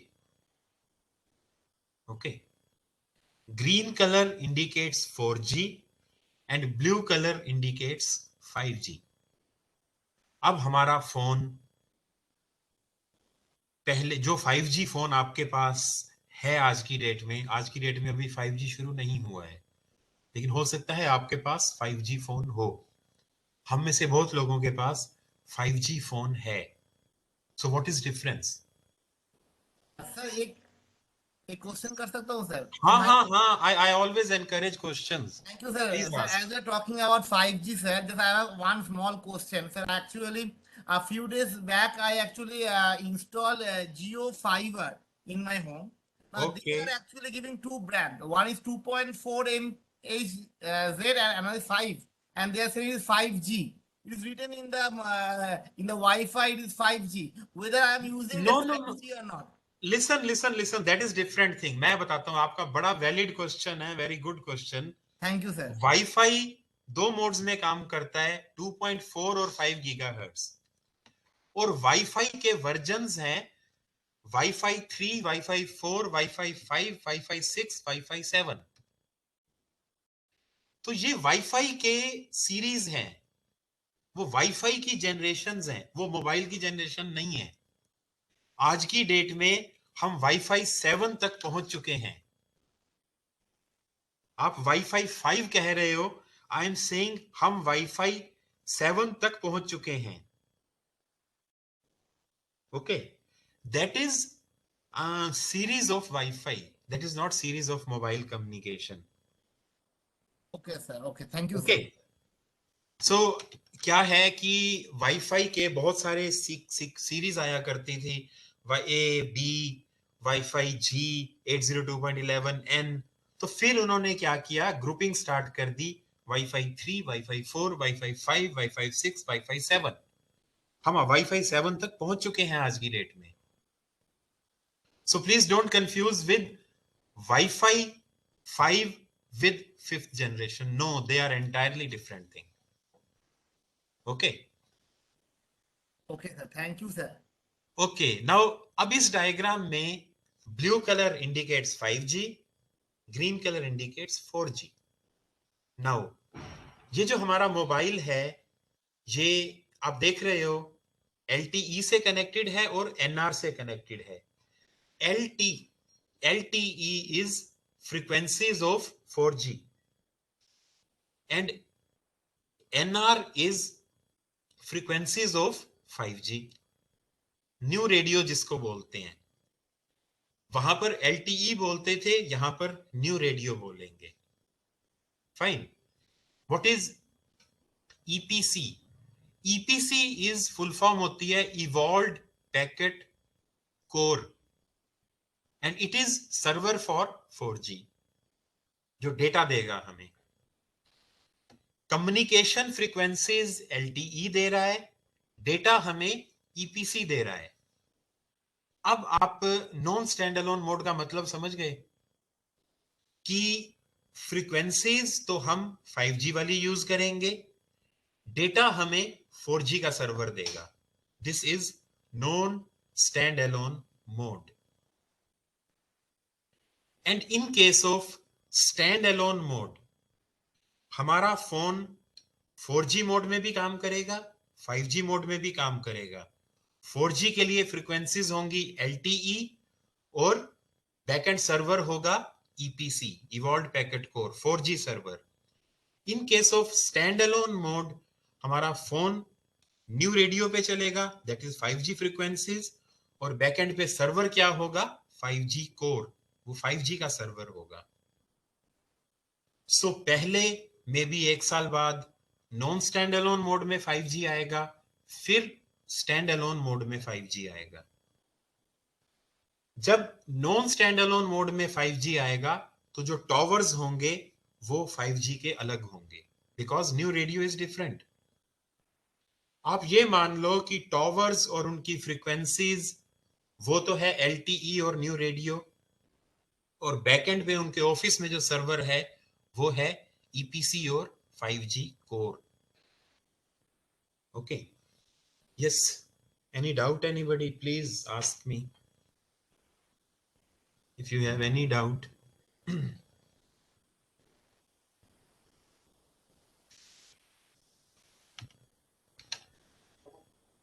Okay, Sir, for 5G, हाँ जी, completely MM waves are used.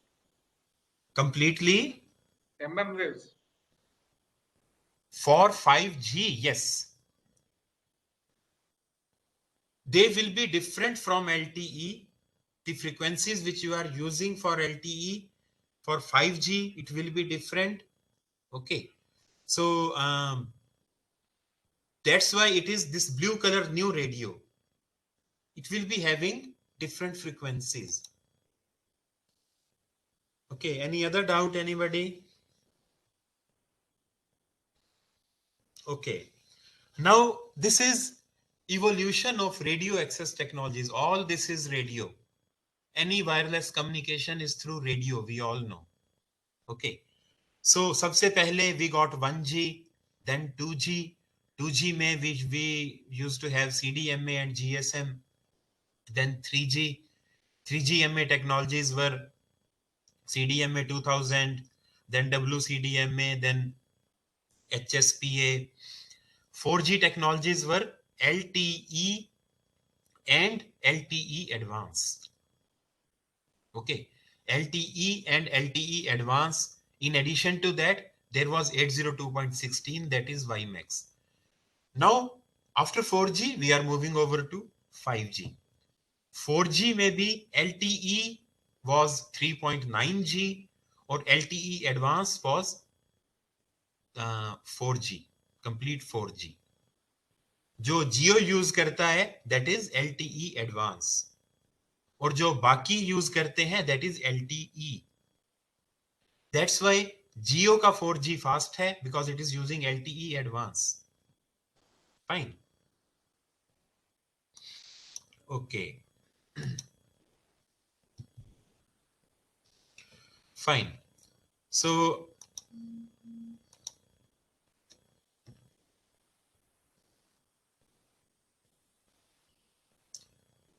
yes, what you can see on screen.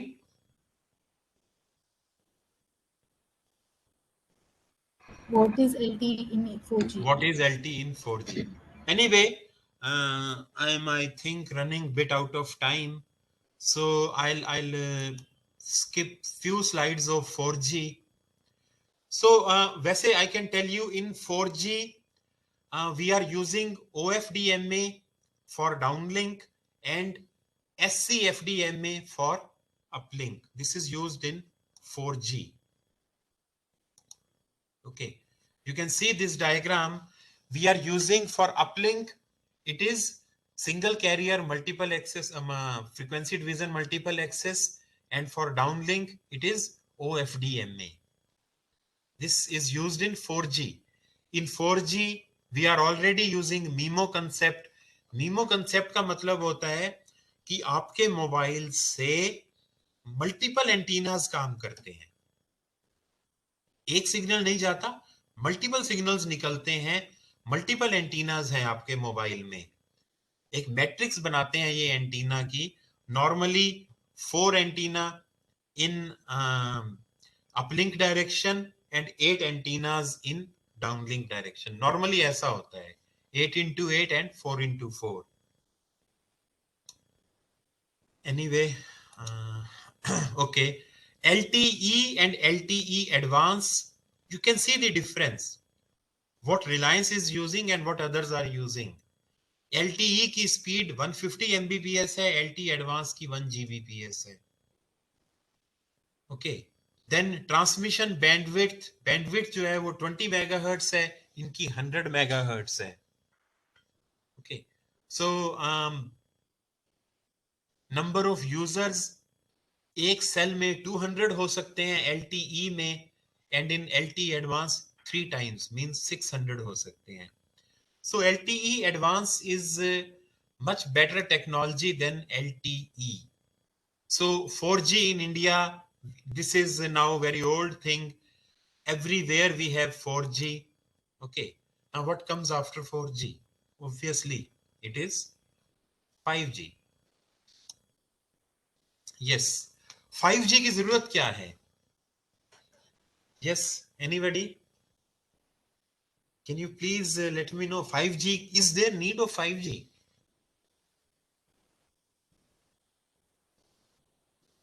Yes, see, communication is always slow. Communication हमेशा slow है, स्पीड इज ऑलवेज स्लो। और जिस दिन speed fast हो गई उस दिन तो आगे डेवलपमेंट ही रुक जाएगी, और स्पीड कभी भी फास्ट नहीं होगी। आज हम 2G से 3G पे शिफ्ट हुए, 3G से 4G पे हुए, 4G से 5G पे हो जाएंगे। 5G जब पूरा आ जाएगा तब कहेंगे बहुत स्लो है ये, फिर 6G आएगा, फिर 7G आएगा। फाइन। सो ये जनरेशन्स तो चेंज होती रहेंगी, because our dependence on data online system will increase day by day. Now, are we happy with speed? I'll say no. Can we really transmit everything in 4G? I will say no. Can we connect or control all the devices in 4G? Internet of Things. We cannot. 4G में नहीं कर सकते। क्या battery power sufficient है? No. Battery power तो सबसे poor है, and many more things. So इन सभी प्रॉब्लम्स का आंसर 5G में है। Okay. Yes, what you can read on screen, anybody? Future scenario. Future scenario. Okay. Future में क्या होने वाला है? Future में there will be avalanche of traffic volume. 1000 times traffic बढ़ गया जाएगा 10 years में, 1000 times. इसका मतलब क्या है कि अगर हम 4G पर रहेंगे तो स्पीड जो है वो 1000 टाइम्स कम हो जाएगी। Understand my point?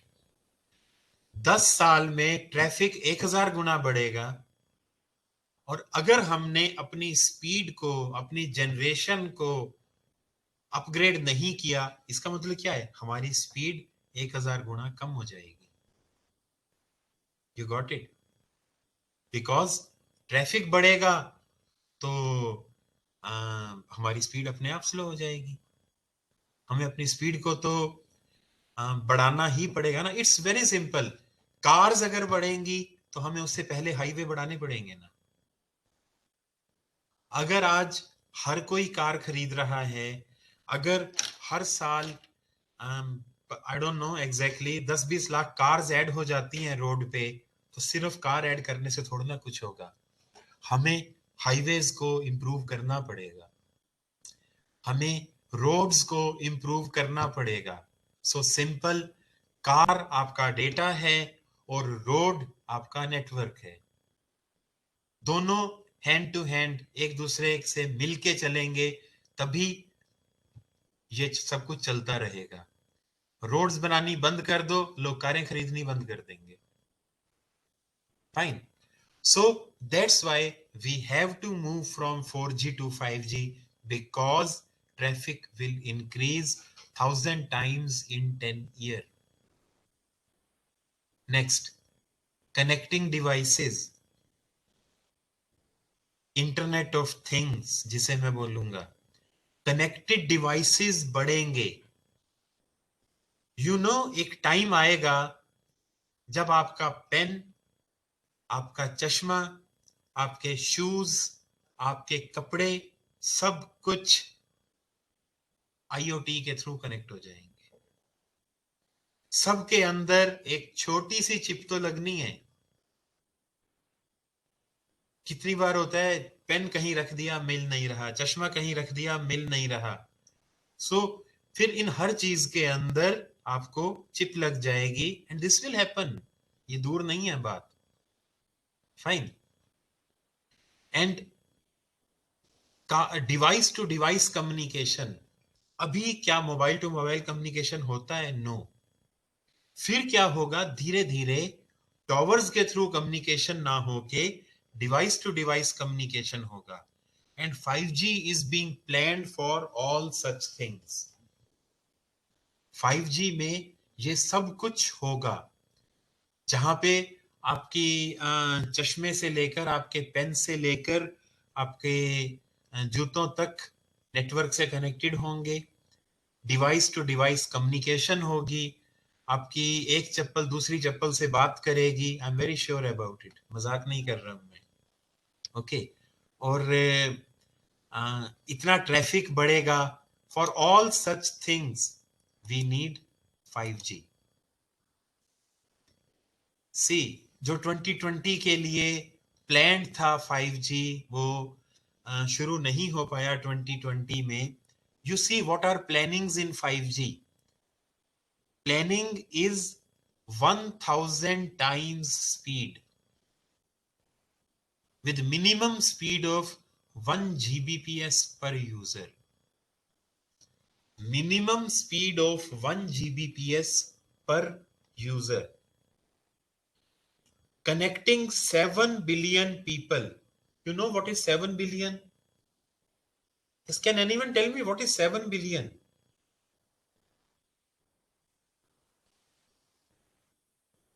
Seven billion एक फिगर है, आज की डेट में वो 7 बिलियन से ज्यादा है वैसे, but 7 billion is population of this world. 700 आज की डेट में तो 7.75 के करीब है billion.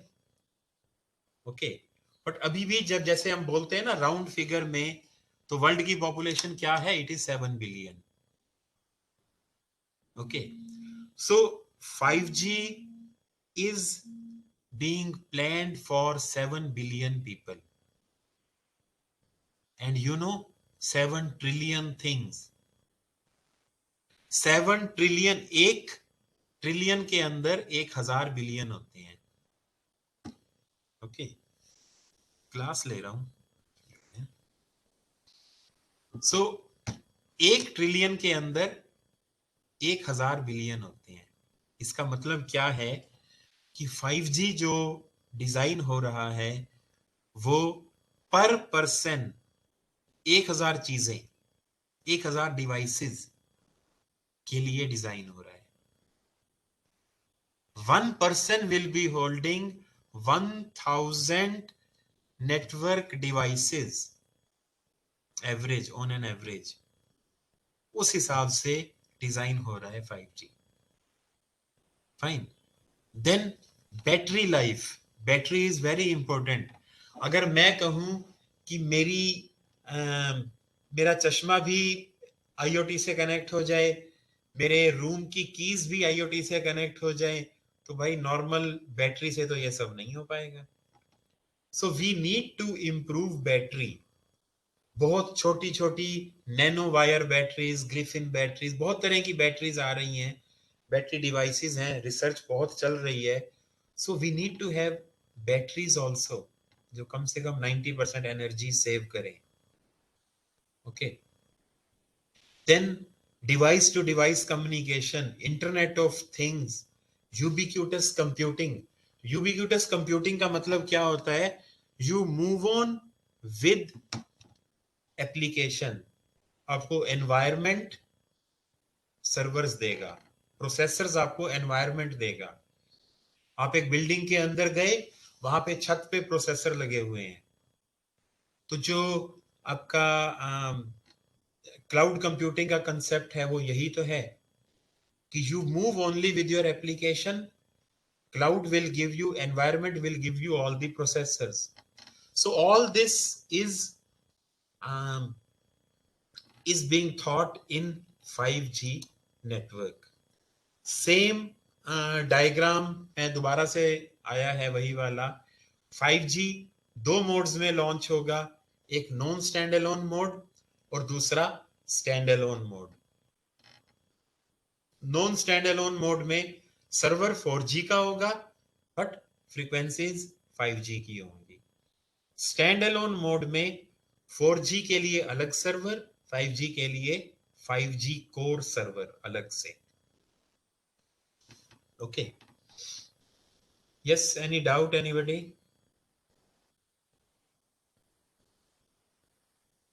If you have any questions, okay. Now, what is basic design of 5th generation mobile communication system? 5th generation के basic design, basic concepts क्या हैं? One is aggregator. अब आप ये समझो कि 5G में ऐसा नहीं है कि सब कुछ बदल जाएगा।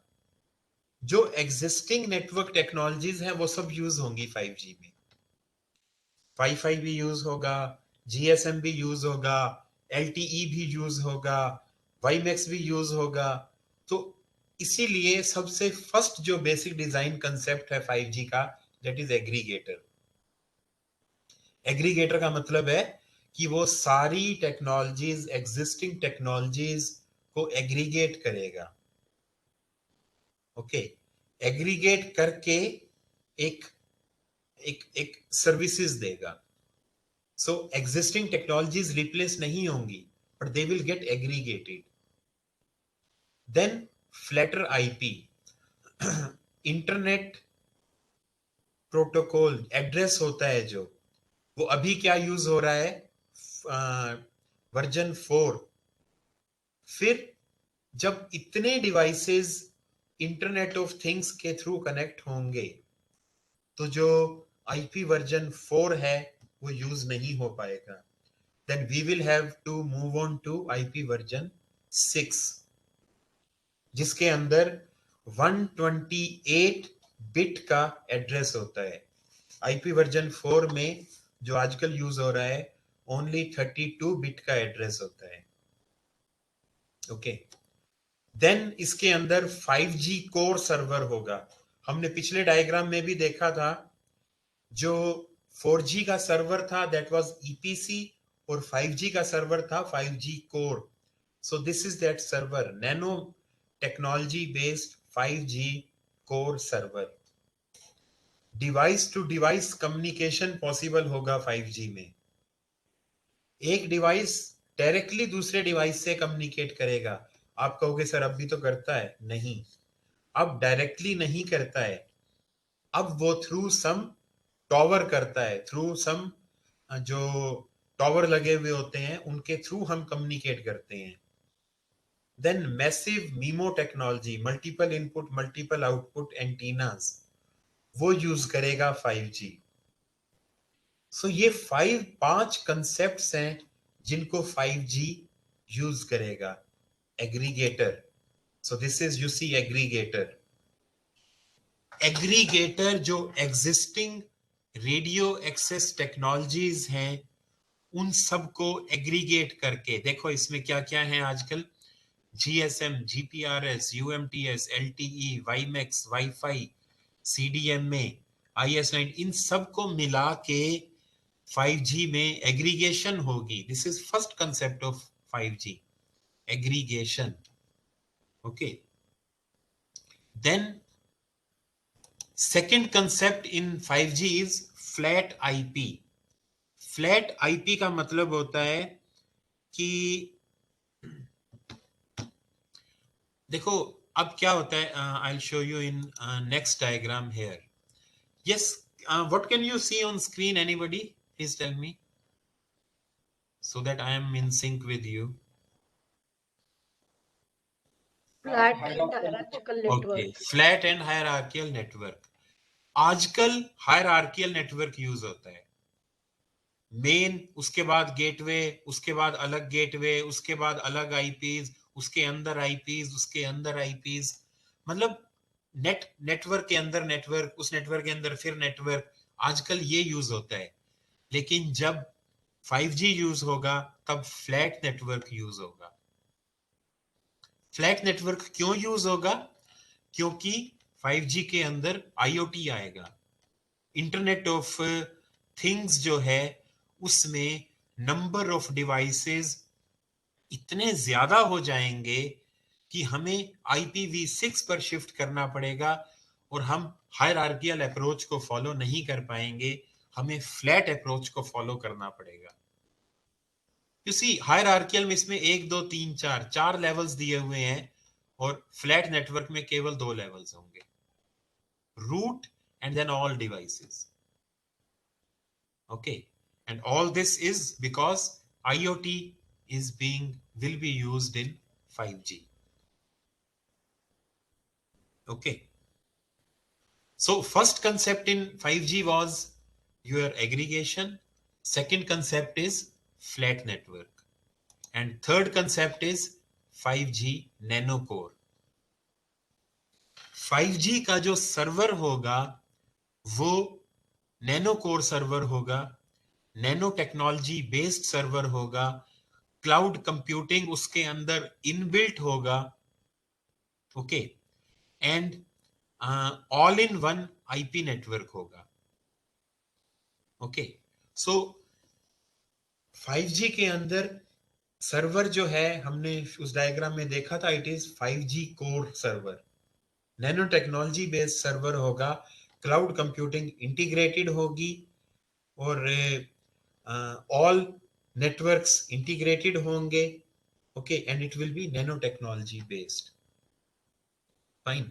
तभी 5G शुरू में नॉन स्टैंड अलोन मोड में आएगा, जहां पे वो केवल फ्रीक्वेंसीज 5G की देगा, but 5G nano core use नहीं करेंगे शुरू में, क्योंकि 5G नैनो कोर आने में थोड़ा सा टाइम लगेगा, 5G नैनो कोर सर्वर आने में टाइम लगेगा। So this is third concept of 5G. First is aggregation, second is your flat IP, third is 5G nano core, and fourth concept in 5G is to see now. This is one diagram जिसमें complete दिखाया हुआ है। Left side में देखो aggregation है, we are aggregating all the existing technologies. Yes, can you see 5G architecture? Yes, sir. So left side में you can see all aggregation of all existing technologies into one technology. Aggregate होके फिर flatter IP concept है, flat IP concept के बाद nano core server है, okay, nano core server के बाद आगे ये पूरा इंटरनेट है। अब देखो राइट साइड पे ये सारा इंटरनेट है, और जो नीचे AIPN nano technology cloud computing green red और ब्लू में है, these are part of 5G server, okay. So this is one important question, like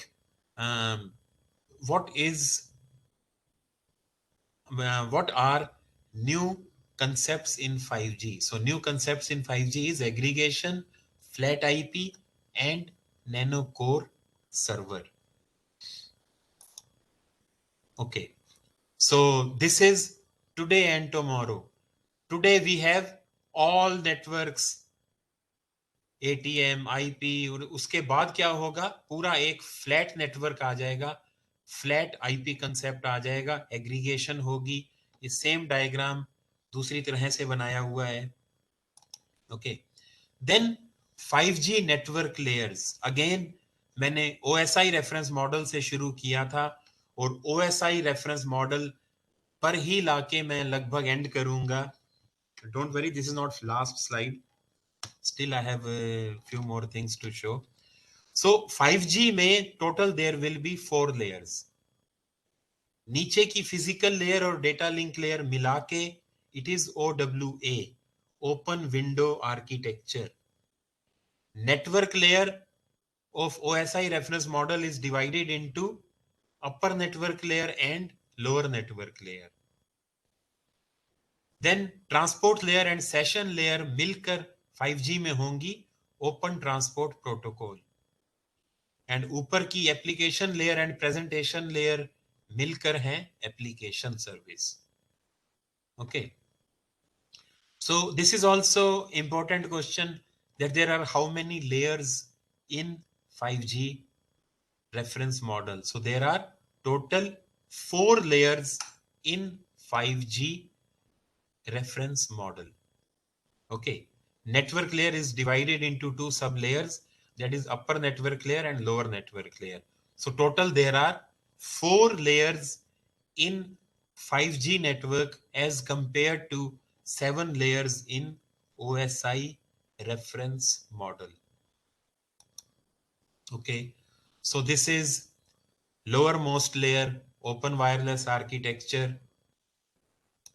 Then this is next layer, which is network layer. It has 2 sub layers, lower network layer and upper network layer.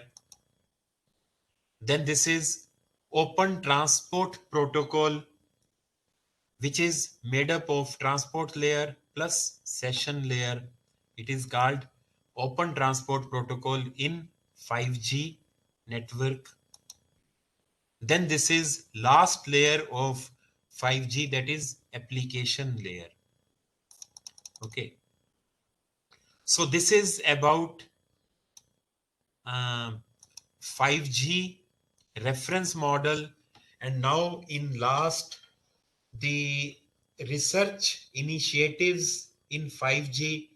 Her country अपनी अपनी research कर रही है. हर country ने अपने अपने research groups बनाए हुए हैं. जैसे यूरोप ने 5G PPP, यूके ने 5G इनिशिएटिव, चाइना ने IMT 2020, जापान ने 5G MF, कोरिया ने 5G फोरम, USA ने 5G अमेरिका, रशिया ने 5G RUS, जर्मनी ने NGMN. सो हर कंट्री ने अपने अपने 5G रिसर्च ग्रुप्स बनाए हुए हैं. So these are global events about 5G. बहुत सारी रिसर्च 5G पे चल रही हैं. Now I come over to the summary of 5G. Yes, target year was 2020. This is last slide of my presentation. Target year was 2020, but it could not start. It will give us 1,000 times speed. It is designed for 7 billion people and 7 trillion things. इसका मतलब पूरे world की population के लिए. और हर person के पास 1000 IoT. हर person के पास 1000 IoT होंगे 5G टेक्नोलॉजी में. 3 बेसिक कंसेप्ट्स हैं: aggregation, flat IP and nano core. 10 times battery life, also aiming for 10-year battery life devices. Okay. Transparent devices, आर पार दिखेगा फोन में. D2D communication, device to device communication, and ubiquitous computing. Ubiquitous computing का मतलब है कि you move with your applications, environment will give you servers. Everywhere you will get servers. Okay, so this was summary about 5G. Yes, now आपने वैसे तो 7 questions मेरे से पूछे हैं. Still, if you want me to answer more questions, I'll be very happy to answer. Yes, anybody, please, if you want, you can ask me questions.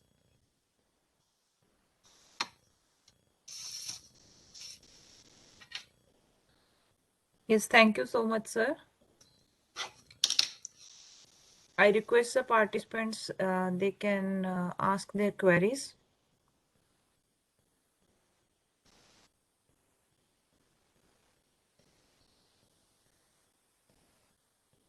Either they can write in the chat box.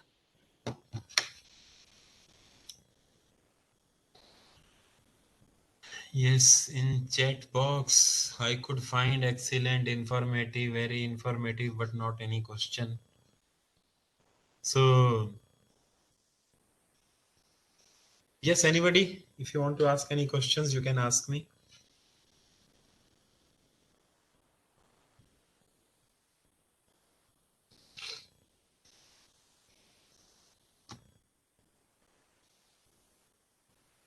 Yes, participants.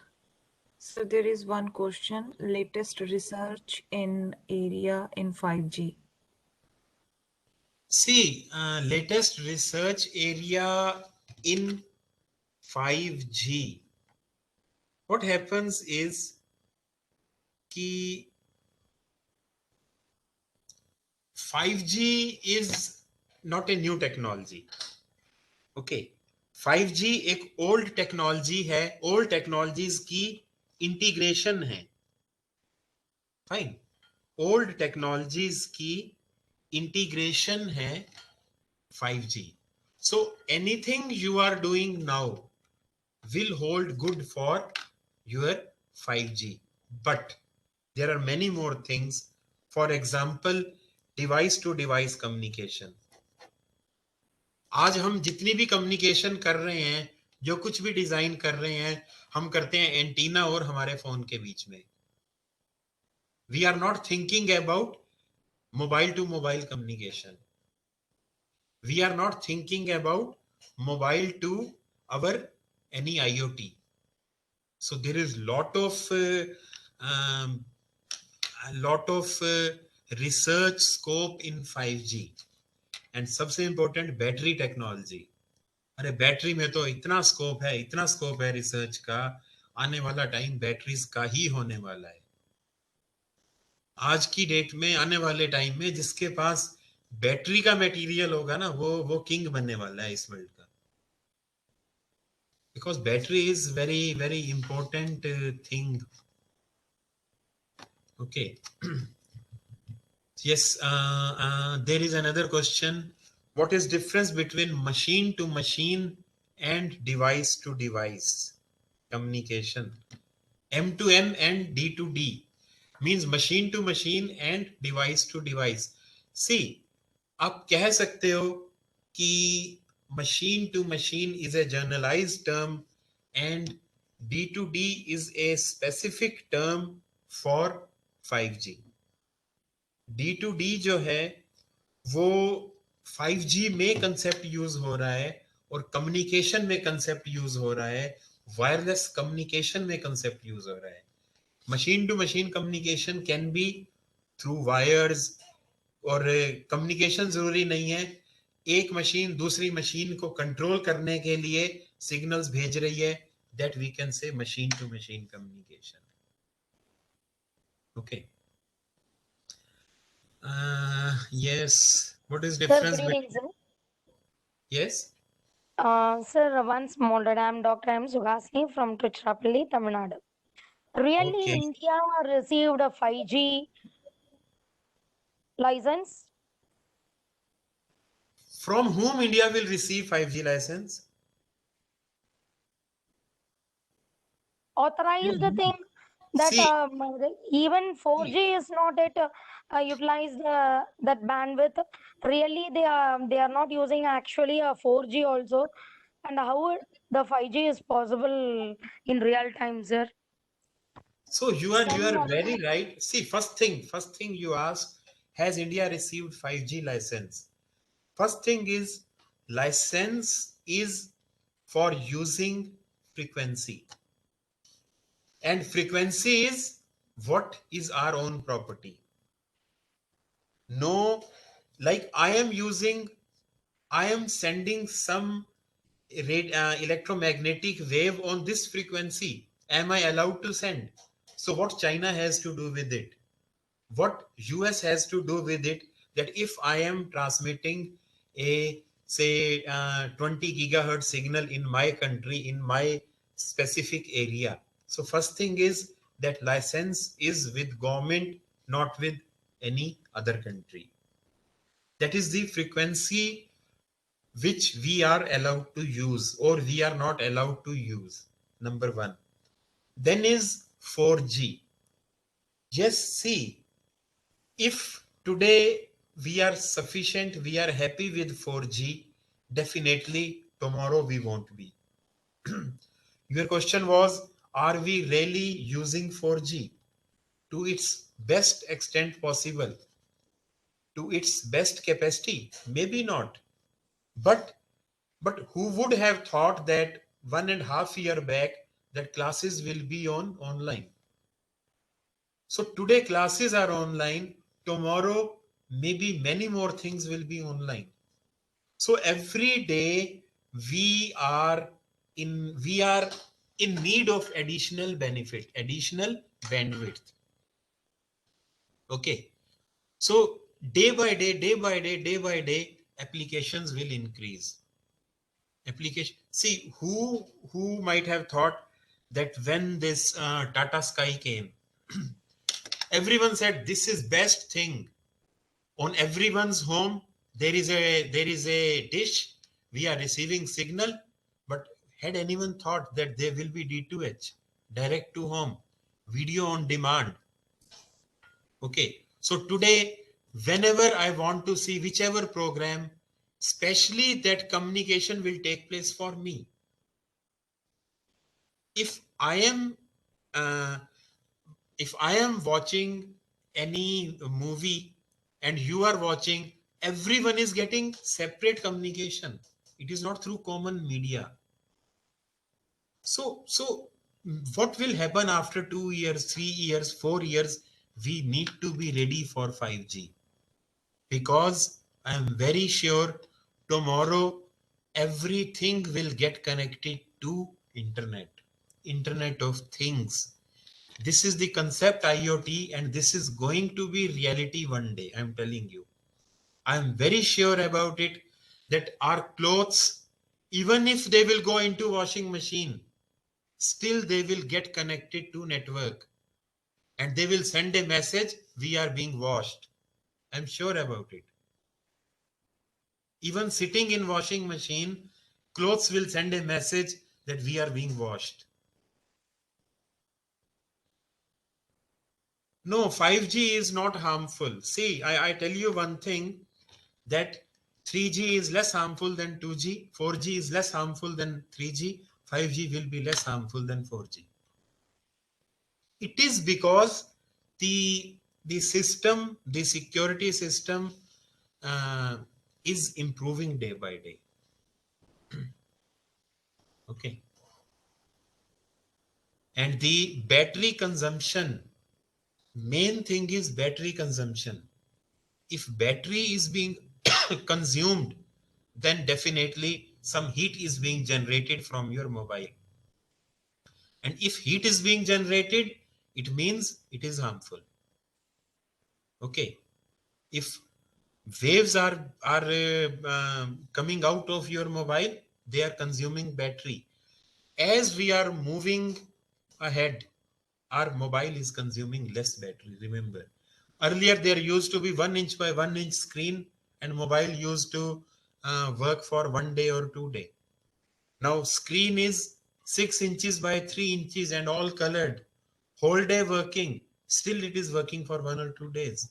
So you see how much battery consumption has reduced. We should not say that battery consumption has increased. Battery consumption has reduced day by day.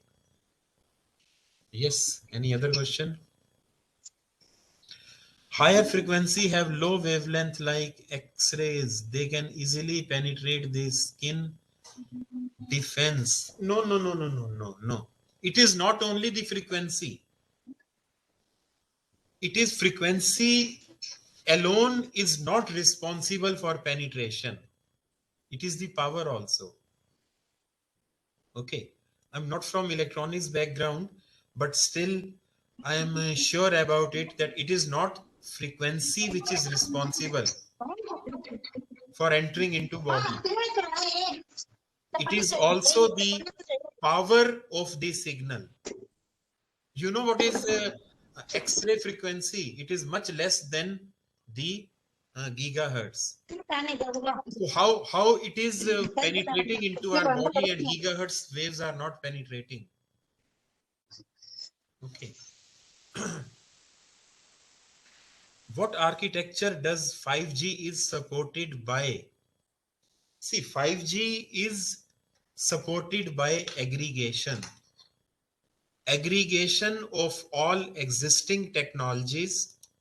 Number one, if I show you the architecture of 5G, you can see here all existing technologies are aggregated. This is first concept of 5G. Then there is flat IP. All devices will be at one level by implementing IP version 6. And third technology is 5G nano core server. So three basic technologies in 5G: aggregation, flat IP, and nano core. Yes, Any other question?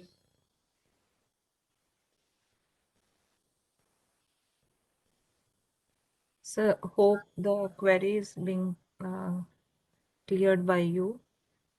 So our head of the department, Dr. Ranjit Kaur, is with us. I request ma'am to switch on her speaker and share the valuable words with our resource person, Dr. Yogesh Chhabra.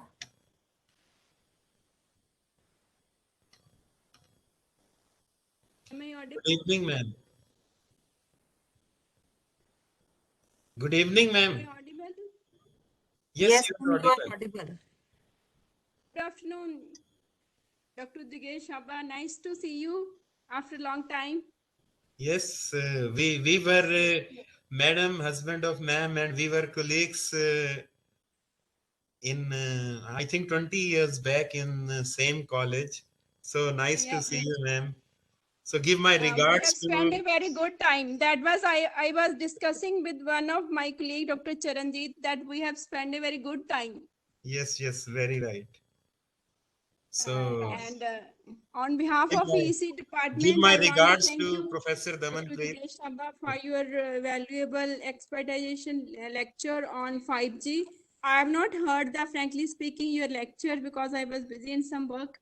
But I hope all the participants have been benefited from your this expert lecture on 5G. And I again thank you and hope you see you in future also in all our endeavors. Whatever we will definitely we want your assistance and support continues in all our future assignments. Thank you very much. Thank you, thank you. And really, I am thankful to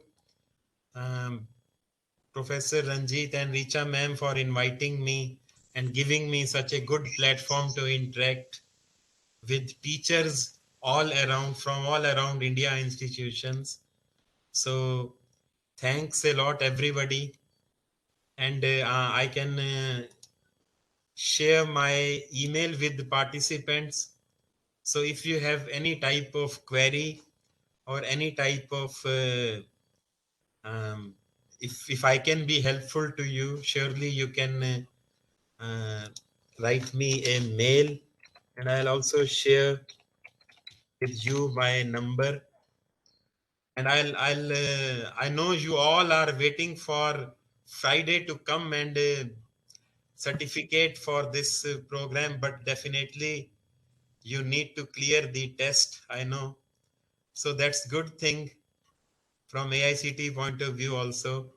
Anyway, so with these words, I once again say thanks to all of you.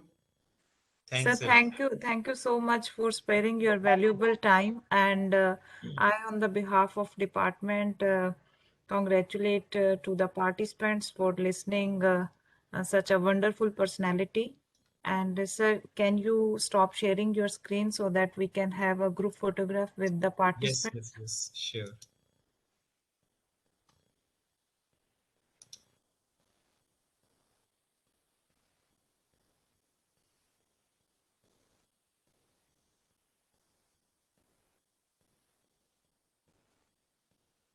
Thank you so much, sir. Ranjit ma'am, you can switch on your camera, please.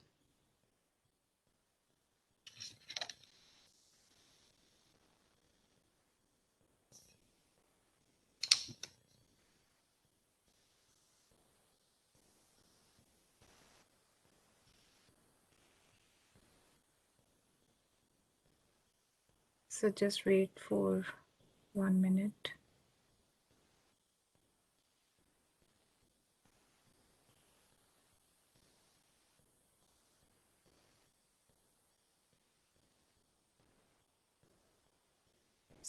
One more.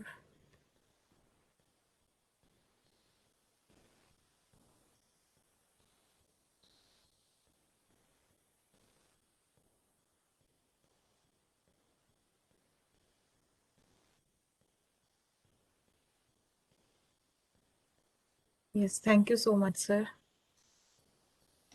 So, sir, once again, I thank you on the behalf of Department of Electronics for sparing your valuable time. We are happily ended the 4th day of our FDP, and in your session you have done the brainstorming of the participants as well as by asking the questions. So hope they will get their quiz. It will help them in their test also.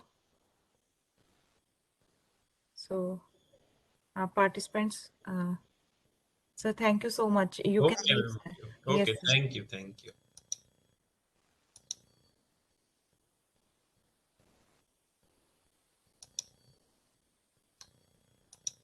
So I have shared the link with you, attendance link of the afternoon session.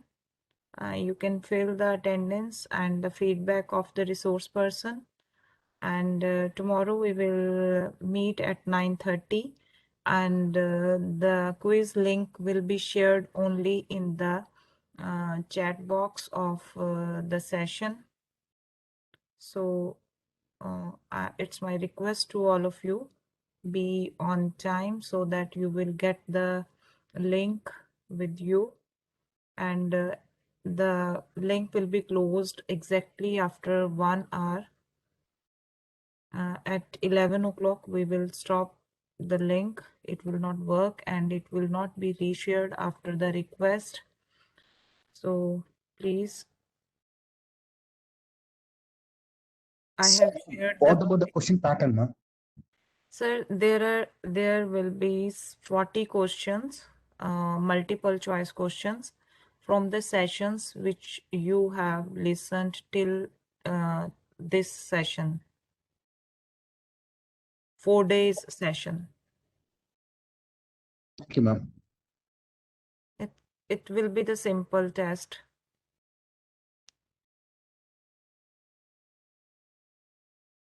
Any other query if you want to ask, please? The quiz link will be shared at 11 o'clock, ma'am. No, Exactly. sir, it will be shared at 10 o'clock and it is closed at 11. 1 hour time is given for the quiz. Yeah, okay, ma'am. I have already shared the presentations with you for prep.